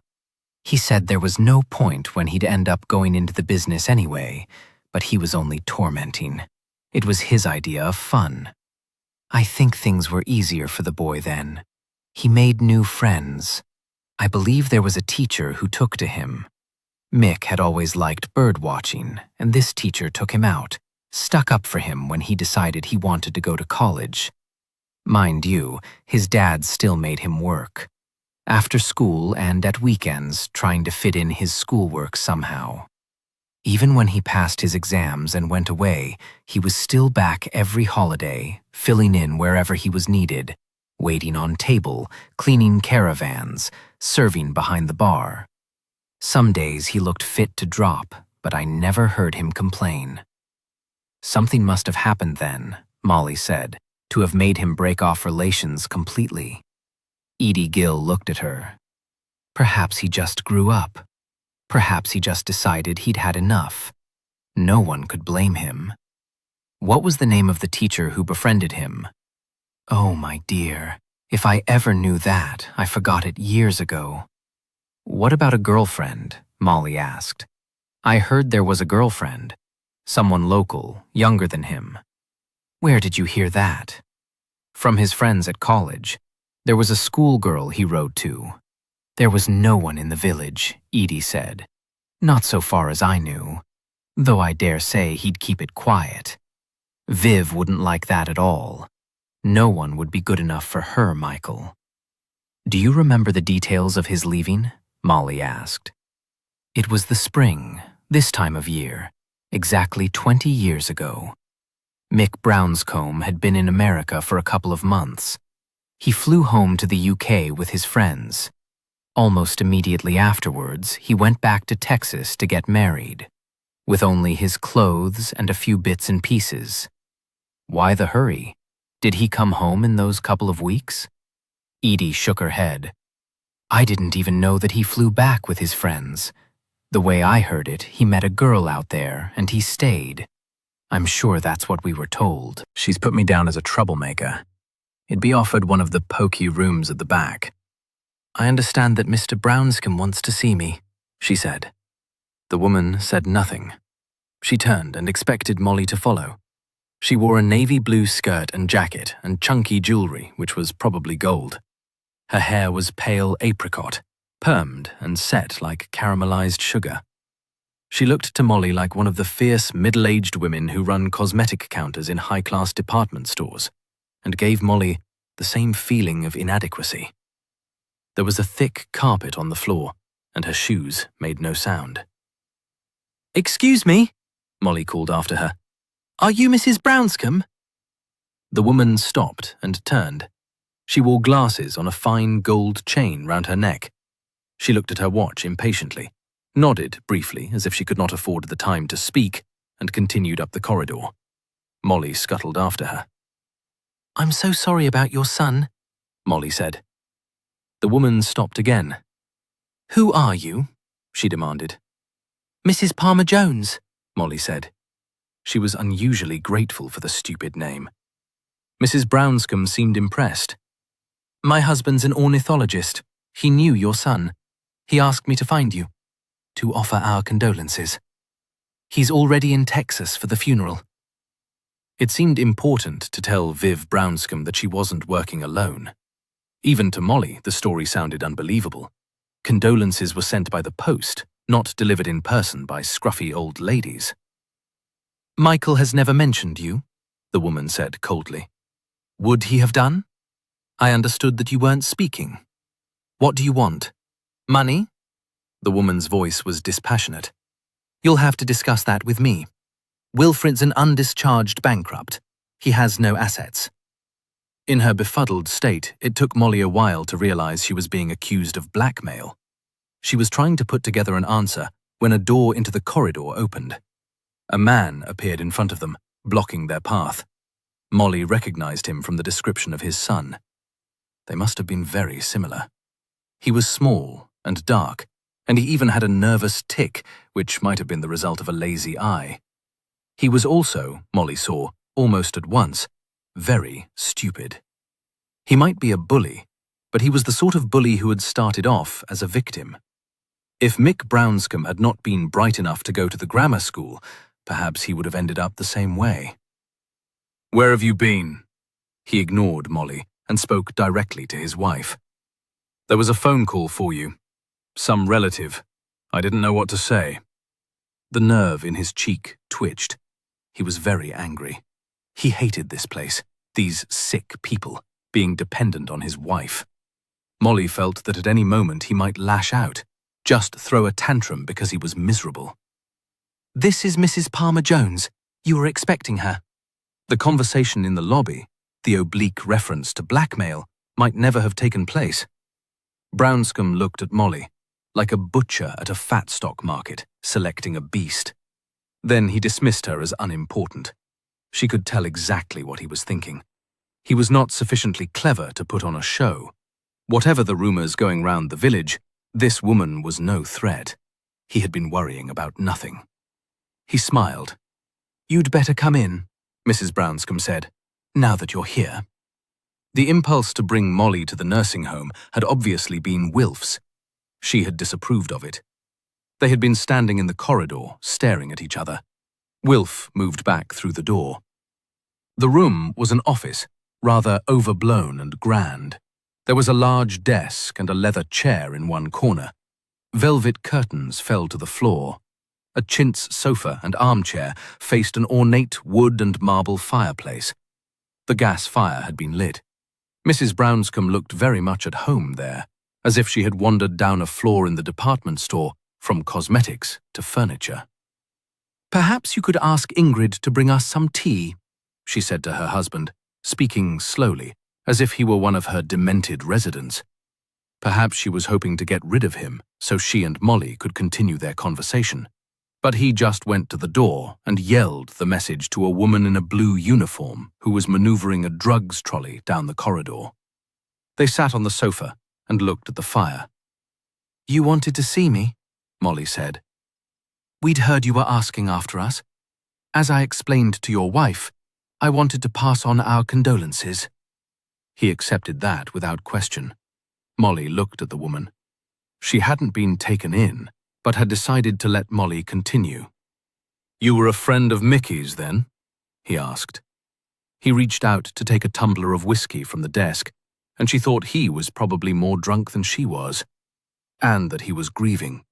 So much, she thought, for George's theory that Wilf was for some reason involved in his son's murder. "My husband knew him, from the old days." You know, when he was at university, and he used to go bird-watching with Rob Earle and Oliver Adamson. She expected recognition, but the names seemed to mean nothing to him. "I remember them," Mrs. Brownscombe said reluctantly. "We never met them, but Michael used to write home from Brighton every week. It was always Rob this and Oliver that. Then he went to America with them, and that was a bloody stupid idea." Wilf could hardly contain himself. 3 months in America, just on holiday. I said to him, work 30 years without a break like me, and then you'll deserve a holiday. But he went anyway, Molly said easily, not making too much of it. "Kids," she seemed to be saying. "They're all the same, aren't they? Do what they want. Don't even think of their parents." Wilf Brownscombe was not listening. "And now I'm on bloody perpetual holiday. Minder to a bunch of poor bastards who can't wipe their own asses, and not even trusted to do that. Living off a woman. Do you realize I've not even got a bank account of my own?" Molly was aware again of the anger, barely controlled, growing. "You had a row then?" she said brightly. "Before Mick went off?" "Not in the end. In the end, he went off with my blessing." He looked up at her. "Say what you like. I did my best for him." He stared back into his glass. "And then of course he got married," Viv said chattily. It was so unlike her to volunteer information that Molly realized she was worried Wilf would give something away. Perhaps a confidence or confession which would explain her fear of blackmail. "And he set up in business on his own. I understand he's done very well." "Yes," Molly said. "Did he tell you about his work?" "Nothing," Wilf answered angrily. "He was working closely with a charity before he died. What they call in the States a non-profit organization. The Wildlife Partnership. Perhaps you've heard of it?" Wilf shook his head. "But I believe you're both very involved in charity work." He seemed confused. "Before I was made bankrupt, I was trustee of the hospice in town," he said. "We still support it when we can, and we give to the donkey sanctuary in Croyd." Unless they were magnificent actors, Molly thought, The wildlife partnership meant nothing to them, so that put paid to another of George's theories. "Was Mick always interested in natural history?" she asked. "Even before he went to university and met Rob and Oliver?" "Oh yes," Viv Brownscombe said. "He'd have turned the house into a zoo if we'd let him, wouldn't he, Wilf? We had seagulls with damaged wings, a hedgehog in a cardboard box, and a sparrow that he'd rescued from the cat." She seemed eager to remember him as a boy, and Molly realized that, in her own way, she was grieving too. "We soon put paid to that," Wilf said. "We couldn't have vermin clattering up the place, not in a hotel. We'd have the health people down on us like a ton of bricks." "Wasn't there a teacher at the grammar school who encouraged him?" Molly asked. The couple looked at each other, but she couldn't quite make out what they were thinking. Had they disliked the man, resented his influence on their son? "That's right," Wilf said. "Butterworth. A weedy sort of chap. I could never make out what Michael saw in him. Does he still live locally? He might be interested to hear of Michael's death. They might even have been in touch over the years." "No." Mr. Brownscombe's answer was quite definite. "They won't have written. But he does still live in the area. Well, how would we know that, after all this time?" She turned away impatiently. "Is there anyone else I should talk to? Perhaps an old girlfriend of Mick's?" "No," Viv snapped. "There's no one left here who remembers him now." They sat for a moment. "It must have been a shock when Michael married Laurie," Molly said gently. "And not very convenient for you, Mr. Brownscombe. It left you without anyone to take on your business." She expected another outburst about Mick's ingratitude, but all Brownscombe said was, "I dare say he did what he thought was right." "And how do you get on with your American daughter-in-law? I believe she's an attractive woman." It was not the sort of comment she would usually have made, but Wilf seemed convinced by it. "So I hear," he said resentfully. "You've never met her?" She feigned surprise. "Never got the chance," he muttered. "I don't think," Mrs. Brownscombe interrupted, "that this is any of Mrs. Palmer Jones's business." But Wilf was too drunk, or too lost in regret, to take any notice of her. "We didn't even get an invite to the wedding," he said. "After all, we'd done for him. He sent a letter afterwards telling us they were married. It was the same when the children were born. A card with their names, not even a photo. Are you surprised, the way that you treated him?" Mrs. Brownscombe spoke quietly. She had not lost her temper. It was a warning. Keep your stupid mouth shut. Then she smiled, and there was even gold in her teeth. "As you'll have gathered, Mrs. Palmer-Jones, Michael and my husband never really got on." "Will you get to the funeral?" Molly asked. "No," Mrs. Brownscombe said. "I don't think we could face it. We prefer to remember Michael as he was, here as a boy." The love of her life, Molly thought. The apple of her eye. She was woken at 7 the next morning by the landlord banging on the door to tell her that she had a telephone call. He seemed to take delight in waking her. There was no phone in her bedroom, so she took the call in the bar, surrounded by dirty glasses and overflowing ashtrays. She knew it would be George with more of his instructions. She started to complain. Her head was aching, and she was not sure what to make of the Brownscombes. He cut her short. "There's been another murder," he said. "I've just found the body." In Texas, it would be 1 o'clock in the morning. Dark, but probably pleasantly warm. She had pulled a jersey over her winceyette pajamas and still shivered. Rain lashed against the window. "The victim was a middle-aged spinster.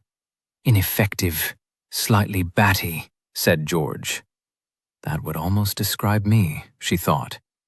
"We believe she must have been a witness to the first murder. It's a distraction, really."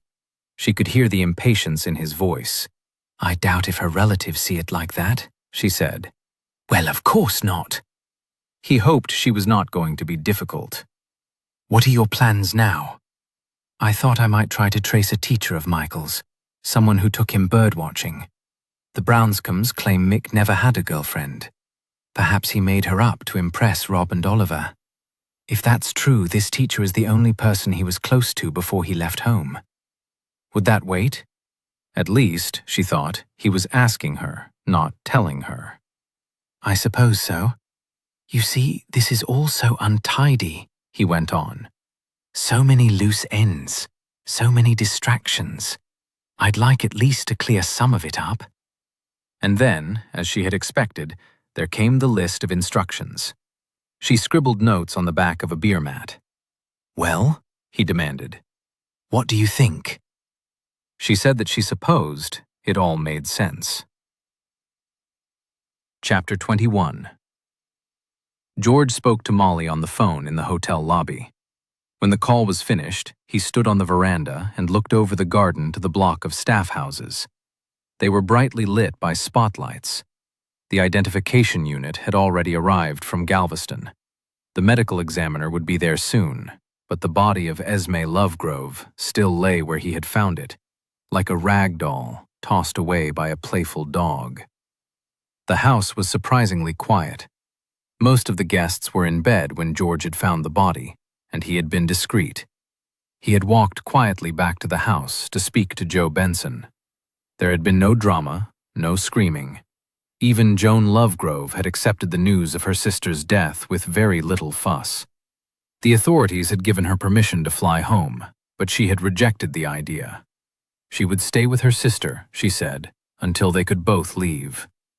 George thought she would probably be less lonely here. Joe Benson came up behind him, and they leant over the veranda rail together. I left my room at 7 o'clock, George said. She wanted there then. So someone must have dumped the body while you were at dinner. Or later, while we were waiting to see if the lady showed up. But she wasn't killed then, George said. Was she? She'd been missing all afternoon, so why take the risk of moving her? It was as if someone wanted to be sure that she would be found. Did you notice any of your party go missing during the evening? No, but people were coming and going all the time. It's a big building, and there wasn't an organized event. Sometimes Rob Earl gives a slideshow or lecture. There was nothing like that tonight. It would have been easy to slip away for half an hour. It might not even have taken that long if she was killed somewhere here in the woods. What about clothes? There might have been blood. Did anyone change their clothes during the course of the evening? George did not answer immediately. When I came into the bar at about 7 o'clock, Rob Earl was wearing jeans and a t-shirt. Had just come in from a bird-watching trip. We discussed Esme's disappearance. Then he went up to his room to put on a shirt and tie.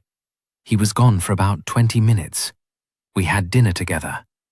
He wouldn't have had time to move the body, shower, and change. No, Benson said. I guess not. She must have seen something, George said. Why else would anyone want to kill her? And if she did see something important on the day Mick Brownscombe died, why didn't she tell the detective who questioned her? They stood for a moment in silence. A barn owl cried from the trees, and George realized that he still needed the bird for his trip list. She wouldn't have been the sort to go in for blackmail? Benson suggested tentatively. That's not the impression I got of her. No, George said, but he remembered Joan's words. Esme always enjoys a drama. He tried to picture Esme in conversation with the other party members. She had gone in for arch comments, teasing of a vaguely flirtatious nature, anything to draw attention to herself. She might have seen any information about the murder as too valuable to simply pass on to the detective. Then it would become common knowledge. Wouldn't she be tempted to save it so she could make some dramatic revelation, without realizing that it actually gave away the identity of the murderer? I don't understand how Esme could have witnessed some significant event without Joan seeing it too, he said. They were always together. But not this afternoon. No. I wonder if she made an excuse about the heat having exhausted her. She just wanted her sister out of the way. She'd arranged to meet someone? It's possible, George said. He thought of Esme, who had never grown up, with her floaty dresses, her powdered face, and her hyacinth blue eyeshadow. It would have been a man, he said. If a man had flattered her, pretended to find her attractive, She'd have ignored any danger and gone with him. So the killer's a man? Well, Sherlock, I didn't realize this business was so damn easy. George smiled, nodded across the garden to the team of detectives. Have they got a murder weapon? Nope, but I guess it's more likely that'll be found where she was killed. Any ideas? What do they call it in those TV series you sell us? A blunt instrument. That's what they reckon it was. But not the chisel, George said, almost to himself. I wonder why. You think there could be two separate killers? I don't think anything at this stage. But in a sense, there was too much to think about. Too many strands to the investigation. The case was messy, and he hated untidiness. If he could clear up the minor mysteries, the distractions, then he might find out what lay behind the murders. He turned to Benson. Would you give me permission to leave High Island for a few hours? I realize I've not made a proper statement, but I'll be back this afternoon. The constable rubbed his eyes with the back of his hand. It was the only sign that he might be tired. Well, I told you, it's not my case. It's not my place to give permission for anything. If I asked Detective Grant, do you think he would let me go? Benson considered. No, he said at last. I don't think he would. He's an ambitious man, and he plays by the rules. They stood for a moment in silence. I've just thought of something, Benson said. Now, you won't take this the wrong way, Mr. Palmer-Jones. You won't take offense? Of course not. Well, you're not as young as you were. He paused. What with the jet lag and all, I'd say you were pretty tired by now. Jet lag is a terrible thing, George said. You can't sleep in your own bed. The IDU wouldn't want you going over there, disturbing their good work. We could ask Miss Cleary to find you somewhere in the main house, but she's probably asleep by now, and I wouldn't want to wake her. It can't have been an easy time for her. 2 killings in a week. No, George said. We shouldn't disturb her. What I suggest is that you find a motel room for the rest of the night. The Gulfway's full. Miss Lily told me that only today. But you should find something in Winnie. I don't think Detective Grant could object to that. You have a good sleep and be back here in the afternoon. Thank you, George said. Benson looked at him. We old-timers have to stick together. He was only half joking. Now you take care, you hear? George's car was parked with all the others in a space which had probably once been a stable yard. It was at the back of the house, close to the kitchen, and there was no view from there of the spot-lit body and the IDU. The area was lit by a white security light. There were 3 big dustbins, and he supposed that they would be searched by the detectives looking for the murder weapon and blood-stained clothing. It was unlikely that the murderer, who had been so cool slipping out from dinner to move the body, returning later to join the discussion about where Esme might be, would give himself away so easily. He stood by his car and looked up at the dark silhouette of the house. There were lights at the windows on the ground floor, next to the kitchen. He guessed that was where Ann Cleeves had her apartment. Benson had been wrong then to suppose that she was asleep. Only one other window was lit. The house was so big and so dark that it would be impossible in the daylight to work out whose bedroom it was. Perhaps Joan Lovegrove was there, lying awake despite the sedation she'd been given. Perhaps someone with a guilty conscience had left the light on in the hope of driving away nightmares. He got into his car and drove slowly down the track, expecting at any moment to be stopped. But the detectives from Galveston had only just arrived, and there was no one on the gate. As he passed through the quiet streets of the town, he met a small convoy of cars. Reinforcements, he thought, and perhaps the medical examiner. He hoped that Esme's body would have been removed by the time it got light. Just before he joined the I-10 at Winnie, he saw a truck with the logo of a television station on the side. Rob's punters would wake up to a circus of flashlights and fast-talking reporters.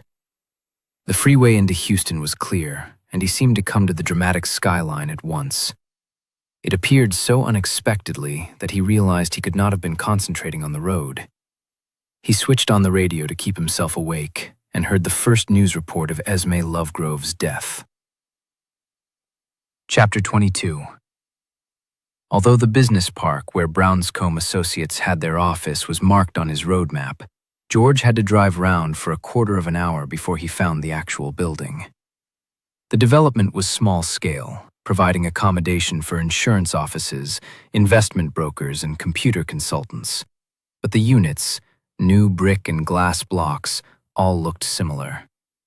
Brownscombe Associates was in a building at the edge of the park, looking out over flat open space, which was probably a school sports ground. It was 4 a.m. The door to the building, which housed 3 other companies, was locked. George parked in the shadow and dozed. At 6 a.m., a security guard turned up in a van. He unlocked the main door with a master key and drove away. As soon as his taillights had disappeared, George tried the door again, but still it was impossible to get in. Access for employees was by a coded button press. He touched a few buttons hopefully, but nothing happened. He returned to the car, worried that if he made too many mistakes, he might trigger an alarm system. As he had approached the entrance, a bright security light had flashed on. The first keen employee arrived at 6:30. He carried a bundle of envelope files.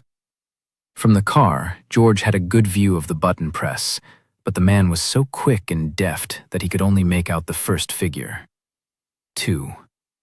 Then 2 buttons pressed together. Then another, single, further down the pad.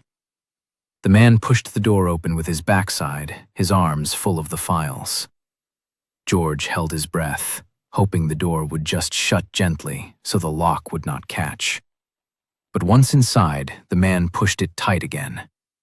A light went on in a second-floor office. Clark Accountants. Brownscombe Associates was on the ground floor. 5 minutes later, a pickup truck drove down the road and stopped with a jerk outside the office block. George ducked down in his seat as it passed him. A heavy, middle-aged woman got out and pulled a shopping bag after her. She shouted some words of Spanish at the driver, presumably her husband, and he drove away. She wore carpet slippers and a large overall tied at the back. The office cleaner. It was obvious that she mistrusted the push-button key. She set down her bag before tackling it. She fumbled in her overall pocket for a scrap of paper where the numbers had been written. Then she prodded the combination slowly and deliberately so George could see exactly what she was doing. 2, then 4 and 6 together, pressed with the index finger of each hand, then 9. The door clicked open. She turned her eyes skyward as if thanking heaven that the contraption had worked again. She picked up her bag and let herself in, closing the door carefully behind her.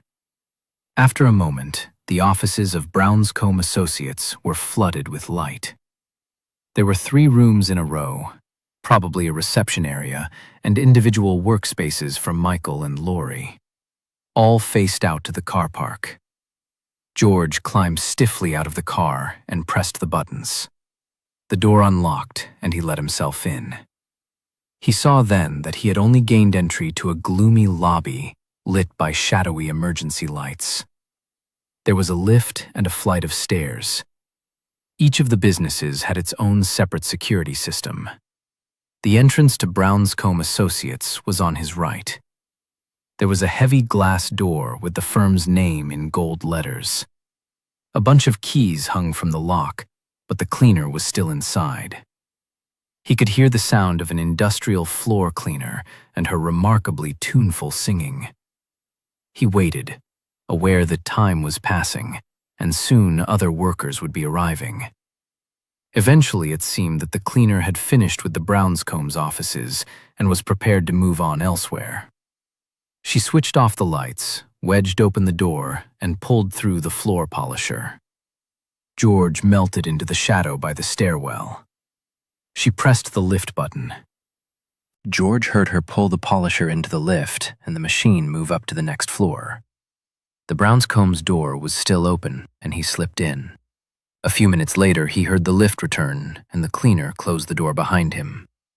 He was in a reception area. There were 2 desks with computer screens and keyboards, a row of filing cabinets, and in a corner, easy chairs and a low table where prospective clients would be given coffee and asked to wait. He found the current project files in the first cabinet he tried. It was locked, but the keys were in the top drawer of one of the desks. He found the wildlife partnership information immediately, and he sat on one of the easy chairs to read it through. It was light enough now to see. He worked quickly and meticulously, reading every sheet, not skipping a word. It all suggested that the wildlife partnership was a legitimate account. There were copies of proposals made by the Brownscombes for work to be carried out.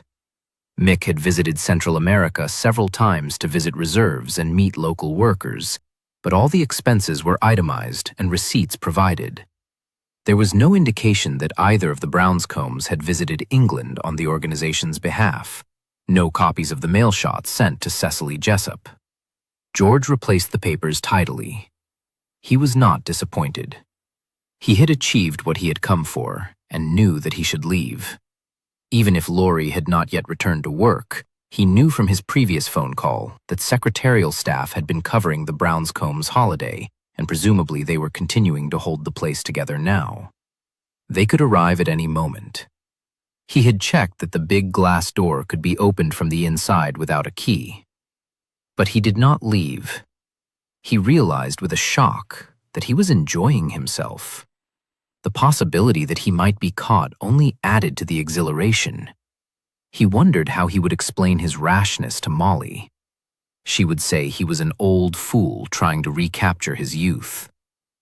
He moved on to Laurie's office. At the window there were vertical blinds. He adjusted them so he could not be seen from outside, but he still had sufficient light to read. The room was businesslike and uncluttered.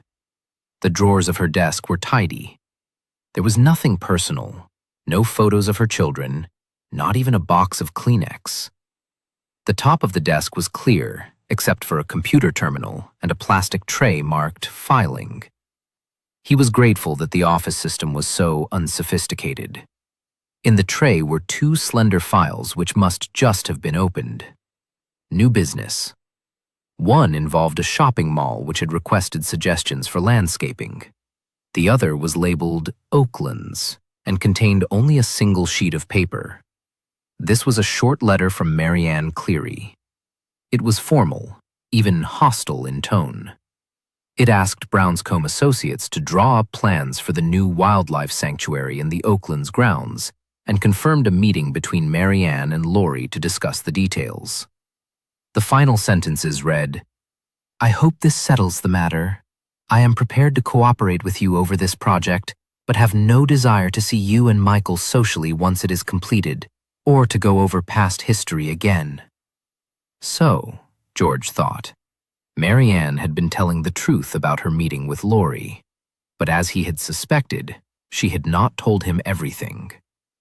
George returned the files to the plastic tray and moved on to Michael's office. It was evident that Michael had worked in a less organized way than Laurie. A bookshelf containing field guides, atlases, reports, and a pile of large-scale maps stood against one wall. A plan had been laid out on the floor, presumably because there was no longer any room on the desk.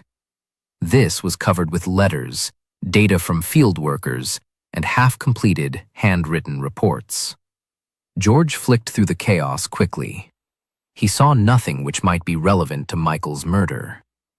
The desk drawers seemed to be filled with junk, chocolate bar wrappers, drawings which his children must have done when they were young. There was a crumpled 40th birthday card from Laurie with a picture of an Indian elephant on the front. Inside she had written, "Hope we make it to India before we're 50, but you'll only do it if you learn to hustle." It was evidently a shared joke, and George thought that despite her toughness, Laurie would miss him. In the bottom drawer, underneath a pile of computer paper used as scrap, there was a large brown envelope.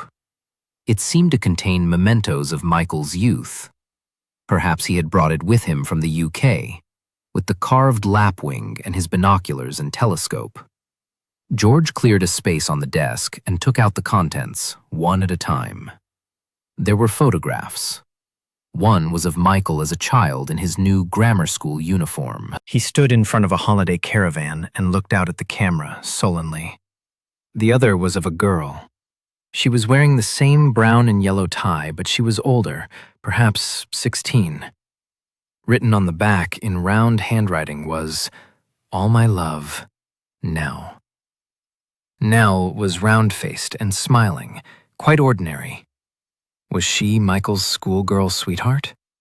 If so, why had Molly found no trace of her? Next came a certificate, handwritten in flowery calligraphy, which stated that Michael Brownscombe had been a member of the junior team which had won the North Devon Naturalists Spring Bird Race in May 1970. Then George brought out a letter, which couldn't have come with the envelope when Michael moved to Texas. It was dated 2 years after his marriage. At the head of the paper, a printed label with the writer's name and address had been stuck. The address was a village in North Devon, which George did not recognize. The name was Paul Butterworth. He was the teacher who had encouraged Michael's birdwatching. So Molly's instinct was spot on again. The two men had kept in touch. George felt a mixture of admiration and resentment that she always seemed to get things right. The letter contained descriptions for birdwatching trips, walks in places which he assumed Mick would remember, but after the details of badger watches and peregrines returning to breed on nearby cliffs, there seemed to be a warning. They came to visit me again with more questions, still flying kites, I think.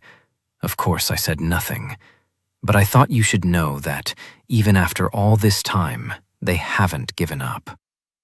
Last out of the envelope were some newspaper cuttings. They were clipped together with a rusting staple and so faded that they were hard to read in the half-light coming through the blinds.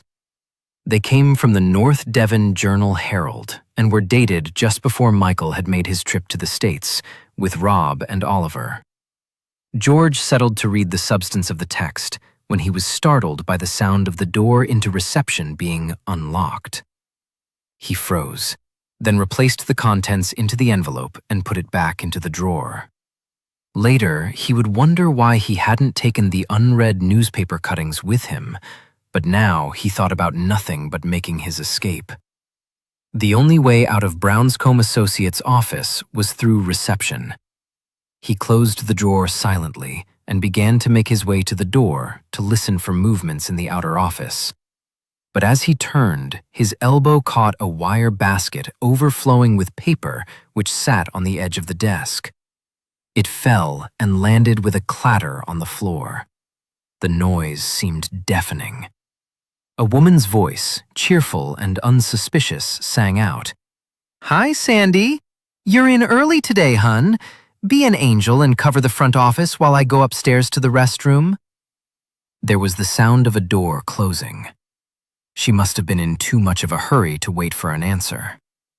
George walked quickly to the reception and let himself into the lobby.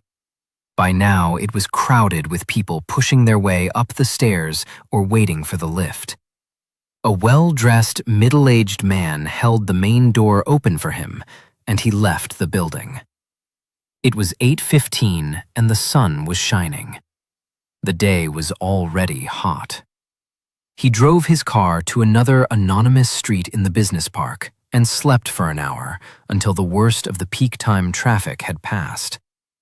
Then he made his way to High Island. Chapter 23. It was turning into the hottest day of the spring.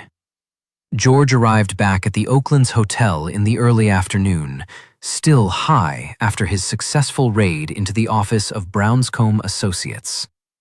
Ex-senior civil servants didn't often get the opportunity to go breaking and entering.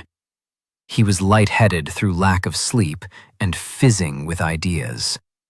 Despite the heat, the place seemed powered by a manic energy. Competing radio and television reporters were camped out in the street by the gate into the hotel, prevented from entering by 2 impassive deputies. When George stopped to tell the deputy he was a resident, A young man jumped forward and stuck a microphone through the open window. This is Chuck Wendell, Eyewitness News. Could we have your reaction to this terrible tragedy? Do you still feel safe in there? George wound up the window and drove steadily through, but the television stations had found local people prepared to share their story. Along the street, reporters with excited voices were talking to camera and encouraging their victims to give an opinion of the Oakland's hotel and the visitors who chosen to stay there. Inside the hotel, it was the same. Feverish discussion, rumor, complaint. At this time, on a normal day, residents would be lingering in the restaurant or drowsing in one of the air-conditioned lounges. It would be so quiet that you could hear lizards in the garden and the water sprinklers on the lawn. Instead, there was a background noise of muttered conversations, but there seemed to be no movement yet to persuade the sheriff's department to let them all fly home. They were too involved in the drama for that. It was a soap opera being played out just for them, and they didn't want to leave before the final episode. Joe Benson was still in Mary Ann's office. There was a stubble of beard on his face, and George thought he had probably been there all night, and that he must look equally disreputable. When he knocked on the door and walked in, Benson did not seem surprised to see him. "Coffee?" he asked. "Or beer?" "Coffee, thanks." Mary Ann's tea tray had been replaced by a coffee machine. "You hear what they're saying out there?" Benson asked. "Not in detail. They don't seem to think very highly of us." He turned his voice into a falsetto, parodied an upper-class English accent. "I'm sure in Britain the police would have cleared it up by now." "Take no notice. Every community has its share of narrow-minded bigots." "Sure," Benson said. "I'm one myself. For instance, I'm convinced that this killer's one of you Brits." "Why?" He shrugged. "You've heard the propaganda. We all carry guns and knives. We don't need to smash people's skulls in." His voice was mocking, but he seemed to be making a serious point. "Is that what your detective thinks?" "Ah, well now, I think the detective might just fall into that category we were discussing earlier." "Narrow-minded bigot?" "Let's just say he hasn't formed a very favorable opinion of your friend Mr. Earl." He paused, leaned forward. "The detective is a very upright man with strong traditional views, a family man. You know what I'm saying, Mr. Palmer Jones?" George nodded. "Your friend is single. He has an unconventional lifestyle. He travels to countries whose regimes we couldn't support. You know he's been to Cuba? Now that doesn't make him guilty, but it means our detective would like him to be guilty. I told you he's an upright man. He wouldn't rig the evidence. All the same, he'll do his damnedest to find something." He sat for a moment in silence. "There wouldn't be anything you want to discuss with me, Mr. Palmer Jones?" "I don't think so. Not just yet." "You had a good night's sleep then?" "Oh," George said lightly. "Not so bad." "I hope you don't intend to play this alone, sir. I reckon I've been very straight with you. I covered for you when the detectives asked where you were. I'm waiting for a phone call from the UK, George said. Then I'll have more idea. And you'll tell me then what you've been up to? I tell you, we could certainly use some movement. There've been no developments this morning? Nothing. Like I said, I don't think your compatriots entirely trust us. They haven't exactly been forthcoming. If they confide in you, I can rely on you to pass the information on? Oh, quite, George said. Of course. And Benson beamed, almost as if he believed him. George was looking for Oliver Adamson. He knocked at his bedroom door, but there was no reply. He tried the restaurant and then the bar. There was no sign of Oliver, but Rob Earl was there. He sat on a stool drinking beer.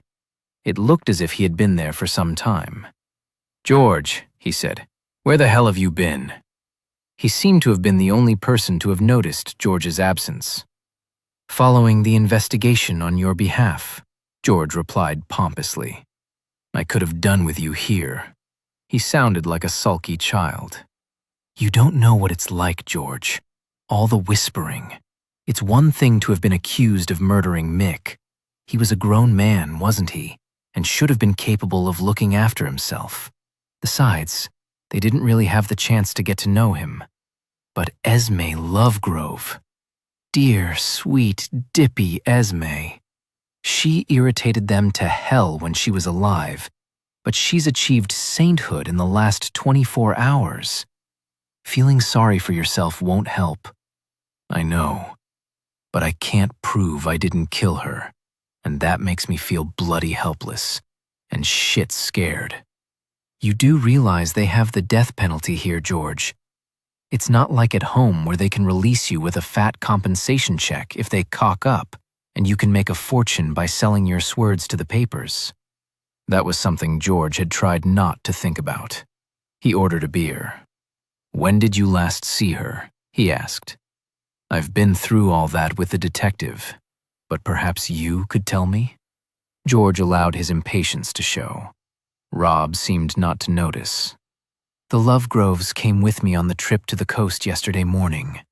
They stuck to me like glue, and they wouldn't stop talking. I'll admit that I was pissed off with them.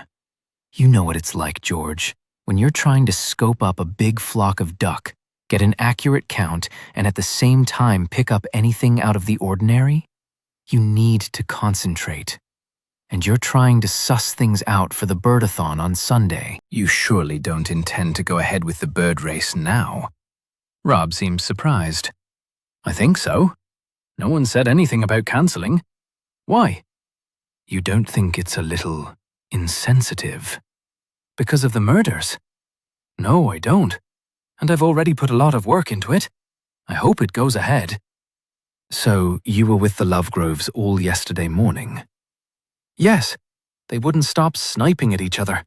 Talk about murderous. He paused, then continued flippantly. That's a point, George. Perhaps Joan took advantage of Mick's death to knock off her sister. It would be brilliant cover, wouldn't it? Everyone would assume both murders had been committed by the same person. I take it you're not being serious. Of course not. They were pains in the bum. But I think they were fond of each other. The rowing had become a habit. It was just incredibly wearing to anyone who had to listen to it. And I don't suppose that's a real motive. We might all have felt like hitting Esme over the head to shut her up, but I can't see anyone actually doing it. He pushed an empty beer bottle away from him. Did you see Esme at lunch? Yes, they sat at my table. He paused, then went on, horrified. Did you know that they wanted to be part of the birdathon team? No, George said. What did you say? Well, I could hardly say that we needed someone who could tell the difference between a robin and a rhinoceros. I said that I'd asked Russell May, and he'd agreed to do it. Then Esme went all coy and reminded me that there had to be 4 team members. There's you, Mr. Adamson, and Mr. May. That leaves room for 1 more. Now, who will you choose? Joni or me? I said I couldn't choose between them. It just wouldn't be gallant. Then you escaped? Yes, I said they could have a free afternoon. Did you tell anyone where you were going? No. The last thing I wanted was anyone tagging along. That's why I took the minibus and went to Anahuac. I'd be less likely to bump into them there. Most of them haven't got transport. The Mays were talking about hiring a car for a few days, but they haven't got round to it yet. Did you meet anyone on the refuge? Not to speak to.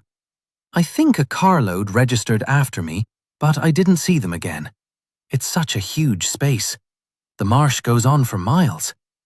It was just what I needed. I went for a long walk, and I was back later than I intended. When I arrived, everyone was discussing Esme's disappearance. Then you went straight upstairs to change, George asked. That's right. You didn't go outside first. Of course not. The detective asked me that. What is this about, George? If Esme was murdered just before she was put by the staff house, there would have been blood. Obviously, they're interested in anyone who changed clothes during the evening. Oh, Christ, George. They can check my things. I think perhaps they'll already have done that. The barman brought them 2 more bottles of beer without their asking. Are you sure Mick had a girlfriend when he was at college? George asked. He hadn't dreamed one up so as not to be different. It wasn't a figment of his imagination. I don't think so. He was posting those letters to someone. And if he'd dreamed her up, she wouldn't have been so ordinary. A schoolgirl living at home with Mummy and Daddy. Not much of a fantasy, is it? He must have spoken about her by name. I suppose so, but I can't remember it now. Could it have been Nell? Yes! He banged his fist on the counter so the beer bottles rattled. Little Nell, like in Dickens. That's what he called her. Her proper name was Helen. Does knowing the name make it easier to remember anything else about her? He shook his head. Sorry. But he seemed to consider the discovery of the girl's name as some sort of success, and he added almost jauntily, What's the plan then, George? How are you going to get me out of this mess? I wish I knew, George said. I've been looking for Oliver. Do you know where I can find him? I expect he's with dear Julia. They seem to be spending a lot of time together lately. It's almost as if he liked her. He put 2 fingers towards his mouth and made a face like someone being sick. The schoolboy again. I'll have a look in the garden. George was almost out of the bar when he stopped and turned back. Does the name Paul Butterworth mean anything to you? He was a friend of Mick's before he went to university. Rob shook his head, then said with stunning arrogance, I didn't think he had any real mates until he met us. Chapter 24. In contrast to the other shocked and excitable hotel residents, Julia Adamson had become calm. She had even stopped worrying about the effects of the sun and lay, a large white grub, on a lounger by the pool. She turned, intending to rub more oil onto her legs, when she saw the old man who had flown out from Britain to save Rob Earl from arrest. At least, that was what Oliver had told her, though she could hardly believe it. He seemed too much of a gentleman to be a friend of Rob Earl's. He walked across the lawn towards her, and she felt an unfamiliar anxiety. It was the nervousness of a spoiled child coming into conflict with authority for the first time. He sat beside her, choosing one of the more upright chairs, so she felt at a disadvantage, sprawled. She turned onto her back and shut her eyes, refusing to acknowledge his presence. He said nothing.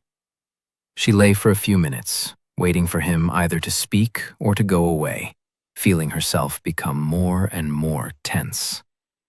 When at last she opened her eyes, he was looking into the distance, but he must have heard her move because he spoke immediately. Mrs. Adamson, I wonder if I might trouble you for a while. The voice was polite, but quite firm. There was no question that he was begging for a favor. She got up and chose a chair like his. She was uncomfortably aware that her stomach, which was quite flat when she was lying on her back, sunbathing, now sagged slightly over the waistband of her bikini. Her clothes were folded in a neat pile on an empty chair. She fumbled for a shirt and pulled it on. He waited, politely, as if he had all the time in the world. I should have spoken to you before, George said, to apologize for having intruded the other day in the wood. You and your husband were having something of an argument. She looked at him blankly. But perhaps you didn't realize I was there. It was the day I arrived. No, she said. I didn't realize. Well, I'm sorry anyway. There was a silence, and she felt her flabby stomach contract with panic.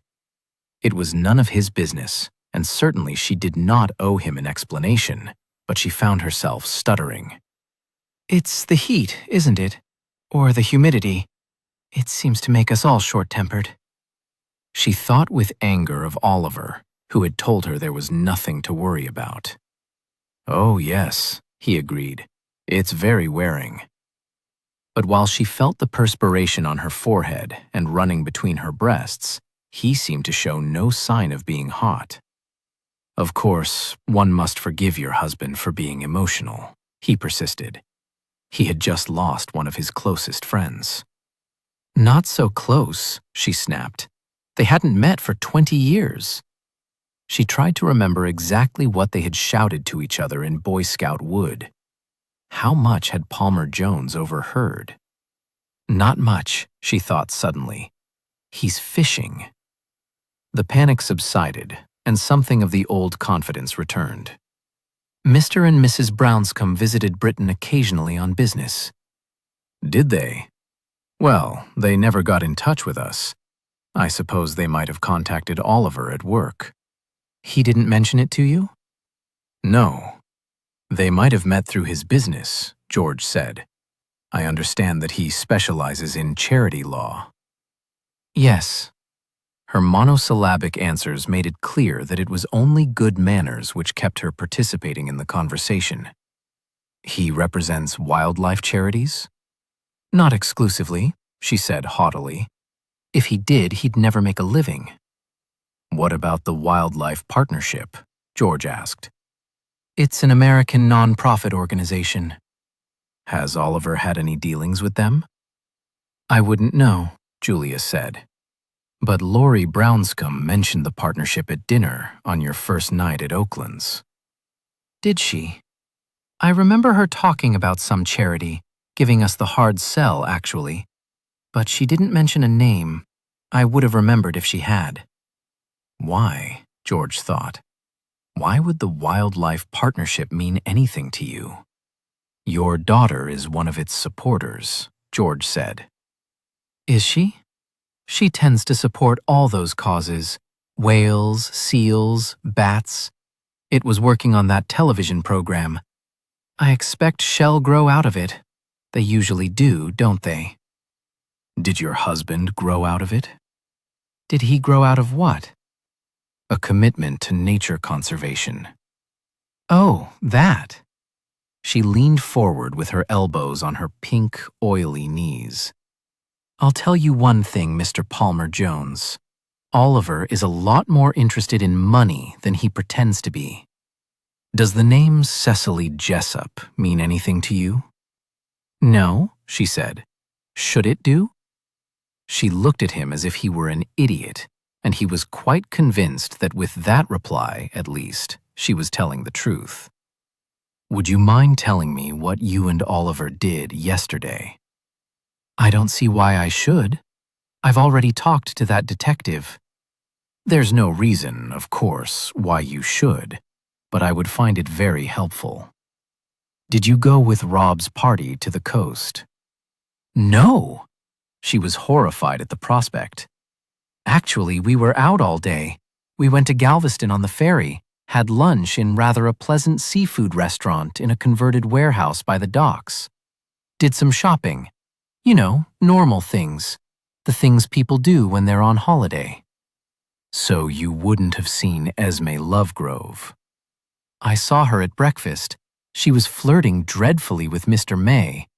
Poor man, he didn't know where to put himself. She obviously had no qualms about speaking ill of the dead. What time did you arrive back at Oakland's? In time to change for dinner. About 6:30, I suppose. We just got into the bar when Joan Lovegrove started making the scene about her sister. I'm afraid I didn't take much notice of her. One didn't take much notice of either of them. George sat for a moment in silence, then stood up. I was actually looking for Oliver, he said. Do you know where he is? She didn't answer immediately. He's botanizing, she said. As if birds weren't enough. Miss Cleary apparently knew that he was interested in plants, too. She wondered if there was anything special in the Oakland's woods. If you wait a moment, I'll come with you, show you where he is. No, George said. Please don't trouble. I'll find him. He very much wanted to talk to Oliver on his own, and while Julia was still struggling into her sandals, he had disappeared, moving remarkably quickly for an elderly man. He found Oliver in the small patch of woodland which Marianne planned to turn into the wildlife refuge. He was wearing white trousers and a crumpled linen jacket. George thought the effect was supposed to be suave and colonial, but it had not quite come off. He looked as if he were dressed in somebody else's clothes. "Ah," Oliver said. "You've decided to avoid the madhouse too." I couldn't put up with it, all the false sentiment and gossip. Marianne asked me at the beginning of the week if it was worth doing a botanical survey of the wood. It gave me an excuse to escape. Is it false sentiment? Well, I'm afraid I find it hard to get worked up about the death of Esme Lovegrove. I hardly knew her. I wonder how many of those people felt any real sense of loss. On the whole, we're really very selfish. Don't you think so, George? We care about ourselves and our families. Beyond that, the horror and the frenzy is a show. What about our friends? George asked. Do we care about them? Well, of course I'm sorry Mick was killed. Oliver was almost dismissive. I went to Brownscombe Associates' offices this morning. Oh? Oliver was affable, but still determinedly detached. I was interested to see if there was any evidence to support the view that Laurie might be behind the wildlife partnership fraud in the UK. Oh, George, really? Not that again. You must realize by now that Mick's death can't have had anything to do with some petty deception which took place thousands of miles away. If that were the case, why is Esme Lovegrove dead? This is the work of a lunatic. I can't believe that the business with the wildlife partnership had any relevance at all. You seem very certain, George said. And it's odd, he thought, that you haven't asked what I found out at Brownscombe Associates. Aren't you interested in discovering if Laurie was involved? Or do you know already? What do you mean? George paused, then spoke deliberately, willing Oliver to understand. It's quite possible that the wildlife partnership is a distraction. If we could clear that matter up, it would allow the officers to concentrate on more important areas of investigation. Sod the advisors, he thought irreverently. If we could clear that up, it would help me see the wood for the trees. Do the authorities know about the wildlife partnership? For a moment, Oliver lost his poise. George did not answer the question. Why don't you just tell me what you know, he said. They stood for a moment in silence, staring at each other. You do understand what I'm saying, George persisted. I want to keep the matter in perspective. If you tell me what you know, it won't necessarily have to go any further. They were standing on the edge of the wood with a clear view of the house. Over Oliver's shoulder, George could see Julia crossing the grass towards them. Oliver had his back to her. She had put on a long floral skirt over her bikini and a big straw hat. She might have been the lady of the manor, dressed for opening a garden fete. She bore down on them. George knew he did not have much time. Well, he demanded. I have already explained that I have no personal involvement in the wildlife partnership. But the response was equivocal. It was a lawyer's answer. That doesn't mean you didn't know what was going on, George almost shouted with impatience.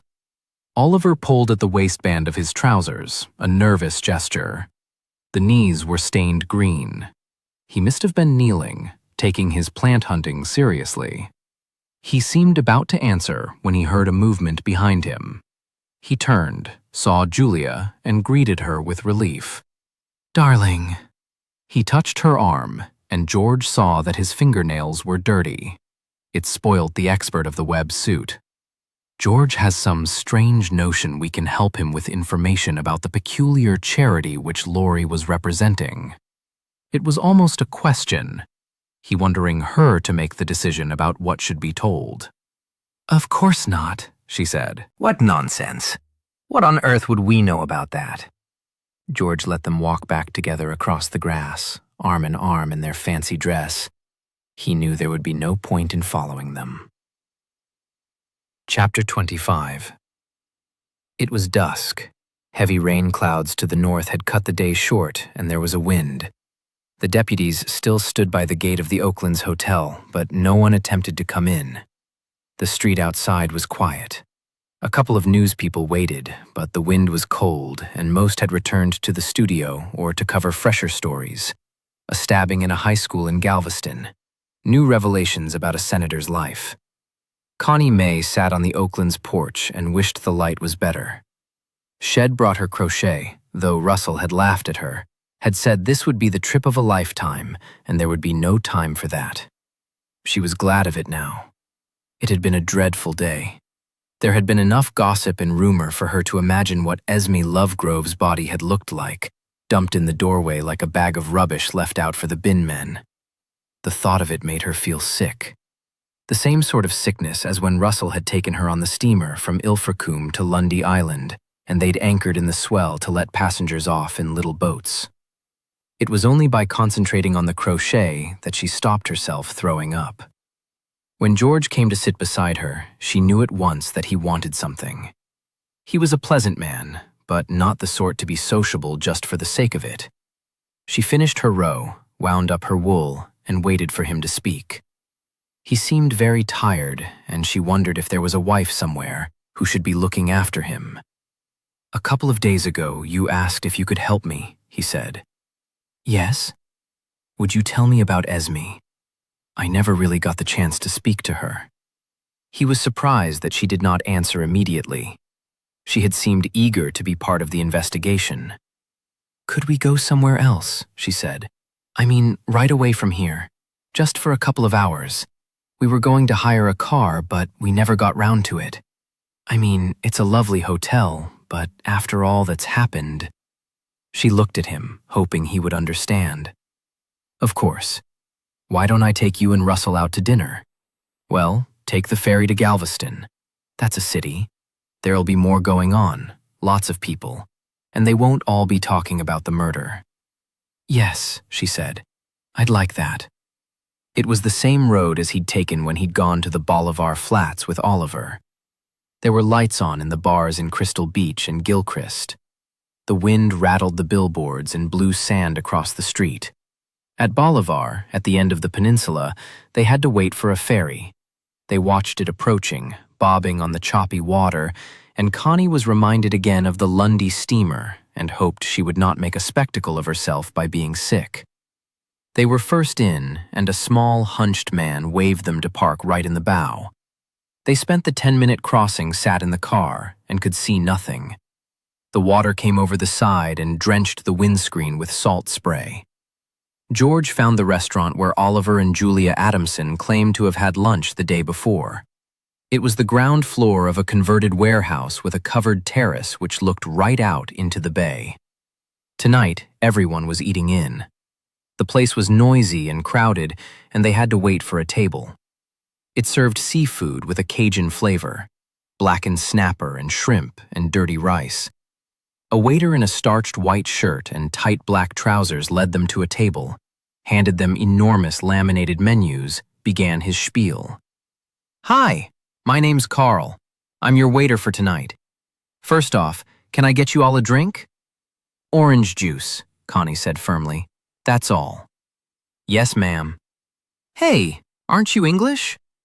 "Yes," she said. "From the West Country. Isn't that something?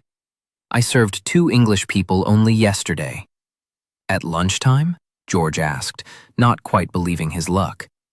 "Yes, sir. Perhaps they were friends of mine." "A man and a woman? About 40? She's a blonde?" "That's them. I don't suppose you remember what time they were in.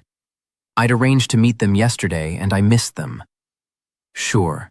It was early. The place was quiet. Must have been before 12 o'clock.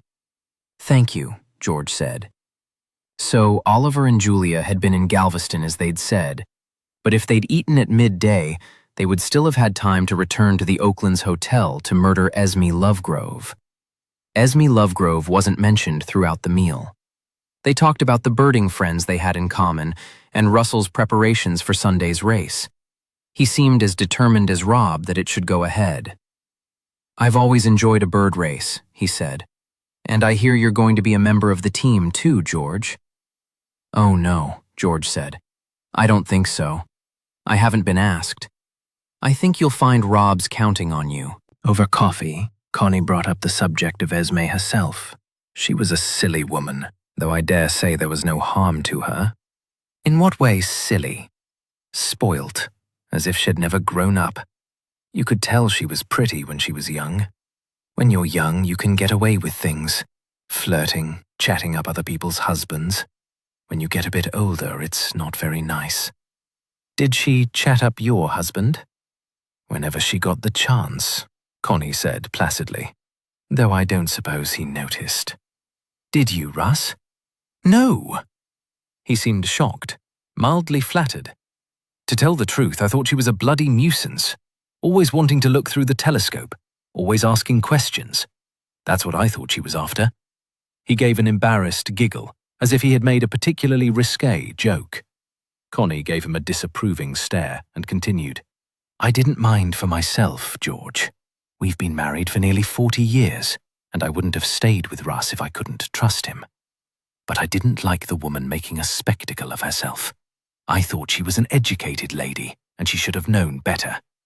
Was it just your husband she took a shine to? Goodness me, no. Anything in trousers, as we used to say when I was a girl. Did you see her yesterday? In the morning. We all went on a bus trip to the coast. Russell was keen, and I thought I might as well.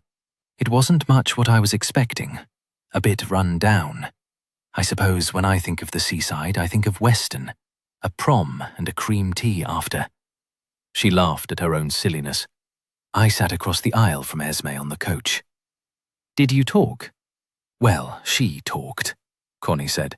I didn't get much of a chance. What did she talk about? She talked about cream teas too. Perhaps that's what made me think of it. She runs a tea shop somewhere in the Cotswolds. She said that's what High Island needed, an old-fashioned tea shop. It would make a fortune. She said it was the most interesting job in the world, because you got to hear everything that was going on. You wouldn't believe some of the scandals I've overheard in my establishment. She went on like that all the way. Gossip and tittle-tattle. She paused. To be honest, there wasn't much worth listening to. I didn't take it in. I pretended, nodded in the right places, but I wasn't really listening. You can't remember anything else, she said. It might be helpful. Well, she talked about the murder. I don't suppose you can blame her. We were all doing that. Did she have anything new to say? Any real information? Connie shook her head. I don't think so. Did you have the impression that he was more than a chance acquaintance? That she had known Mick Brownscombe previously? Oh no, nothing like that. The waiter in the tight trousers shimmied over to refill their coffee cups. George waited until he'd gone before speaking to Russell. You say that Esme followed you around when you were at Bolivar Flats. Did she talk to you? Nothing sensible. She asked me to point out birds to her, when all I wanted was to get to grips with them myself. Perhaps I was a bit short with her, but she did leave me alone and went off to pester someone else. Rob Earl? That's right, poor chap. But at least he was being paid for it. Did you talk to Miss Lovegrove after the coach trip? Connie replied. Not really. Russell asked them to join us for lunch. He was afraid he'd offended Esme, and he wanted to be polite. But both sisters rushed off to sit with Mr. Earl. We didn't mind, of course. We'd just as soon be by ourselves. They smiled at each other. Russell reached over the table and patted her hand. You never saw her again? George asked. No. Well, not exactly. He waited for her to explain. She looked flustered and slightly embarrassed. I didn't say anything to the detective who talked to me this morning. I know I should have done, but I wasn't sure, you see. And I don't find him very easy to talk to. He probably doesn't mean to bully, but I find him quite frightening. And he asked about after lunch, and this happened before we'd even asked Esme and Joan to sit with us. What happened? You know the little lounge opposite reception? He nodded. It was the lounge used by the elderly residents, where he'd talked to the old man who remembered the Oaklands Hotel when it was run by Mary Ann's mother. I waited for Russell in there before lunch. I didn't fancy the bar. I just wanted somewhere quiet and cool to sit. What did you see? I didn't see anything, but I heard. I didn't mean to listen, but I couldn't help it, and it didn't seem important. He nodded, encouraging her to continue. I heard Esme out in the lobby. She just said, "About 3:30 then. I'll see you there." I didn't really think anything of it. I just wondered who she was chatting up this time. And who was she chatting up? He asked gently. I don't know, she said. That's all I heard. From where I was sitting, I couldn't see into the lobby. If anybody answered, he must have spoken more quietly. And I wasn't really interested, George. I told you. She was just a silly woman. She took a handkerchief from her pocket and wiped her forehead, though the restaurant was air-conditioned and quite cool. I'm sorry she's dead, she said, but I have to tell you how it was. Of course. He paused, tried to picture the room where he'd sat, chatting to the old Texan. I wonder if you noticed a large mirror, he asked. It's on the wall above the mantelpiece. If you'd looked in there, you'd have been able to see anyone in reception. She shook her head. I was sitting in the window, she said, looking out over the garden, enjoying the view. Russell leaned forward, clasped both his wife's hands. You can't think Miss Lovegrove was arranging to meet the man who killed her, George. I thought she died much later, after 7 o'clock. Her body was moved after 7, he said. It's more likely she was killed in the afternoon. That's when she disappeared. We can't help you then, Russell said. We had a walk through Boy Scout Wood. I wanted to get a clear picture of all the trails. You know, George, ready for the bird race on Sunday. Oh yes, George thought. The bloody bird race. Chapter 26. When the Mays had gone to bed, he stood for a moment in the lobby. Mary Ann appeared from the bar. Her face was gray, but she was as chic and well-groomed as always. Her little black shoes tapped hurriedly across the tiled floor. He thought she had been waiting for him. I wondered if we could talk, she said. Of course. He was exhausted, but she looked troubled. He could not ask her to wait until the morning. Always a soft touch for a pretty face, Molly would say. Come into my apartment. She led him down a corridor, past the kitchen, to a room at the back of the house, the room he had seen from the car park the evening before. It was long and narrow, almost empty of furniture. There were wooden floors, a white sofa, a low, light wood table. Bookshelves covered one wall. A drink? She asked. Scotch? Absolutely. After an evening of abstinence with the Mays, he realized how much he needed a drink. There must have been a small kitchen, because she went out through a swing door and came back with glasses filled with ice, a bottle. What do you want to tell me? He asked. He thought he knew. She twisted the glass in her hand. It's probably not important, she said. The storm brought it all back. A memory of something that happened 20 years ago. I'm not sure how accurate it is. It seems more like a dream after all this time. It was not what he had been expecting. He said nothing, waiting for her to continue. It was when Laurie and the boys came to stay, one night at the end of their visit. The noise of the wind in the trees reminded me because there'd been a storm that day too. It had brought the electricity cables down and there were no lights in the house. I think I was scared for some reason. Perhaps I still needed a lamp in my room to get me to sleep, and I woke up in the dark. I went out onto the veranda. It had stopped raining, and everything was wet, shining. There'd not about been a moon.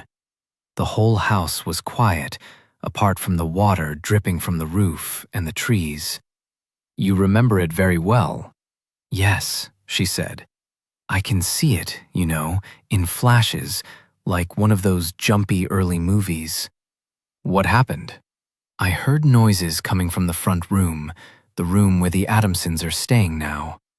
There was a door then from the room right out onto the veranda, and it was open a crack. It wasn't much of a room, and my mother had put the boys in there, sort of camping out. One of them had a mattress on the floor. Then they must have lit some candles, because suddenly there was light from the window, and when I looked, I could see their faces. They were all gathered round one candle, like kids trying to spook each other with ghost stories. And it was just the books who were there? No, Laurie too. I remember her most. She had her hair loose and our frizzed out around her head. She was the center of attention. The others were playing up to her, trying to impress. Competitive. Even at my age, I realized that. She sipped from her glass, returned to her memories. Like I said, I thought they were telling ghost stories. They had that intense look. I'd been away at Girl Scout camp during the Easter vacation, and that's how the girls had looked around the campfire when they were trying to scare each other. But they weren't telling stories? She shook her head. It was some sort of game. Laurie was in charge of it. You could tell it was her identity. What sect of game? She seemed to sense disapproval in his voice, became suddenly a modern, sophisticated woman instead of a 12-year-old child. Not what you think.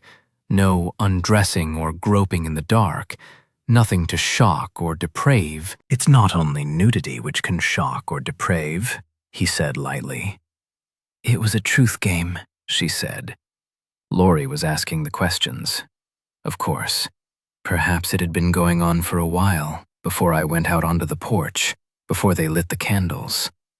But you heard some of it? She nodded.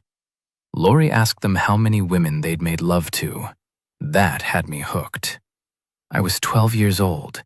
I mean, sex was exciting, forbidden, never talked about. I couldn't move. Oliver went first. One too many, he said. They all laughed. I didn't understand the joke. Rob told a story. I think it was supposed to be funny, but I was too innocent to know what it was all about. And Mick? He said he never had. Made it with a woman. As if it were a terrible admission, you know? As if it were the worst thing in the world. What did Laurie say to that? Well, I think that's real sweet. I thought she was teasing him, but he took her seriously. He was sort of grateful because she didn't laugh out loud. Did the boys laugh out loud? Not really. They couldn't after what Laurie had said. Was that it? Was that the only question? She shook her head. Laurie asked what was the wickedest thing they'd ever done. She said that evil was far more interesting than sex. I thought that was so profound. She looked like a witch with her wild hair caught in the candlelight, staring at each of them in turn, waiting for them to speak. I can't remember what Oliver said. Something flip, I expect. But you remember the others? Rob said he'd cheated at a birdathon, though I don't think he called it that. Anyway, it was the sort of competition we planned to hold here on the peninsula on Sunday. Laurie told him that didn't count. It was like cheating at an exam. No one really got hurt. He said it felt wicked enough to him. A stringer was the lowest of the low. I'm sure that was the word he used. Stringer. Does that mean a cheat? George nodded. What did Mick say? That once when he was drunk he'd stolen his father's car. Rob said that a father like his deserved to have his car stolen. If he wasn't such a mean bastard, he'd have bought Mick a decent car of his own. He didn't deserve to have it smashed up, Mick said. They laughed, but I thought at the time it must have been a bad accident, because Mick looked all shaken just thinking about it. Was that the end of the game? No, the boys wouldn't leave it like that. Why should Laurie ask all the questions? Rob said it was her turn to answer. Which of the three of them did she like the best? She smiled, teasing, then said she liked them all. Rob said that was a cop-out. It wouldn't do. Well then, she said in a kind of drawl, stringing it out, making them wait for an answer. It all depends what you mean, boys. Do you mean for a night, or a few days, or to spend the rest of my life with? The rest of your life, Rob said. That's easy then, she said. It would have to be Michael. What was the other's reaction to that? I don't know. Not now, thinking about it. Then I was a kid. There was a lot of joking, and I took it at face value. But I guess she must have been serious. Yes. George stared into the whiskey, imagining the scene Marianne described. 4 young people sitting in the dark, intensely connected through friendship and lust and jealousy. Had any of them realized that Laurie was making a real choice? Did the evening break up then? He asked. No. Laurie asked what they all wanted to have achieved in 20 years' time. Rob said he wanted still to be traveling, definitely not to have settled down. And I suppose he's achieved that. I admire him for not having given in. Oliver said, "A house full of kids." There was a lot of laughing at that. It was another in-joke I didn't understand. Laurie said it was quite simple. She wanted to be rich. Oliver sneered at her a bit for that, said something like, "I never took you for a breadhead, Laurie." She answered very seriously, "Well, Oliver, you've never been poor." And Mick? Did he say what he wanted out of the next 20 years? Yes. She paused. He said he wanted to be married to Laurie. The others groaned at that, as if it was some kind of sick flattery. But I could tell that he was still playing the truth game. He really meant it. She looked at George to see if he believed her. Then someone, Laurie, I think, it would have been Laurie, said they would have to get together in 20 years' time to see how much they had achieved towards their goals. Here at the Oaklands Hotel, she said. And perhaps then the weather would be better. Perhaps then there would be a fall and they'd see all the warblers they wanted. The weather had been fine and clear until the storm, and the birds hadn't stayed. They must have agreed, though I don't remember that. They must have agreed because they all came. What happened next? George asked, prompting her because she seemed lost in her daydream. They saw me. I guess I must have got too close to the door. Laurie suddenly shouted, "Jesus Christ, there's a ghost on the veranda!" And they brought me in and asked me how long I'd been out there. I didn't like to admit that I'd been snooping, so I said, just a few minutes, just long enough to hear them plan to come back to Oaklands. Rob told me he hoped I'd still be living here then, and that I could be part of the reunion too. I said that was what I hoped would happen. In 20 years' time, I wanted the Oaklands Hotel to be real smart, and me to be here, running it.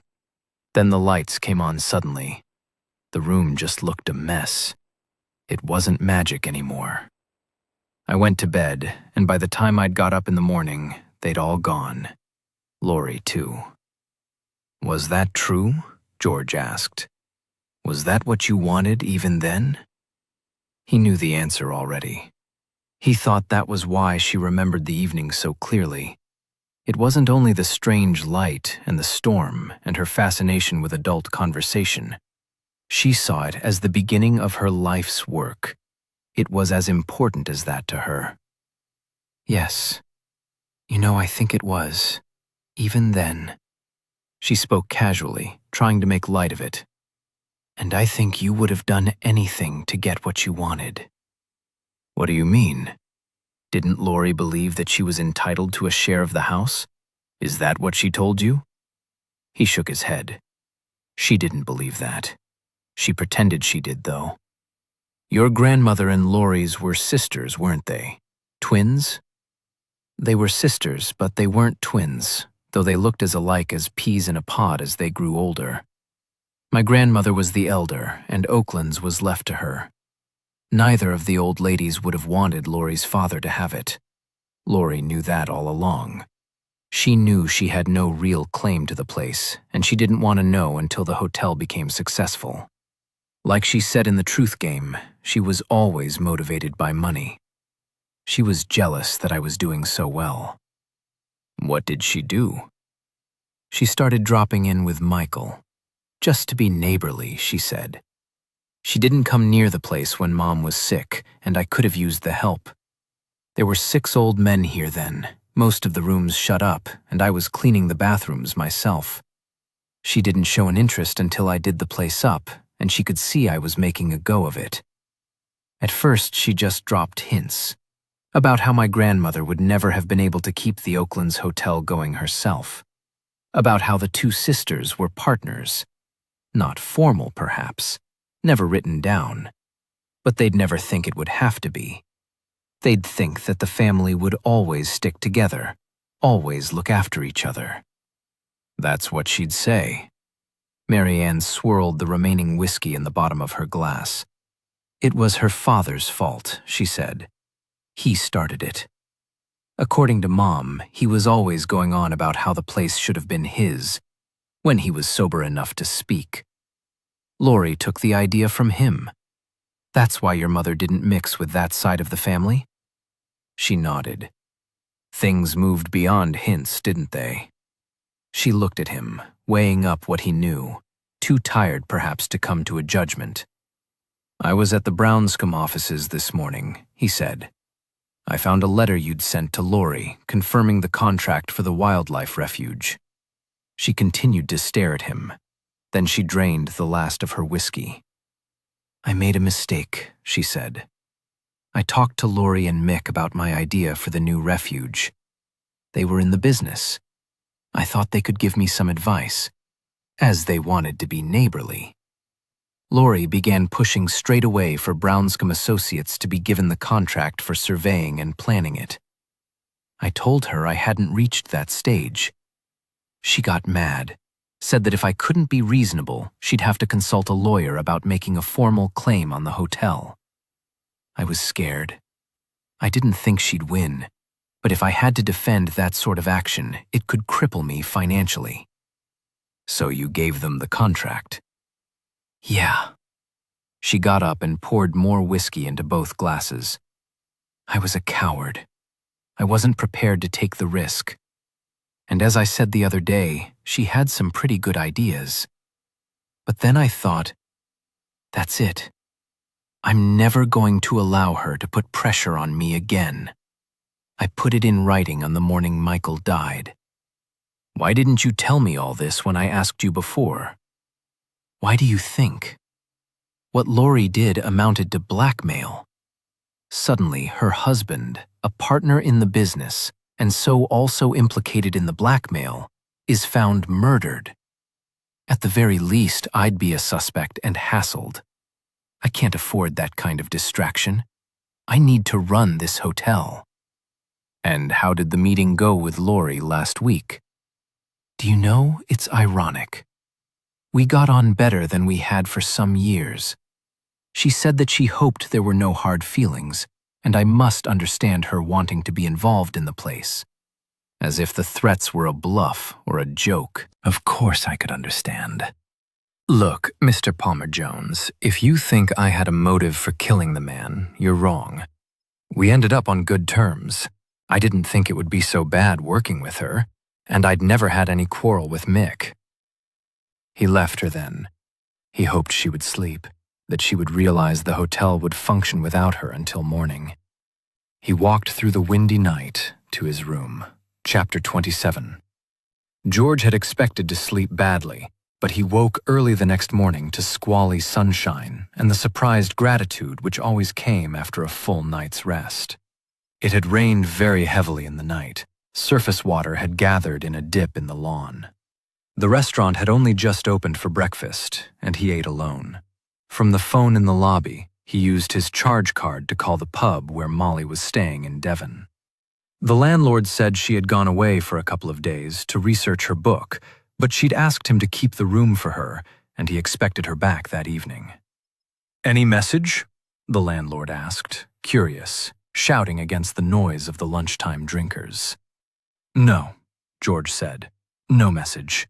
I'll try again later." He was disappointed, unreasonably cross with Molly because she was taking so long to get a result. He phoned Laurie's house. The call was taken by a teenage girl, monosyllabic and sullen. He asked to speak to Laurie. The girl was suspicious. Why?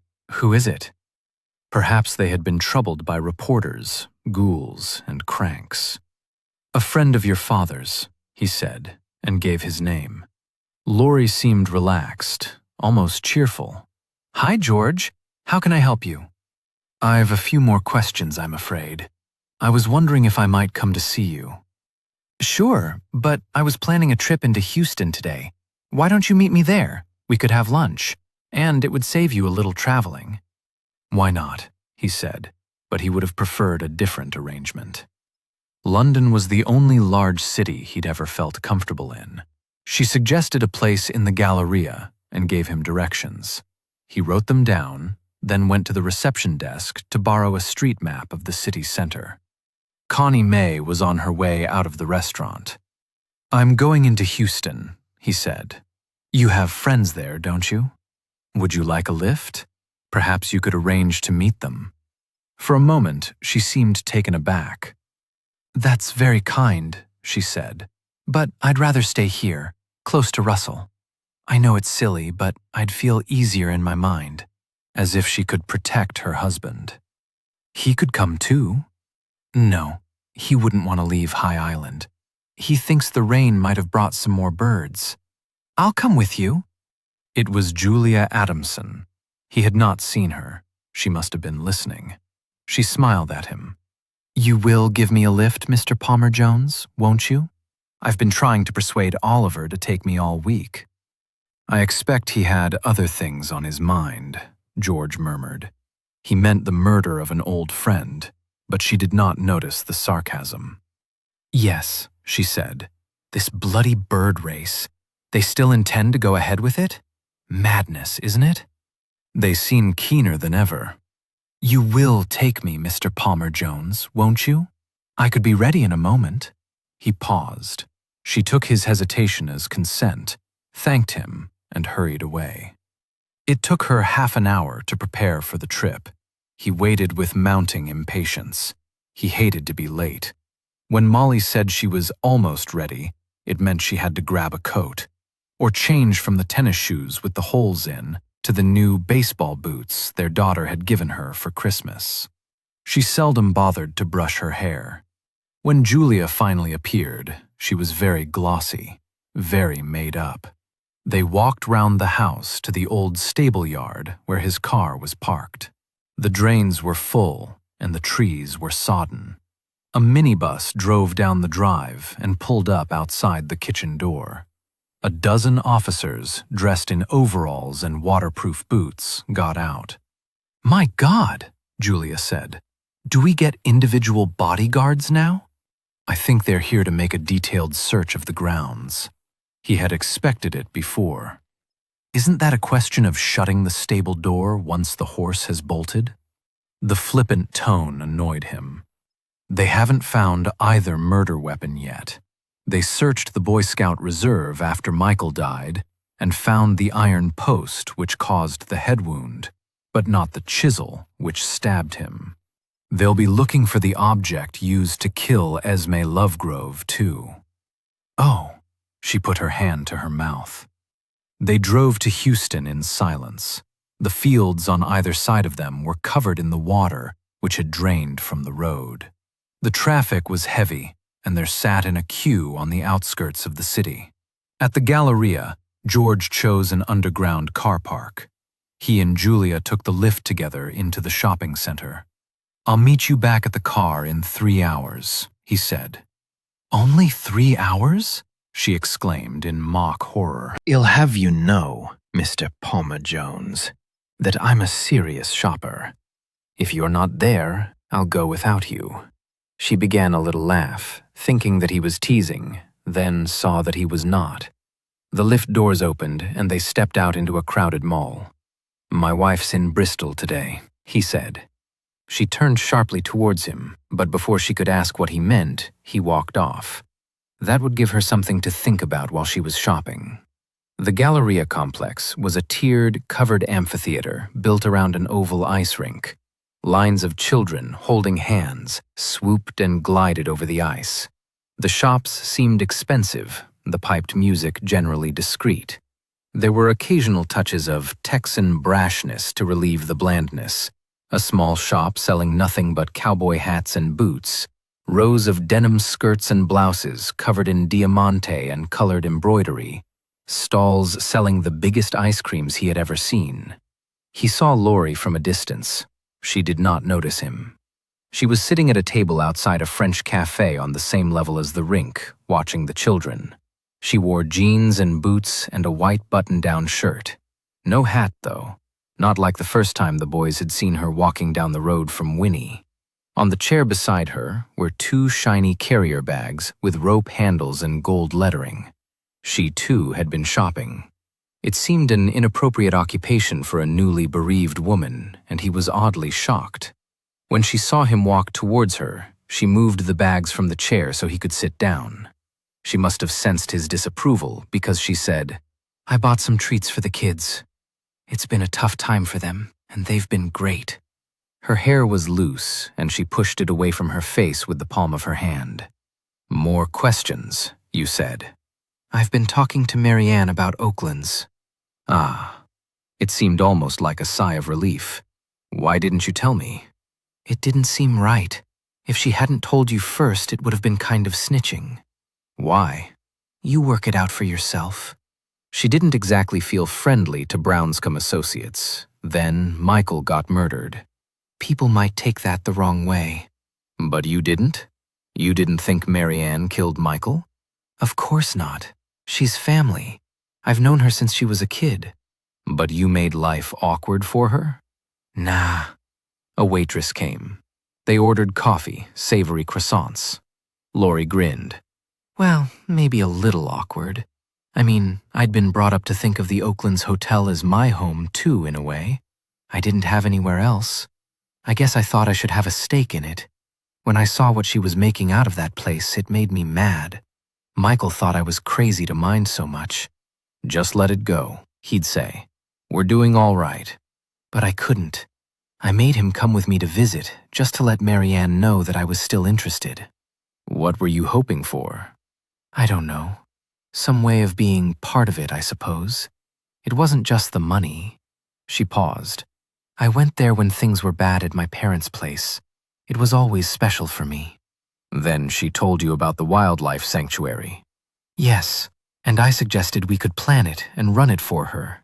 It was just the sort of thing I was hoping for. You'd have thought she'd have jumped at the chance of giving us the contract. We'd have given her a good deal. But she didn't jump at it? No. She was real sniffy. At first, anyway. She thought you were blackmailing her. No, it wasn't like that. You told her you'd sue for a share in the hotel. Hey, I say things when I get mad. Are you joking? Do you know how much it would cost to bring in the lawyers? I thought life was comfortable for her. Like you said, maybe I just wanted to be awkward. And it worked, didn't it? Marianne gave you the contract. Yes, it worked. And though she might not admit it, we work pretty well together. She liked some of my ideas. The waitress came up behind them and filled their glasses with iced water, their cups with coffee. Like entering a team in the bird-a-thon. That was your idea, wasn't it? Sure. She looked up at him. Her face was freckled, and there were crumbs around her mouth. Nick was looking forward to it, being part of the old team again. I think the bird-a-thon should be cancelled, George said slowly. Or if that's not possible, at least the Oakland's team should pull out. What do you think? Should the race be scratched? Heck no. Let it go ahead. As a memorial to Mick, if you like. He would have liked that. You've heard there's been another murder?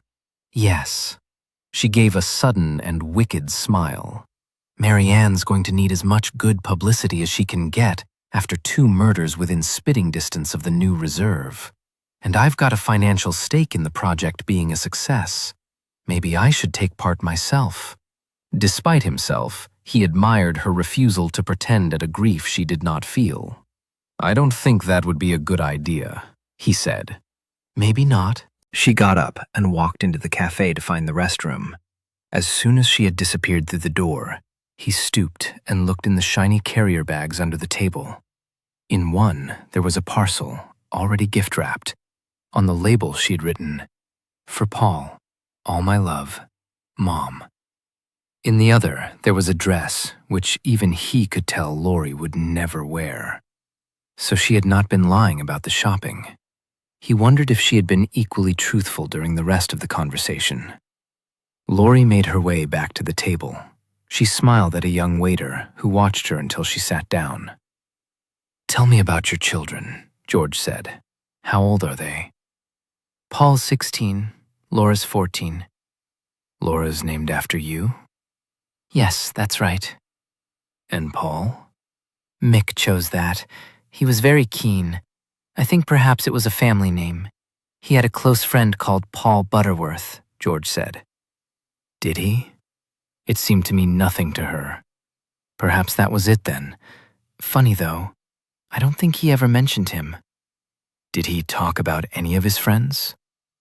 Only Rob and Ollie, and not them much.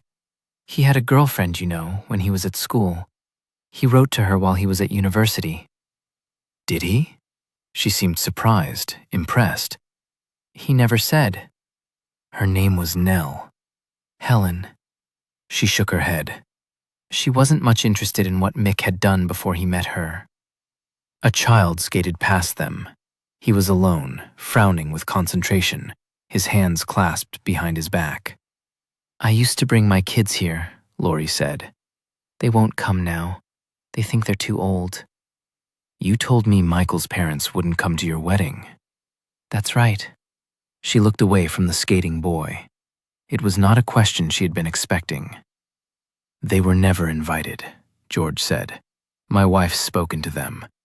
They didn't find out about it until afterwards. Mick told me he'd asked them. But you're not surprised he didn't. She shrugged. Look, I never found out what was going on in that family. I gave Mick the chance to talk about it, but he didn't want to. That was all right by me. I wouldn't have wanted him prying into the things that went on under our roof when I was a kid. She shivered slightly. I asked them to the funeral. I know. They won't come. She shrugged again. She didn't care. Can I ask about something that happened when you first went to High Island with Mick and the others? She nodded. The night before you left Oakland's, there was a storm. The electricity was off. You were talking in the boys' room, playing a truth game. When they asked which of the three you liked best, why did you choose Mick? She didn't ask how he knew about that evening or pretend not to remember, but she took a long time to answer. He had to prompt her. You did say that you could have had whichever one you chose. That's right. So why Mick?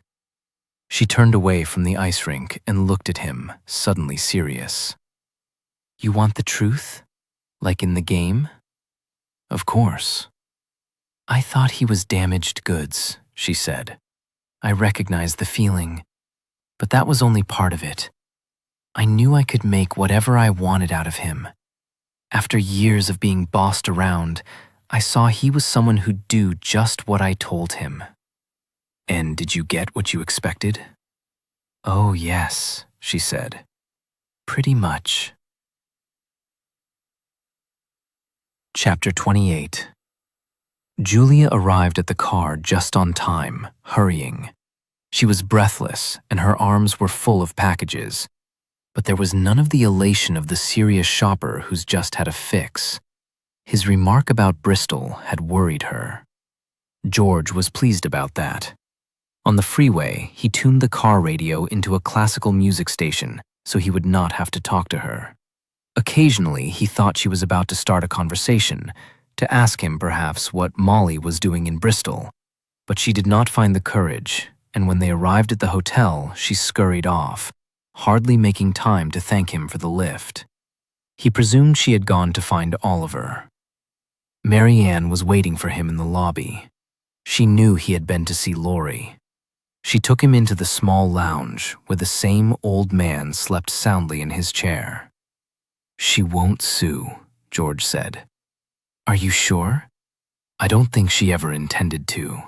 Perhaps you misjudged her. She loves this place too and wanted to be a part of it. She shot him a glance, embarrassed. I'm not sure I can share it, she said. It had been a difficult admission for her to make. He thought she would be no good at playing the truth game. Your wife phoned, Marianne said, glad to change the subject. She asked you to call her back. She's in the same place in Devon. Use the phone in my flat. Joe Benson seems to have taken up permanent residence in the office. So he sat in comfort on the white sofa, and in the background there was the noise from the kitchen next door, banging pans and the occasional scream of a temperamental chef. He had to wait while the pub landlord fetched Molly from her room. She sounded tired. "Well," she said. It was just as you thought. Was it? There was a quiet satisfaction that he had worked the thing out, but he was not sure how far it helped clear Rob from suspicion. It wasn't easy to get in, she said. How did you manage it? He was prepared to let her share some of the glory. I had to get her address first, and that wasn't easy without drawing too much attention to myself. Her phone's ex-directory. I think other people have been trying to trace her. Her old friends at the BBC were very cagey. Debts? He asked. It looks like it, but they've all been cleared now. So I thought of Nigel. Nigel was an old birding friend of Georges, who was a sound recordist in the BBC's Natural History Unit. He'd been to a party in her flat. He knew it was in Redlands, but he couldn't remember the address. We drove up and down for about an hour before he recognized it. We found a chatty neighbor who confirmed it. Unluckily, there was no obvious way in. No key under the doormat, nothing like that. No alarm system, though, and only a Yale lock on the kitchen door. When I met Sally for lunch, she told me she didn't bother much about security. The tiredness had gone, and her voice was excited. So, George thought, Molly had been breaking and entering too. I had to persuade Nigel to be a lookout for me, but he wasn't very keen. I don't blame him, and he did let me sleep at his place. The area where Sally lives is rather arty. I thought there'd be lots of late-night people, and it would be best to try to get in early in the morning. I parked in a street nearby and walked. It was still dark. No one was about. There's a back alley between the houses. It's just wide enough for one car to get through. The houses are terraced. There are no gardens at the back, just paved yards, and then a high wall. Most have a wooden door in the wall, which backs into the alley. Sally's did, but the door was bolted. 20 years ago, it'd probably have been able to climb the wall, but I didn't think I'd manage it now. Luckily, the bolt was rotten. It took one shove and it opened. It seemed to make an enormous racket, but no one took any notice. Her flat's on the ground floor. According to the neighbor, the people upstairs were on holiday. Then there was just the kitchen door to get past. "And how did you manage that?" he asked, playing along, thinking that one day he'd tell her his story of breaking into the Brownscombe Associates' office. "Not with a credit card," she said firmly. "I don't believe that's as easy as people make out." In her career as a social worker, she had specialized for a period in work with juvenile offenders. She had picked up a lot. What you need is the nylon binding tape used by industry to secure large parcels. And you just happened to have some with you? It wasn't that easy, actually. I had to raid a skip at a big do-it-yourself store close to Nigel's flat. She chuckled, and he wondered what was wrong with them both. It was so undignified, this grasping after sensation. That was for the young. Perhaps they should give up the agency and settle for a contented and uneventful retirement like Connie and Russell May. But he couldn't imagine himself playing bowls. Was the technique as effective as you'd been led to believe? Eventually, though it took a lot longer than I'd expected to get the door open. I suppose my fingers are stiffer than the lad's. But you did get into the flat. He interrupted her to move the conversation along. He hoped Marianne wouldn't add this telephone call to his bill. Rob Earle's employer would have a fit. Of course. She paused, savoring the moment. It was a real sense of achievement when I felt the lock move. I suppose that's ridiculous. The door opened into a small kitchen. The door had a glass pane, so I didn't risk the light. I had a torch. Then there was a living room. The curtains were drawn, so I was able to put on a desk lamp and have a proper look round. I think Sally Adamson must have been brought up with expensive tastes. Oh, quite, George thought, remembering the bags full of designer shopping. Julia would have seen to that. and Oliver would have indulged them. It wasn't a room I'd feel comfortable in. It wasn't at all the sort of place you'd expect a young person to have. Not a scrap of student wood chip wallpaper, no breeze block bookshelves. Sally has a leather sofa and state-of-the-art music system, furniture for making an impression. George thought he had been very patient. He had let Molly ramble on for long enough. I'm not interested in her interior design, except that Shed spent more on the place than she could afford. The kitchen was full of electrical gadgets, and all bought on credit. I found the agreements in a ghastly reproduction mahogany desk. Ah, he said, thinking, at last. And what else did you find? In the same desk, a typed list of names.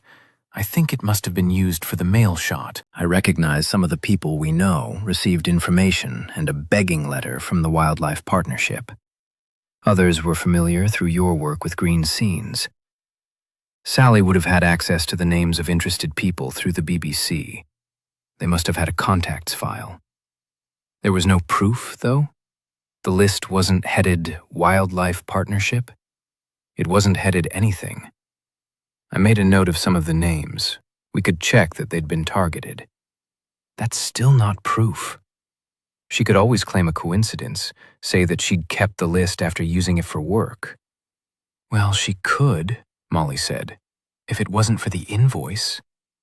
What invoice? I found a bill from a local printer's. It was for 300 color brochures. There's no record that the bill has ever been paid. You'll have to check with the printer, see if he kept a copy. There's no need for that. Her voice was infuriatingly smug. In the same file, there's a draft which he sent originally for Miss Adamson's approval. It was definitely the brochure which Cecily received. That's it then, he thought. That's enough. Why did she add her own name to the list of supporters, he asked. We'd never have traced her without that. Pride, I suppose. She liked to think she was a celebrity, or a perverse sense of humor. You'll have to admit that it must have taken nerve, the dressing up, the Texan accent, making herself older, more impressive, hiring Jason and renting the office. There was something flamboyant and stylish about the whole plan. I don't think she only did it for the money. She could have gone to Money and Daddy if that was all it was about. They'd have paid her debtors, wouldn't they? Oliver, certainly, like a shot. I think it might have started as an elaborate hoax, Molly said hopefully, to prove to herself that she could carry it off. After the television series ended and there was no prospect of other work, she needed to believe she was still good at her job. She met Laurie Burnscombe at the party her father took her to. Perhaps she just started off practicing the accent, as an actress might, and wondering if she could convince people that she was Texan. She'd try a phone call to test the voice. And then she'd think about the appearance. You notice there was no attempt to impersonate Laurie. In the bedroom, I found a blonde wig and the clothes Jason described the woman who'd employed him as wearing. She'd created a fictional character, and she needed a vehicle for her. Laurie had talked to her about the Wildlife Partnership. The fraud grew from there. George was skeptical. I think it more likely that the conversation with Laurie gave her the idea for an easy way of making money, and the fancy dress came later. So that if the fraud was discovered, it could never be traced back to her. I suppose you're right. There was a pause. I liked her. When I met her for lunch that day, I really liked her. But it was a mean and horrible thing to do. I wonder how many people responded to the letter. Then there was Jason. She convinced him that he had a proper job, and one day he'd fly off to Houston. Now he's back on the dole. Why do you think she sacked him and closed down the operation in such a hurry? Because we'd started poking around? I think it was all over before that. Don't forget, Cecily phoned the office number, demanding to speak to the person in charge. Jason would have told her that a woman was making a fuss. Sally's bright enough to quit while she's still ahead. What will you do about it? I can hardly go to the police. They'd want to know how I got into the flat. I'm not sure that I'll do anything yet. Did you find evidence that Oliver and Julia knew what she was up to? Nothing. They certainly know now. George remembered the argument he'd overheard in Boy Scout Wood on his first afternoon in High Island. The woman standing in the cathedral screaming out her jealousy. He'd thought Oliver had a lover. Instead, it seemed Julia had spent her marriage competing with her daughter for his affection. Julia blames Oliver for getting Sally involved in it, but I can't believe he took any profit. Perhaps Sally asked his advice, hypothetically, about how you'd go about setting up a new wildlife charity, and he was too besotted to see what she was up to. Perhaps she got frightened when Cecily started making a fuss, and she ran to Daddy for help. I'd say that was more likely. Like a spoiled kid, which is what she is. And now the parents have papered over their differences to cover up for her. In the kitchen next to Mary Ann's flat, the noise was increasing to a crescendo. Soon the first dinners would be served. There was a crash of broken crockery and a stream of oaths. It seemed that the tension and excitability which had affected the guests had afflicted the hotel staff too. Can this have anything to do with Michael's murder? Molly asked. Would the Adamsons go as far as murder to protect their only daughter, if Michael had found out about the British fraud and Sally was behind it? Is that what you mean? It provides a motive of a sort. And parents do desperate and irrational things when their children are involved. She stopped suddenly, realizing how like a social worker she sounded. George did not answer. He was pleased that the case was less muddled, but he still thought it had all started much longer ago, before the chance meeting of Laurie and Sally at a party in London, perhaps even before the stormy night in High Island, when 4 young people played the truth game by candlelight. I was wondering if I might join you, Molly said. After 3 days in the West Country, I could do with some sunshine. I'm afraid not, he said quite seriously. I'd like you to find Michael's friend, Paul Butterworth. His name's cropped up in a different context. And there's a girl who seems to have disappeared altogether. So, Molly thought, here I am, taking instructions again. Chapter 29. The search of the grounds continued at first light on the following day. Areas of woodland and garden were taped off, and residents were confined to the house, so it was impossible to pretend that everything was normal. Some escaped in the minibus with Rob to the Anahuac refuge. Others seemed afraid of missing something, and sat on the veranda watching the searching policemen through binoculars. They were quarrelsome and overwrought. There was bickering, odd outbursts of temper, followed by shaken apologies. Why don't they go home? George asked Rob at breakfast. Rob had been surprised by the question. His depression had lifted, and he seemed to be thriving on the frenzy. No one will want to leave before the bird race, he said. And when George canvassed opinion, it seemed that Rob was right. Even the frail and the timid were curious to see how the race would turn out. The shared danger had made them passionate supporters of the Oakland's team. They wanted to be there to cheer them on. Only George thought the bird race should be canceled, and he found it hard to explain why he felt so strongly about it. Partly there was distaste. He suspected that visitors would be attracted into the area not to support the competing teams, but to see where the murders had been committed. He imagined them waiting, almost hoping for more violence. Partly there was a practical problem. The bird race was scheduled for the following day. How could the sheriff's men complete a proper search of the grounds if they were being trampled by bird watchers, keen to catch a glimpse of Swainson's warbler? How could the crowd be controlled? He took his concerns to Benson, who swept him off in his constable's car to the Gulfway Motel for coffee. There were a few truck drivers having a late breakfast, some birders stocking up before the next attack on Boy Scout Wood, but after Benson had had a quiet word with Miss Lily and slipped a couple of bills across the counter, their plates were taken and they were hurried away.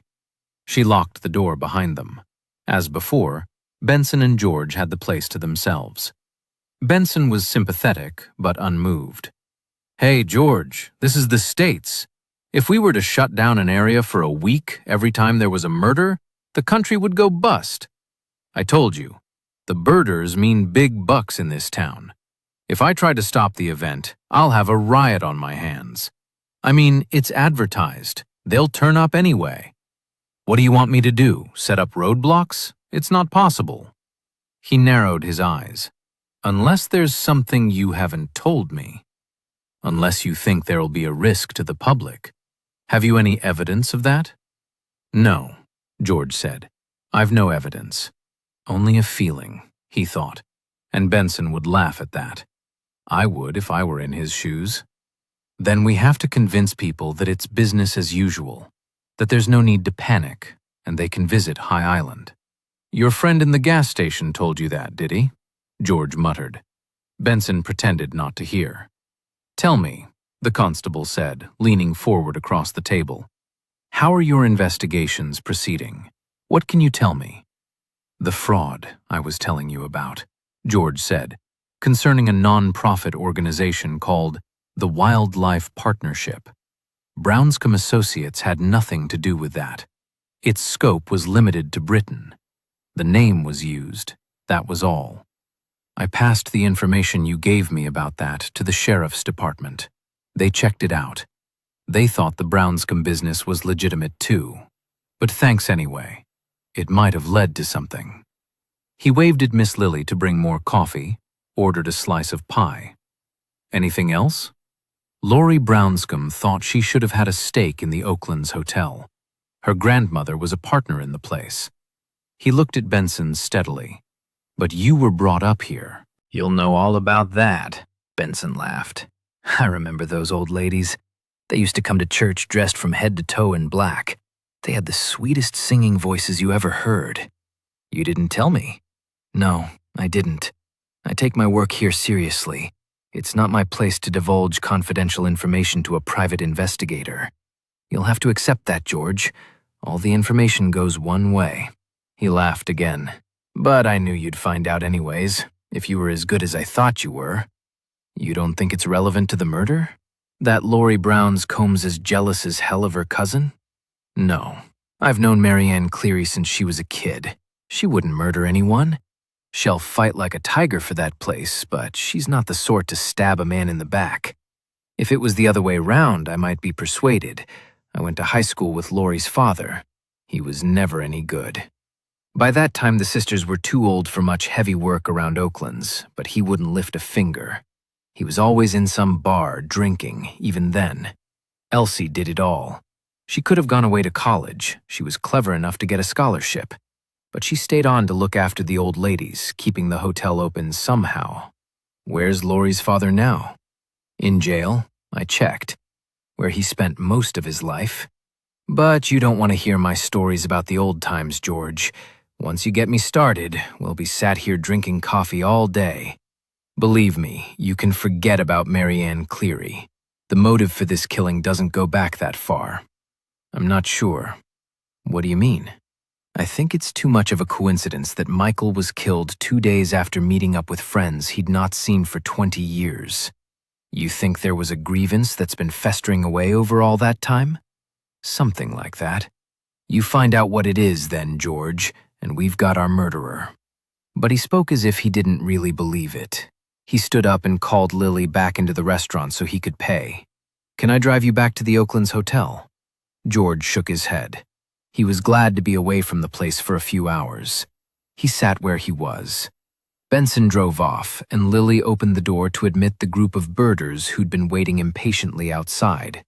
While he drank the rest of his coffee, he listened to them talking. They were discussing their strategy for the next day's bird race. They might have been planning a military operation in unfriendly territory. At last, he could stand no more, and he began to walk slowly back to the hotel. He took an indirect route past the post office and Joe Faggard's museum. The sun was shining, but there was still a blustery wind from the sea. On the James Taylor High School sports field, a baseball match was being played. After the rain, the field was a startling green. A gaggle of teenage girls in brightly colored clothes waved and cheered.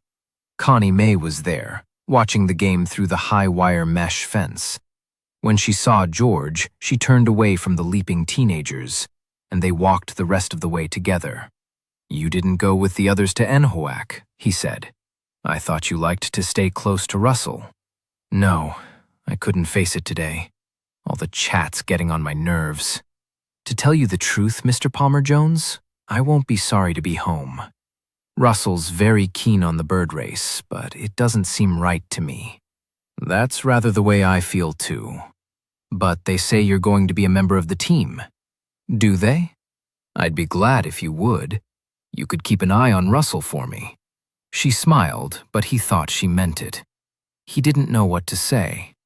"Well," she said more brightly, "did you find out who Esme Lovegrove was chatting up that lunchtime before she died?" "No, not yet." Then he thought that was one aspect of the case he hadn't properly followed up.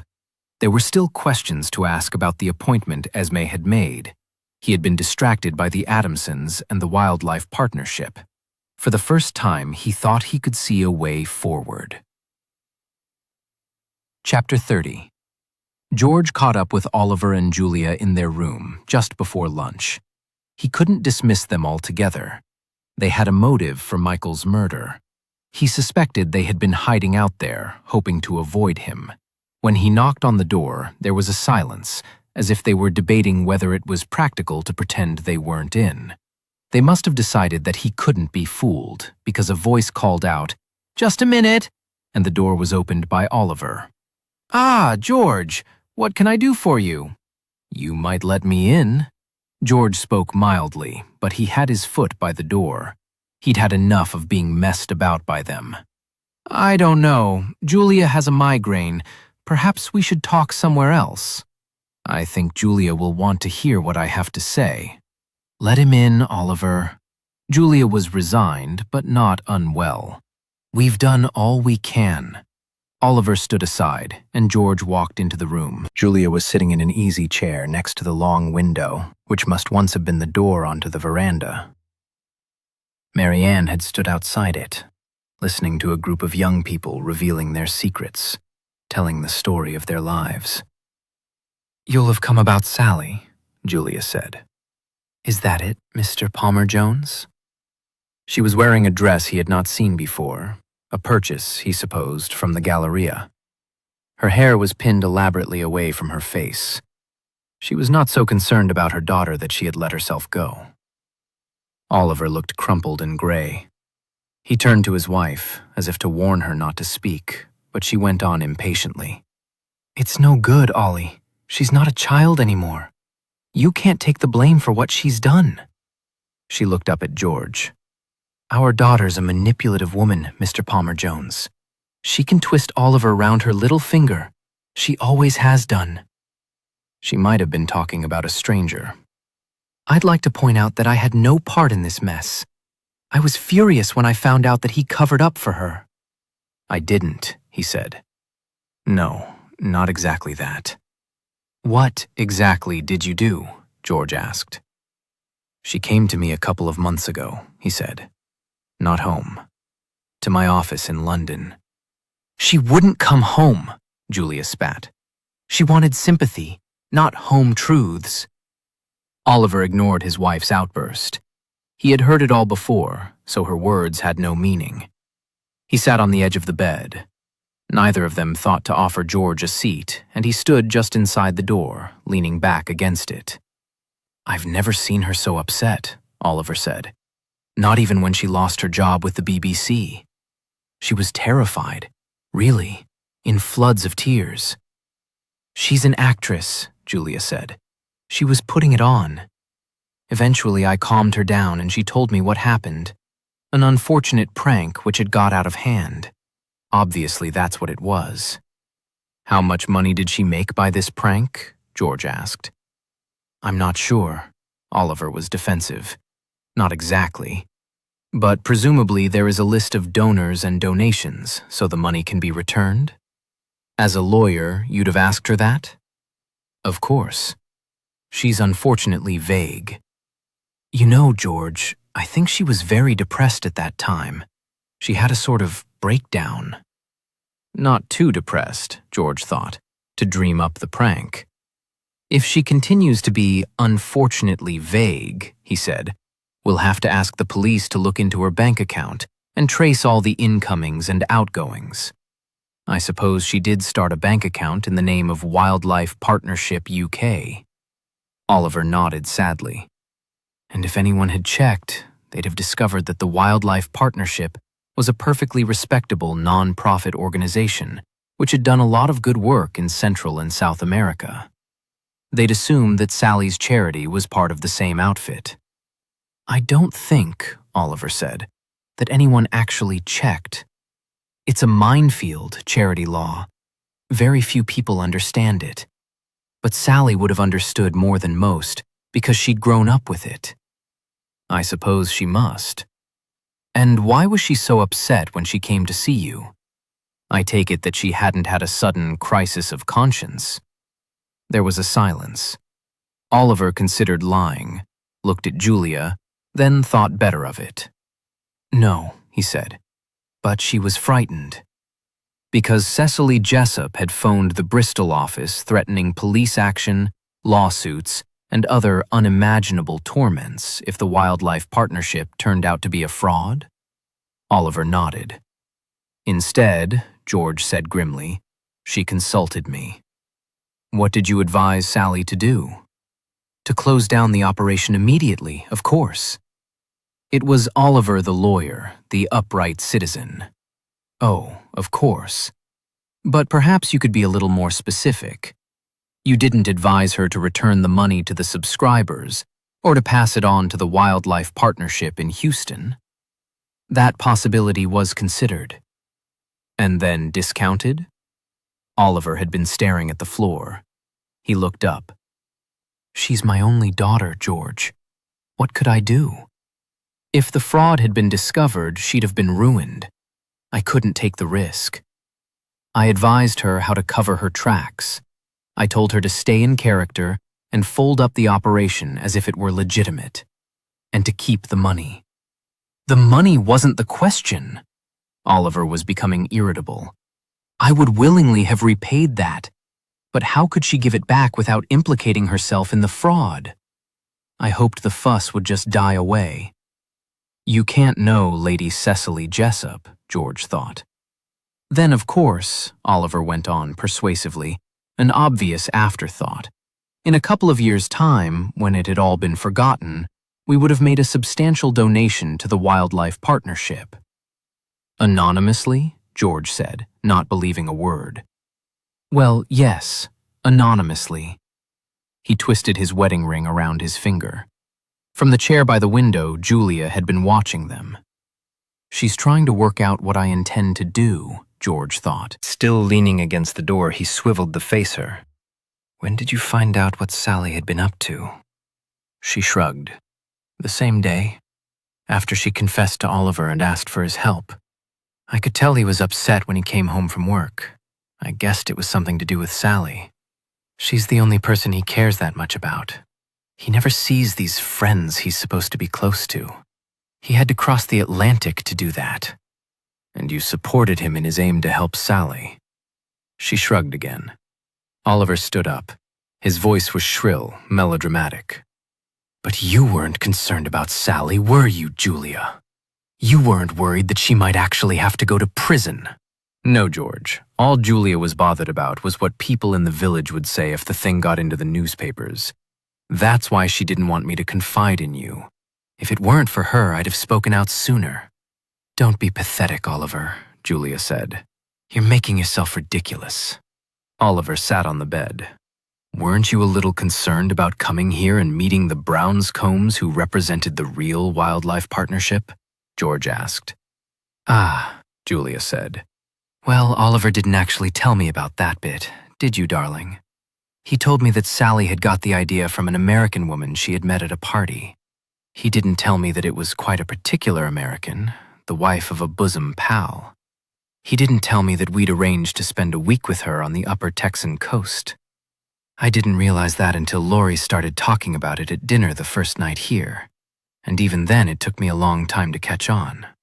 I was listening to be polite, as one does at dinner parties, but not with any real interest. Then I heard the name, and it all came together. That's what Oliver and I were discussing when you found us in Boy Scout Wood. I mean, fraud is one thing, quite respectable in certain circumstances, especially if shares are involved, but murder is quite another. Well, really, Oliver blustered contrived indignation. You can't think that Mick's murder could have had anything to do with that other business. I'm sorry, George, but if that's what you think, you must be losing your judgment. Julia looked at him with a malicious smile. George thought she was probably enjoying herself. She spoke slowly. Rather a coincidence, though, isn't it, darling? I don't know what you boys had discussed that first night when you came back to the hotel in Houston, worse for wear after the Mexican meal. Perhaps you got all chummy and confessional.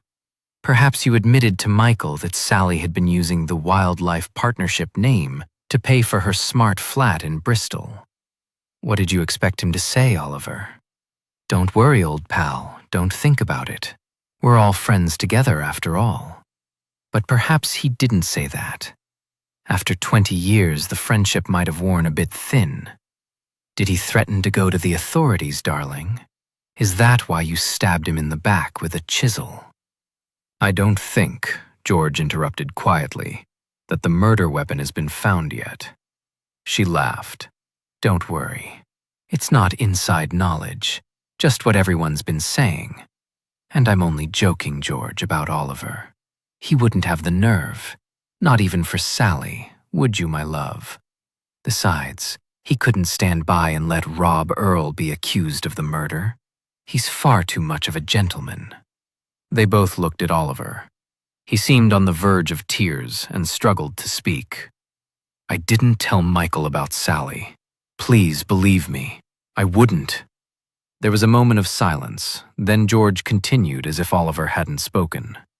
Talking about confessions, do you remember your last night at Oakland's? You played a truth game. So we did. How do you know about that? George did not answer the question. Laurie asked you what was the wickedest thing you'd ever done. What did you tell her? There was a pause. I don't know. It was the old Oliver, charming and in control, as if in talking about that night he was reliving his youth. I really can't remember. It was nothing too heinous, I'm sure. Rob was the exciting one. What did the others say? Come on, George. It was 20 years ago, and other people's sins have never held much interest for me. I doubt if Michael said very much at all. He went through a silent phase when we traveled through America. Sometimes we forgot he was there. He spoke about crashing his father's car. Does that jog your memory? Did he? Of course, he was speaking by then. We'd met Laurie. She brought him back to life. But it doesn't help me remember what crime I admitted to. It must have been something extremely boring and unremarkable.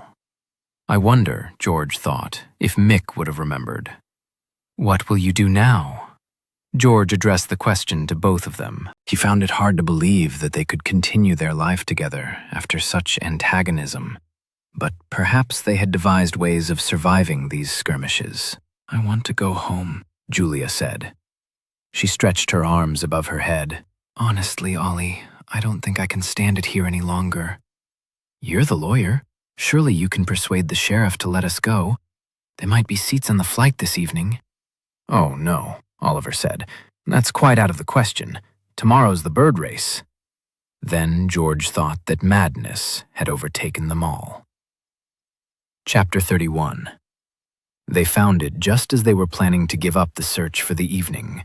A small patch of freshly dug earth, the size of a pet's grave. It was covered with twigs, impossible to see unless you bent down close. It was under the live oaks at the edge of the garden, in the woodland which Mary Ann intended for a wildlife refuge. Then they had to bring lights because the lieutenant wanted to come from Galveston, and by the time he arrived it was nearly dark. Benson heard about the find at home. He stood like a big grizzly, silhouetted against the floodlights, glaring down at them. They crouched, moving the soil and the leaf mold with small trowels, archaeologists on a dig, looking for buried treasure. First out of the hole came a short-handled shovel, which had been used to dig the pit, and also, it turned out later, to hit the back of Esme Lovegrove's skull hard enough to kill her. Then there was a plastic carrier bag.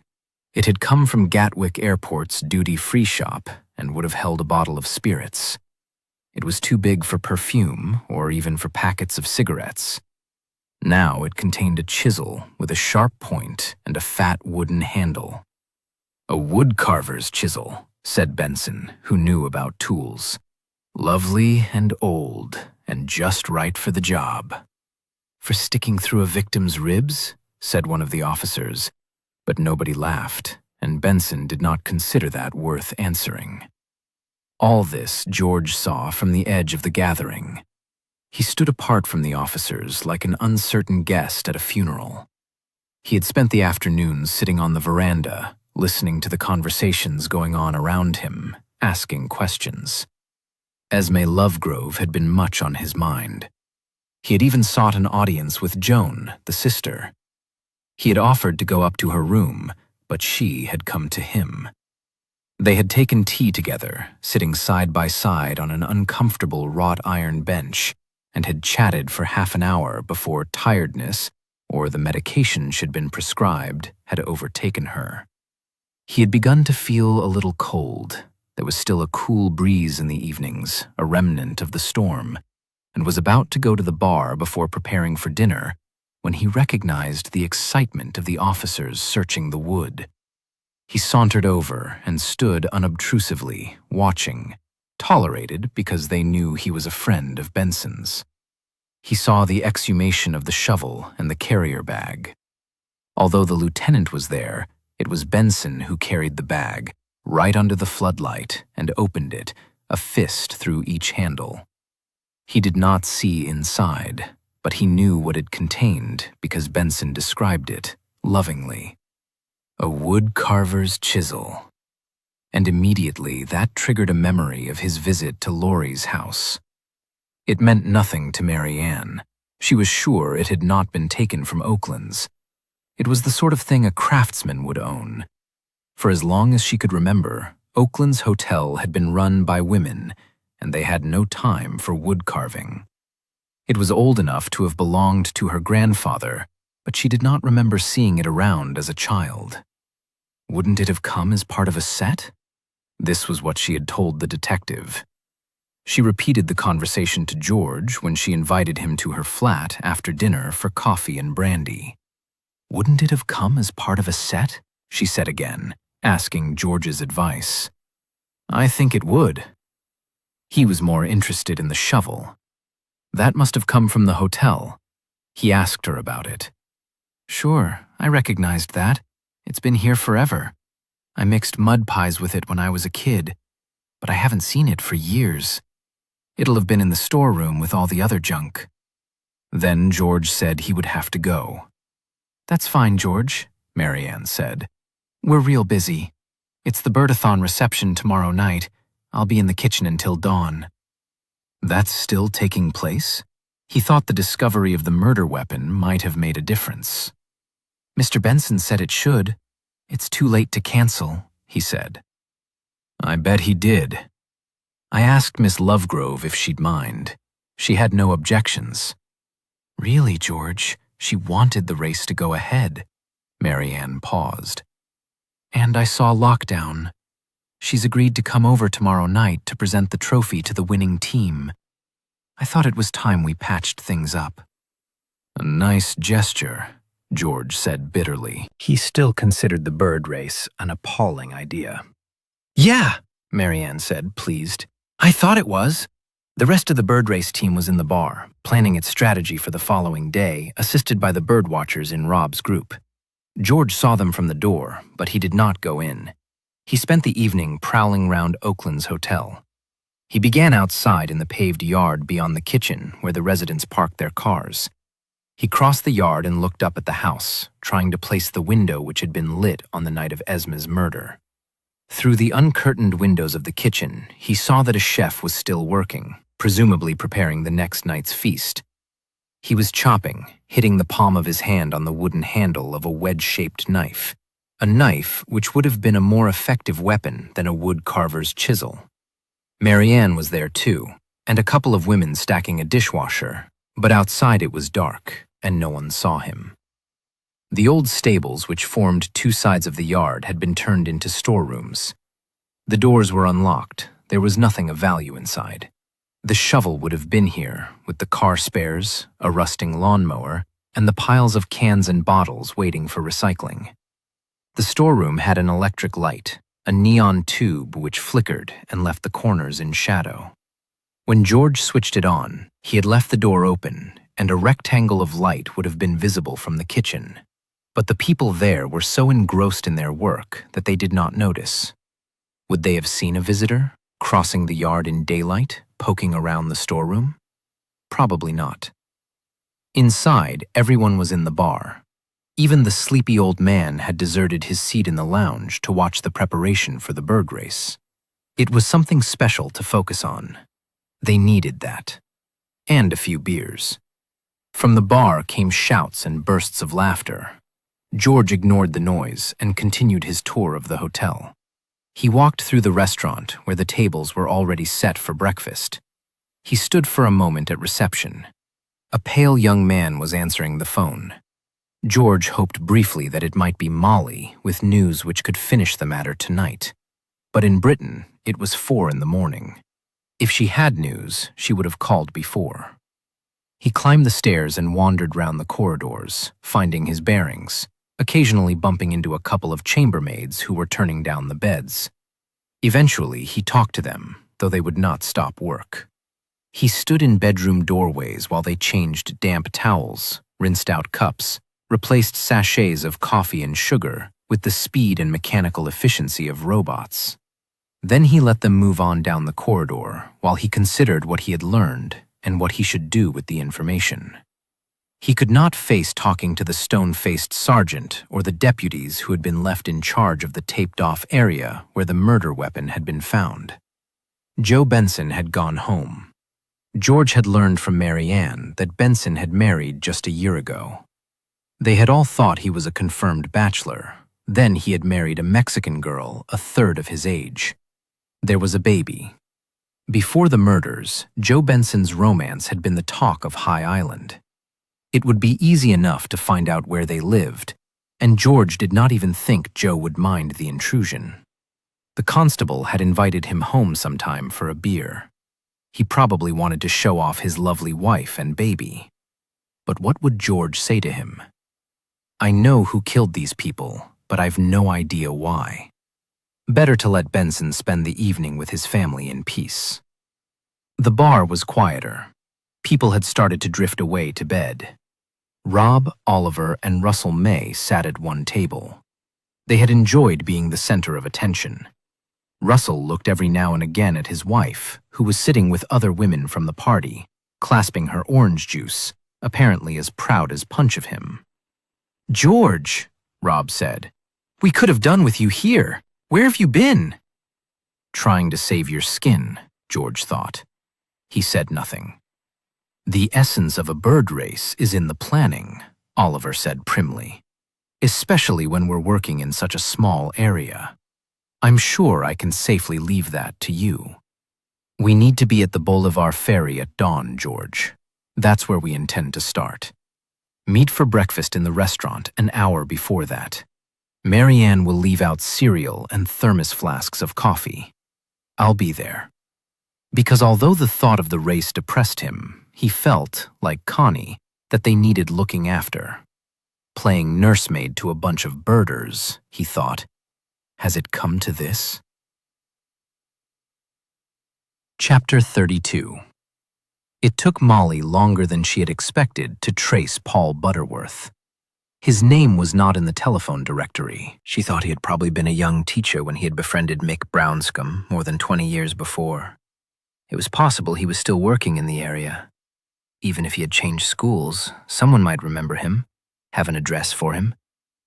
She parked in the town center and inquired at the public library. "The grammar school? Well, it's comprehensive now, but it's still there." The librarian was elderly. She had views on the demise of the grammar schools. Molly interrupted and asked for directions. The librarian was offended and gave them, sniffily. There was a walk through a Victorian park along the River Taw. The tide was out, leaving expanses of glutinous mud. In the park, the daffodils had been battered by the heavy rain. The school is at the end of a lane of substantial houses with large gardens. Molly had timed her visit carefully. 10:45. She had thought that would be break time. All the teachers would be in the staff room, and she might be offered coffee. But when she arrived, the playground was empty, and she wondered if these days they worked straight through until lunch. The first building she came to was red brick, mock medieval. It had cloisters and quadrangles. She walked round, trying to find a way in. All the classrooms were empty. In some, chairs had been set upon desks. She swore under her breath. She should have realized the school would be closed for Easter. Paul Butterworth, even if he still worked there, might have rented a gîte in France, or be bird-watching in Nepal. She presumed he was still interested in birds. She hoped so. It would make things easier. There would be less to explain. "Can I help you?" It was a small woman dressed in a tweed skirt and suede boots. She approached Molly carefully across the playground. As if, Molly thought, I'm about to attack her. She probably thinks I'm one of the mentally ill let out unsupervised into the community. It's my clothes. I should have tidied up. "Can I help you?" the woman said again. "I'm trying to trace a member of staff," Molly said. "For an old boy." Her voice, educated and southern, must have reassured the woman. She came closer. "I'm afraid there's no one here," she said. "It's the holidays. I've only come in to open the head's mail." "You're a secretary?" This was better than Molly could have hoped for. In her experience, secretaries knew far more about what was going on in a school than the teaching staff. The head teacher's secretary. This was obviously a position of status. "Then perhaps you could help me. Does Mr. Butterworth still teach at the school?" "I believe he's a biologist." The woman looked at her. "I'm afraid I couldn't pass on information about any of our staff," she said piously. Trust me, Molly thought, to get one who can hold her tongue? "Then I'd like to speak to the head," she said. "She's away." The woman's tone was almost gleeful. "In Tuscany. We're not expecting her back until the day before term starts. It won't give us a lot of time, I'm afraid, to get things straight." Her disapproval at the head's lack of consideration was compensated for by her delight at Molly's inconvenience. "If you tell me what it's about—" "No," Molly said. "I'd prefer to talk to Mr. Butterworth." She found a scrap of paper in her anorak pocket. On it, she wrote her name and the phone number of the pub where she was staying. "If Mr. Butterworth does work here, you'll have access to his home number. Perhaps you could telephone him. Tell him that I was asking for him. It's about Michael Brownscombe, an old boy of the school. I'll write that name down too. If he's prepared to meet me, I'll be at that number. I'm only in the area for another day. I think he would be very interested to see me, and he would be disappointed if you didn't give him the opportunity." She turned and walked away, ignoring the twittering questions of the woman in the suede boots.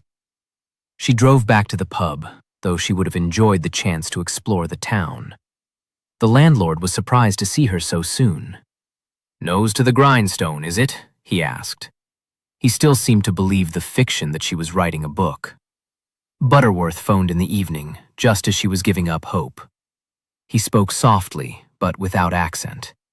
He was very nervous, and she wondered how he faced a classroom of children. "Mrs. Tiddy said you were trying to trace me." Before she had a chance to reply, he added, "I can't tell you anything about Michael. I've not seen him for years. I don't know where he is, even." There was a panic in his voice. "I know where he is." "Well then, You don't need my help to hound him. It's not a question of hounding. I've news about Michael. I'd like to see you. I'm sorry, it's not convenient. She spoke quickly before he could replace the receiver. My husband's George Palmer Jones. If you're a bird watcher, you'll have heard of him. There was a pause. Of course. May I visit you? This is really very awkward over the phone. He made up his mind very quickly, took a deep breath. She thought he was not used to committing himself to anything. Tomorrow, then, he said, but not too early. I care for my mother. She needs my help in the mornings. Then, briskly, he gave her details of how to find him. He lived in the Taw Valley, 7 or 8 miles inland from Barnstaple. There was a lane with overgrown hedgerows, late catkins and primroses. Where 5-bar gates blocked gaps in the hedge, she had a view over water meadows to the river, to gray herons standing one-legged in the water and buzzards sailing over beech woods. The sun was shining. It was a white stucco house with a gray slate roof, not very big or even very old, only impressive because of the garden. It stood side-on to the lane. There was a white gate with enough of a lay-by beside it for her to park and still just allow room for a vehicle to pass. The garden was terraced, not tidy, but already full of color. There were no other houses. The sounds were of farmland, lambs and lapwings and the distant hum of a tractor. She walked through the gate to the front door. There was no reply to her knock, and she thought he had lost his nerve and run away. Then he came hurrying around the house to greet her. She thought she had been right, and he must just have qualified when he knew Michael. He had the sort of ageless face which hardly changes between adolescence and senility, but the shock of fair hair hanging over his forehead made him seem young to her. He was wearing cord trousers and a thick checked shirt. In his hand, he carried a plaid rug. "Come down," he said, without introducing himself. "I was just settling Mother out of the wind. She likes to be out, and the rains kept her indoors for days. The sun's pleasant, but this breeze is still very cool." The voice was concerned. Molly followed him down stone steps to a path through a shrubbery. "She's blind," he said. "Almost entirely now. Diabetes. Nothing they can do. We have help during term time, but in the holidays I like to spend as much time as I can with her." They came to a paved terrace cut into the slope of the hill, sheltered on 3 sides. In the center, there was a pond with irises and marigolds. To the side of the pond stood a large frog, roughly carved from stone. It was 2 feet high and grinning. Butterworth saw Molly looking at it. "Fun, isn't it?" he said. "It was given to me by a pupil. We like it, don't we, Mother? The frog. Very much." He gave all his attention to his mother. She wasn't much older than Molly. Certainly, she was a great deal more elegant. Her white hair was immaculately cut and styled. She wore tailored trousers and a thick mohair jacket. Her face was made up. Molly caught herself wondering if Paul put on the makeup for her and why the idea shocked her. Mrs. Butterworth sat very upright on a wooden garden chair and allowed her son to tuck the rug around her. "I created this garden, Mrs. Palmer Jones," she said. "I don't need to see it to enjoy it. Paul can't give it the time it deserves, but he keeps on top of it." "I try," he said. He fussed around her like a hairstylist round a favorite customer. "So he's told her about me," Molly thought. "At least she knows my name." "You mustn't bully Paul, Mrs. Palmer Jones. He's always been a frail boy. He has trouble with his nerves. He takes after his father." She stared unseeing over the garden. "My husband killed himself when Paul was 3 years old." She spoke in a matter-of-fact tone, but it was a startling revelation to make to a stranger. "I hope I never bully anyone, Mrs. Butterworth," Molly said quietly. Paul's mother smiled. "Nor do I," she said. but I like people to know how things stand. She stretched out her hand and touched Paul's arm. Take Mrs. Palmer-Jones into the house, she said. She won't want me to hear what she has to say. Make her coffee. You can bring me some later. We won't be long, he said. He was reluctant to leave her. Go on, be as long as you like. They sat in a conservatory to talk. The house itself was shabby and broad. The coffee he made was strong and good, and Molly thought he would be skilled at practical things. She wondered again how he coped with teaching. She asked him if he enjoyed it. It was as good a way as any to introduce the subject of Michael Brownscomb's death. I hate it, he said passionately. I survive from one holiday to the next. The sixth form aren't too bad. They're interested and they want to work. And the young ones are all right. When the first arrive, they're keen because it's all new to them. The rest is a nightmare. But I have to stick at it to keep this place up. Father left us the house, but no money. Mother struggled to stay on when he died. She couldn't bear to leave, and nor could I. Tell me about Michael Brownscomb, she said. Was he one of the keen ones? Michael was one of the angels, he smiled. From my point of view. Quiet. Well-behaved. Some of the teachers thought that was unnatural. He was in the 5th form when I arrived at the school. 16. I was 22. I'd just finished my postgraduate teaching certificate. This was my first job. You introduced him to birdwatching? Not exactly. He was already interested. It seemed not to occur to him to ask why she wanted to know these things. She thought he probably had little ordinary social contact with other adults. I wanted to make a good impression at the school. It was the only way I could see of staying in this house. So I formed a natural history society to show that I was prepared to make an effort, that although I wasn't much good at rugby, I was willing to give up my Saturday mornings. It didn't last long. A few boys and girls came along at the start. We went out locally, and I remember I took them in a minibus to Dawlish Warren. We entered a team in the county bird race. Then it just petered out. I suppose I didn't inspire them. But you still took Michael out? Yes, he was a real enthusiast. Was there anyone else? What do you mean? He looked at her warily. Did anyone else come birdwatching with you? No. The denial seemed too vehement. Just Michael and me. And he couldn't come every weekend. His parents were in the holiday business and he was expected to work, especially in the summer. He was young. He had his own life to lead. But I suppose we became good friends. I don't think any of the other teachers knew. I didn't ask him to keep it secret. There was nothing to hide. Not what you might think.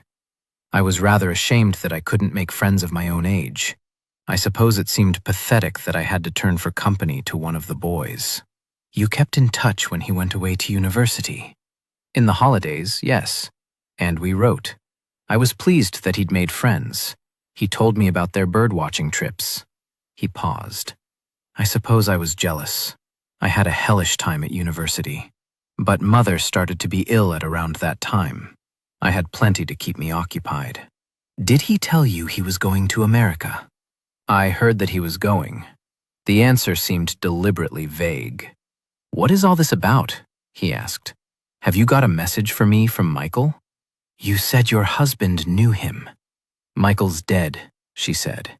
He was murdered at High Island in Texas. So, he said calmly, after all this time. He stood up and looked out of the smeared glass down the garden, then turned to face her. I suppose I should understand it. My mother still hates my father, and he died more than 40 years ago. The rules of the bird race were simple. Each team had 4 members. 3 of the 4 had to see a bird for it to count.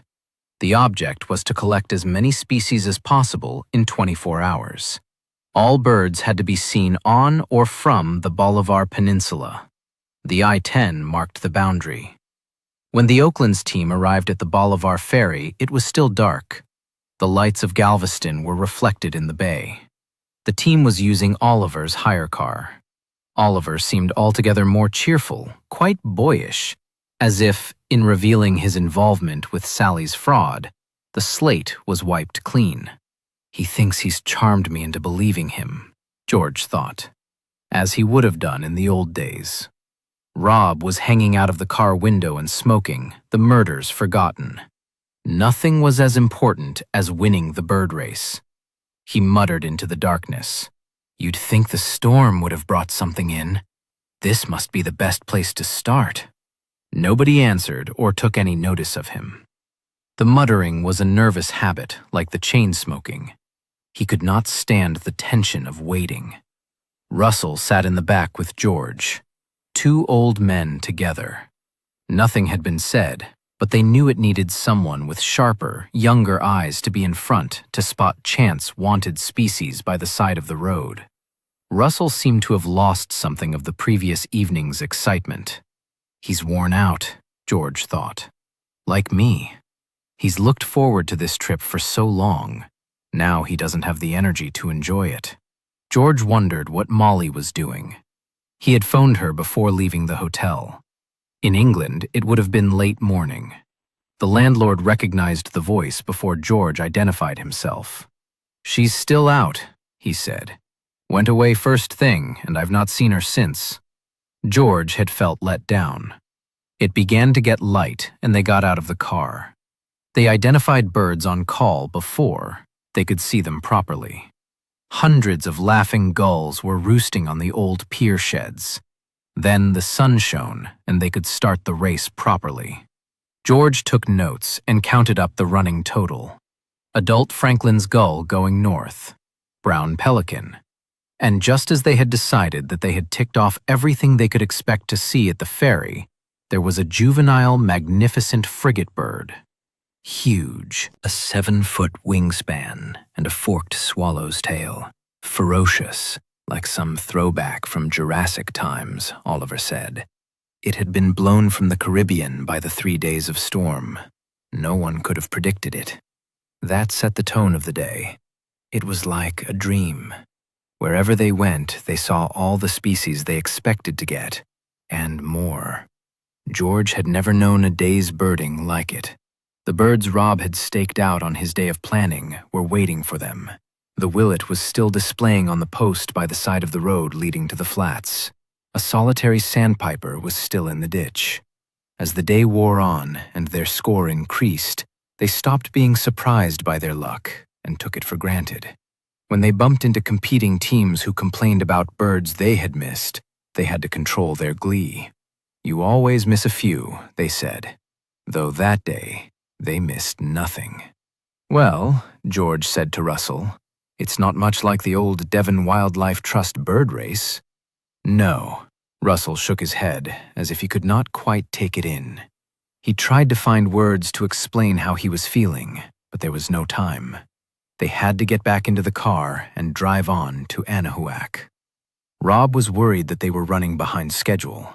They reached the Anahuac Wildlife Refuge at 11 o'clock. It was airless and hot. A heat haze stretched over the marsh to the horizon. By the visitors' center, there was a public telephone, and George called Molly again. Sorry, mate, the landlord said. She's still out. For the first time, George was concerned. Perhaps he had misjudged the facts of the case, and she was in danger. What information could a teacher have which would take all day to pass on? As he turned away from the phone to return to the car, he flushed a large brown moth of a bird which had been lying horizontally along the low branch of a shrubbery tree. Its dead leaf camouflage would have made it impossible to see if it had not moved. "Chuck Will's widow!" he shouted. But there was no one to hear him. The others were in the toilet block, and he had to drag them out. Russell hopped out of the cubicle with his trousers round his ankles like a child in a sack race. But they got it, and it fluttered away over the marsh so the carload of birders who pulled up behind them had a brief, tantalizing, untickable view. At Anahuac, Rob Earl organized a rail pull. He had prepared the rope in advance. It was coiled in the boot of the car with the packs of sandwiches and the flasks of cold drink. The rope was 20 yards long, strung every 6 feet with an old square detergent bottle filled with sand. He gave one end to Oliver and the other to George, and made them walk across the wet meadow, dragging the rope between them. "It's brilliant," he said. His face was red with heat and excitement. "There's nothing like it for flushing out rails." He turned to Oliver. "If only we'd thought of a trick like this when we were here the first time. There wouldn't have been so much sitting round the Oakland's hotel, moaning and waiting for the wind to change." Oliver did not reply. "Isn't it cheating?" George resisted the euphoria. There was the nagging worry about Molly, the unfinished business, the dilemma of what to tell Benson. Nothing against it in the rules. All the same. "Oh, come on, George. Don't be boring. Not today. Today we're making history." And that was how he saw it. It was as important to him as that.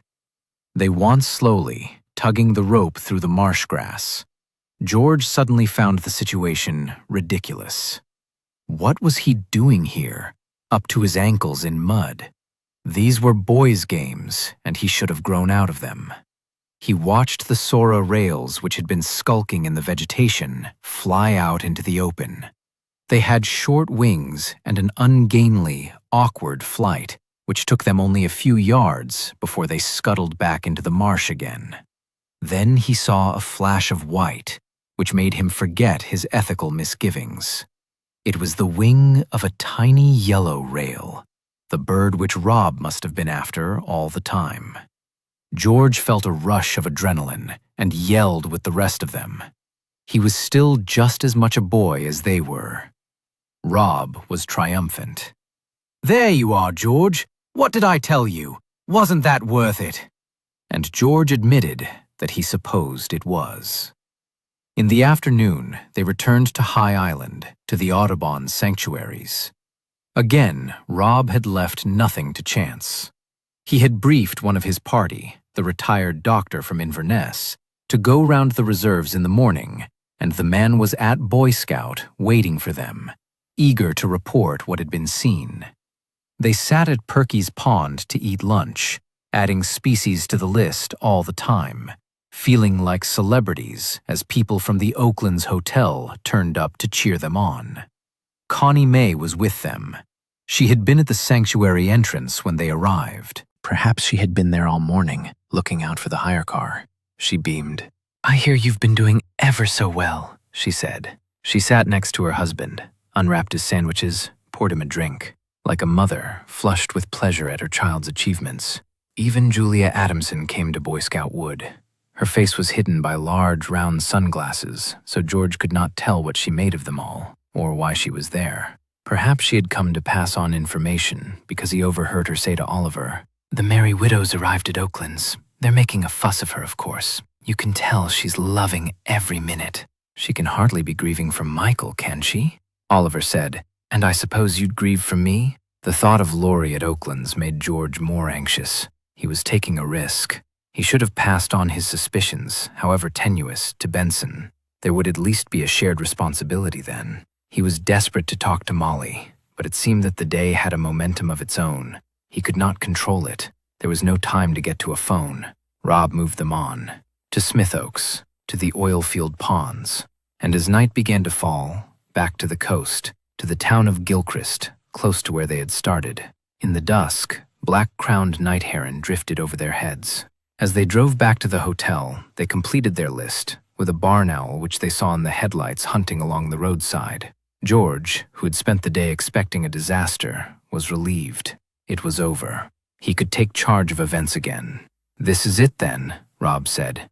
"Glory awaits us." They knew they had won. Even cautious George was sure of that. The others walked ahead of him into the house, their arms round each other's shoulders, swaying like drunken football fans after an away win. Rob turned back. "Come on, George, we did it! Don't be such a cold fish!" George shook his head. The day had been an escape. Nothing had been resolved. With a sudden panic, he pushed past them into the hotel. Chapter 34. Molly must have been waiting for his call because the phone was lifted after the first ring. She spoke. He listened in silence. "Well," she said at last, "what will you do? It's not proof." "You could get proof, if you wanted to." He didn't answer. "Do you want to?" she demanded. He was still thinking about that when she said, "I'm going to bed, and in the morning I'm driving home. I'll come home tomorrow," he said, "whatever happens." He replaced the phone. Somewhere there was an answering click, a door being shut or opened. He was in Marianne's flat. He had asked to use the phone there. The rest of the hotel was a madhouse. Even from here he could make out the strains of the country band Marianne had hired for the night, cheers, singing, and footsteps. He could hear footsteps on the polished wood floor. He had not locked the door behind him. He turned round, startled, although he had been half expecting her. In her hand was a kitchen knife. "Not a chisel then, this time," he said. "I want to talk to you." Her voice was urgent. She waved the knife in front of him. "Of course not," he went on as if she hadn't spoken. "The chisel was only meant for him, wasn't it? It was special." Why was that? He knew already. "Because of Helen," she said. "He killed our Helen. Little Nell. That was his name for her," she spat back angrily. "We never called her that. She was an artist," he said. "She was brilliant. She could have gone to art school and made a living at it." All the teachers said that. It was her chisel? She used it to make her carvings? Connie May nodded. "When did you find out?" she said. "About Helen." "Just now. My wife's been talking to Paul Butterworth. I should have guessed, shouldn't I, when I saw you at the high school watching the girls. She was their age when she died. Why don't you tell me about it?" "That's why I'm here," she cried. "Not to hurt you, to tell you. I had to make you listen. Too many people have walked away while I've tried to explain." She sat next to him on the sofa with the point of the knife against his chest so he could feel it pricking him through the thin material of his shirt. She had been a school cook. She was confident with knives. He supposed he would be able to overpower her if he had to, but he hoped he wouldn't have to try. "Helen was a school friend of Mick Brownscomb's, wasn't she?" he prompted. She nodded. "We were pleased as punch when she got to the grammar. She was never what you'd call brainy, but a worker, a trier, and good with her hands." "Younger than Mick?" She nodded again. "She met him at that club Mr. Butterworth started for the kiddies. She'd always been fond of animals. We didn't think there'd be any harm in it. The school entered a team in the county trust bird race," George said. "How did you know about that?" "I found a winner's certificate among Mick Brownscomb's belongings. He'd kept it." Their friendship must have meant a lot to him. "And that was how I first knew it was you," he thought. That, among other things. Russell organized the bird races for the Devon Trust. He must have known Michael, must have recognized him as Wilf Brownscomb's son, but he claimed never to have met him. "He could have told me today. I gave him the chance, but still he said nothing." "It meant a lot to Helen," Connie May said. "She waited for him all the time he was at college. He kept one of her wood carvings," George said. "He brought it with him when he left Britain." "When he ran away?" she said. They sat for a moment without speaking. Outside in the garden, fireworks were being let off. There were shouts and screams. "What happened that night?" George asked. "He'd been drinking," she said. "Working in some bar his father owned." "And you've never had a drink since," George thought. "Helen spent the evening there. It was the only way she could get to see him. Wilf never gave him time off. The last bus home was at 10:30. She left the bar and walked into the village. It was raining, cold, the end of the season. He told her to wait and he'd drive her home when the bar closed, but she was a sensible girl and she said she'd get the bus. He didn't like that.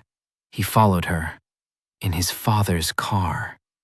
George imagined the narrow Devon lane with its overgrown hedgerows, the boy driving frantically after the girl, hoping to make his peace with her before the bus took her away. "He skidded," Connie said, "crashed into her. She turned her head away, but the point of the knife was still at his chest." "What did he do?"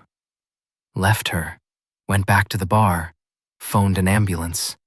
and phoned his father, Wilf Brownscombe.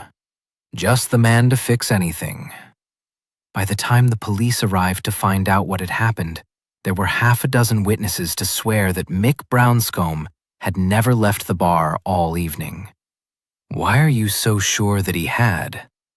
Russell was a special constable. He had friends who were policemen. He knew what was going on.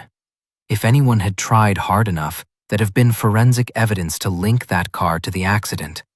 But Wilf Brownscombe had money and influence, and he knew too much about some very senior police officers.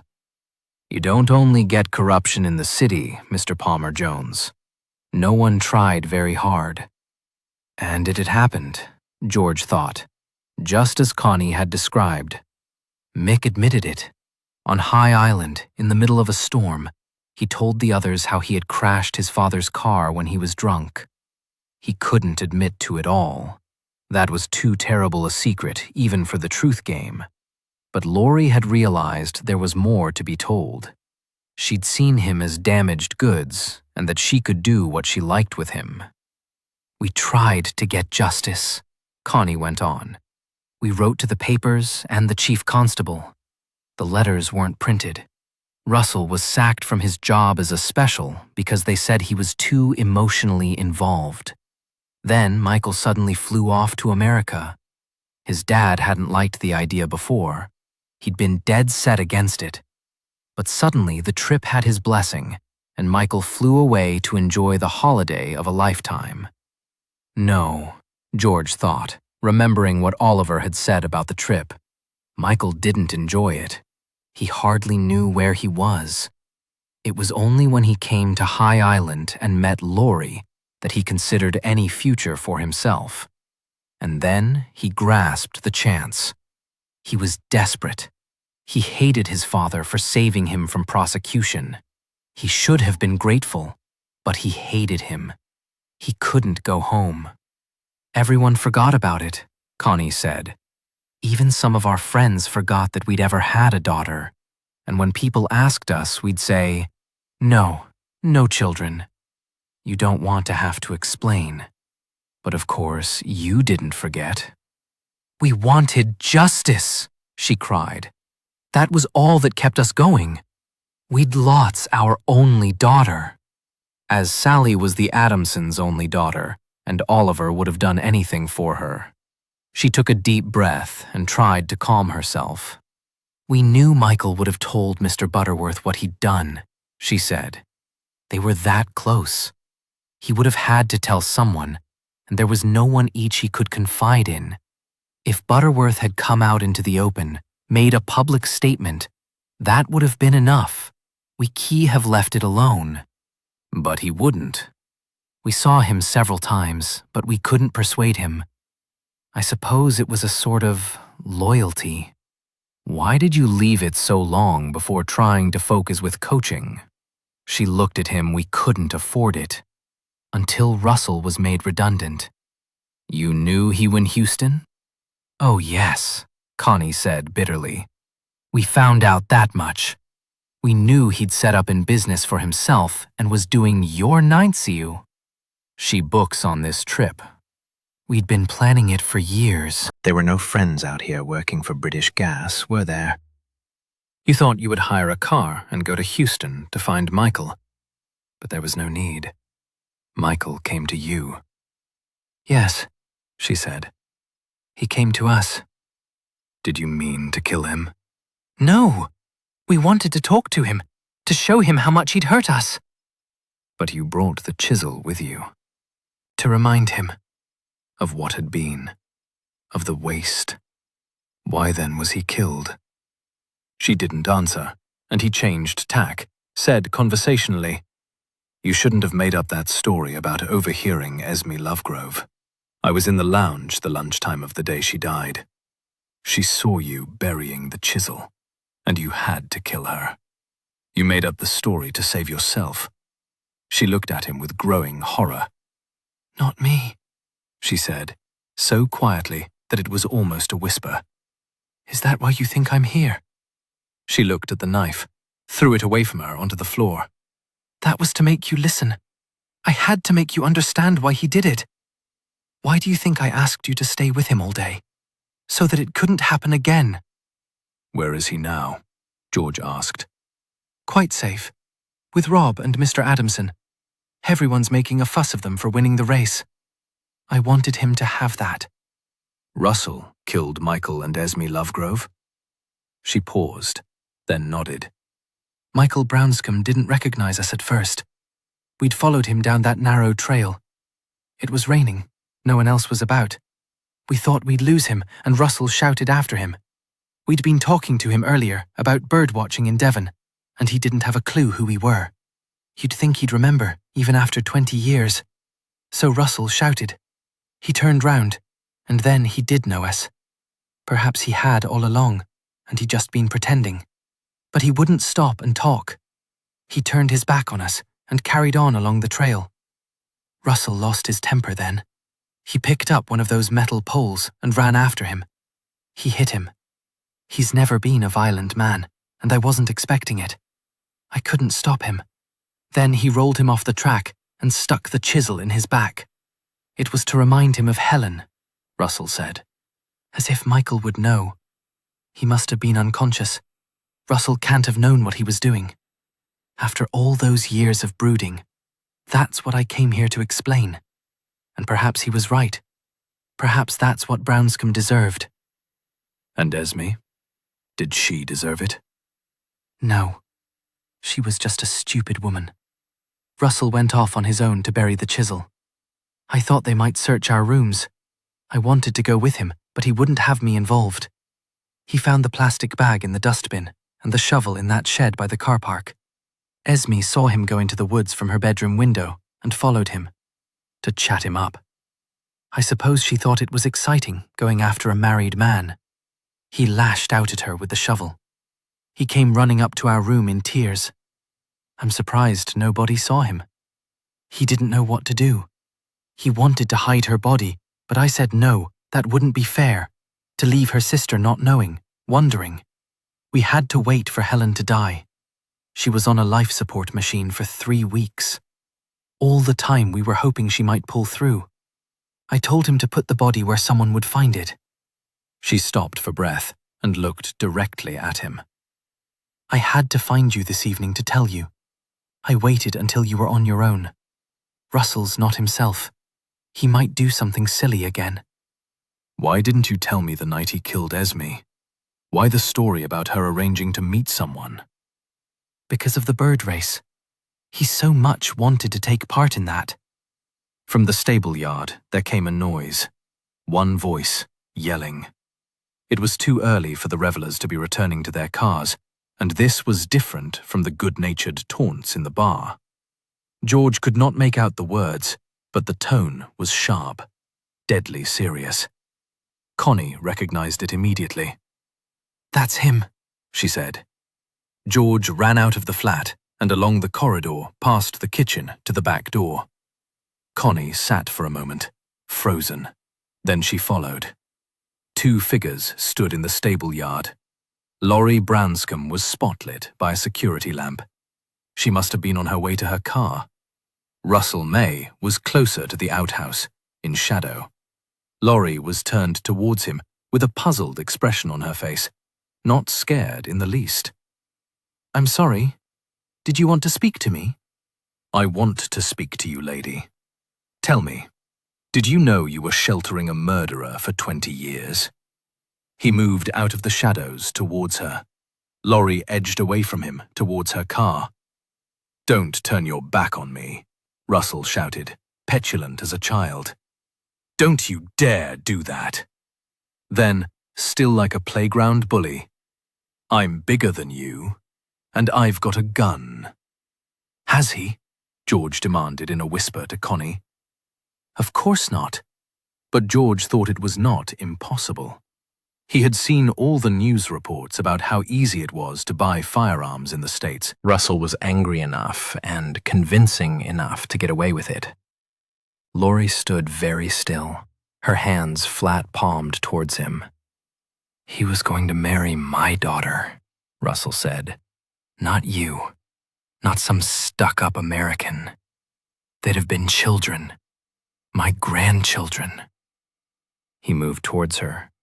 George inched forward too.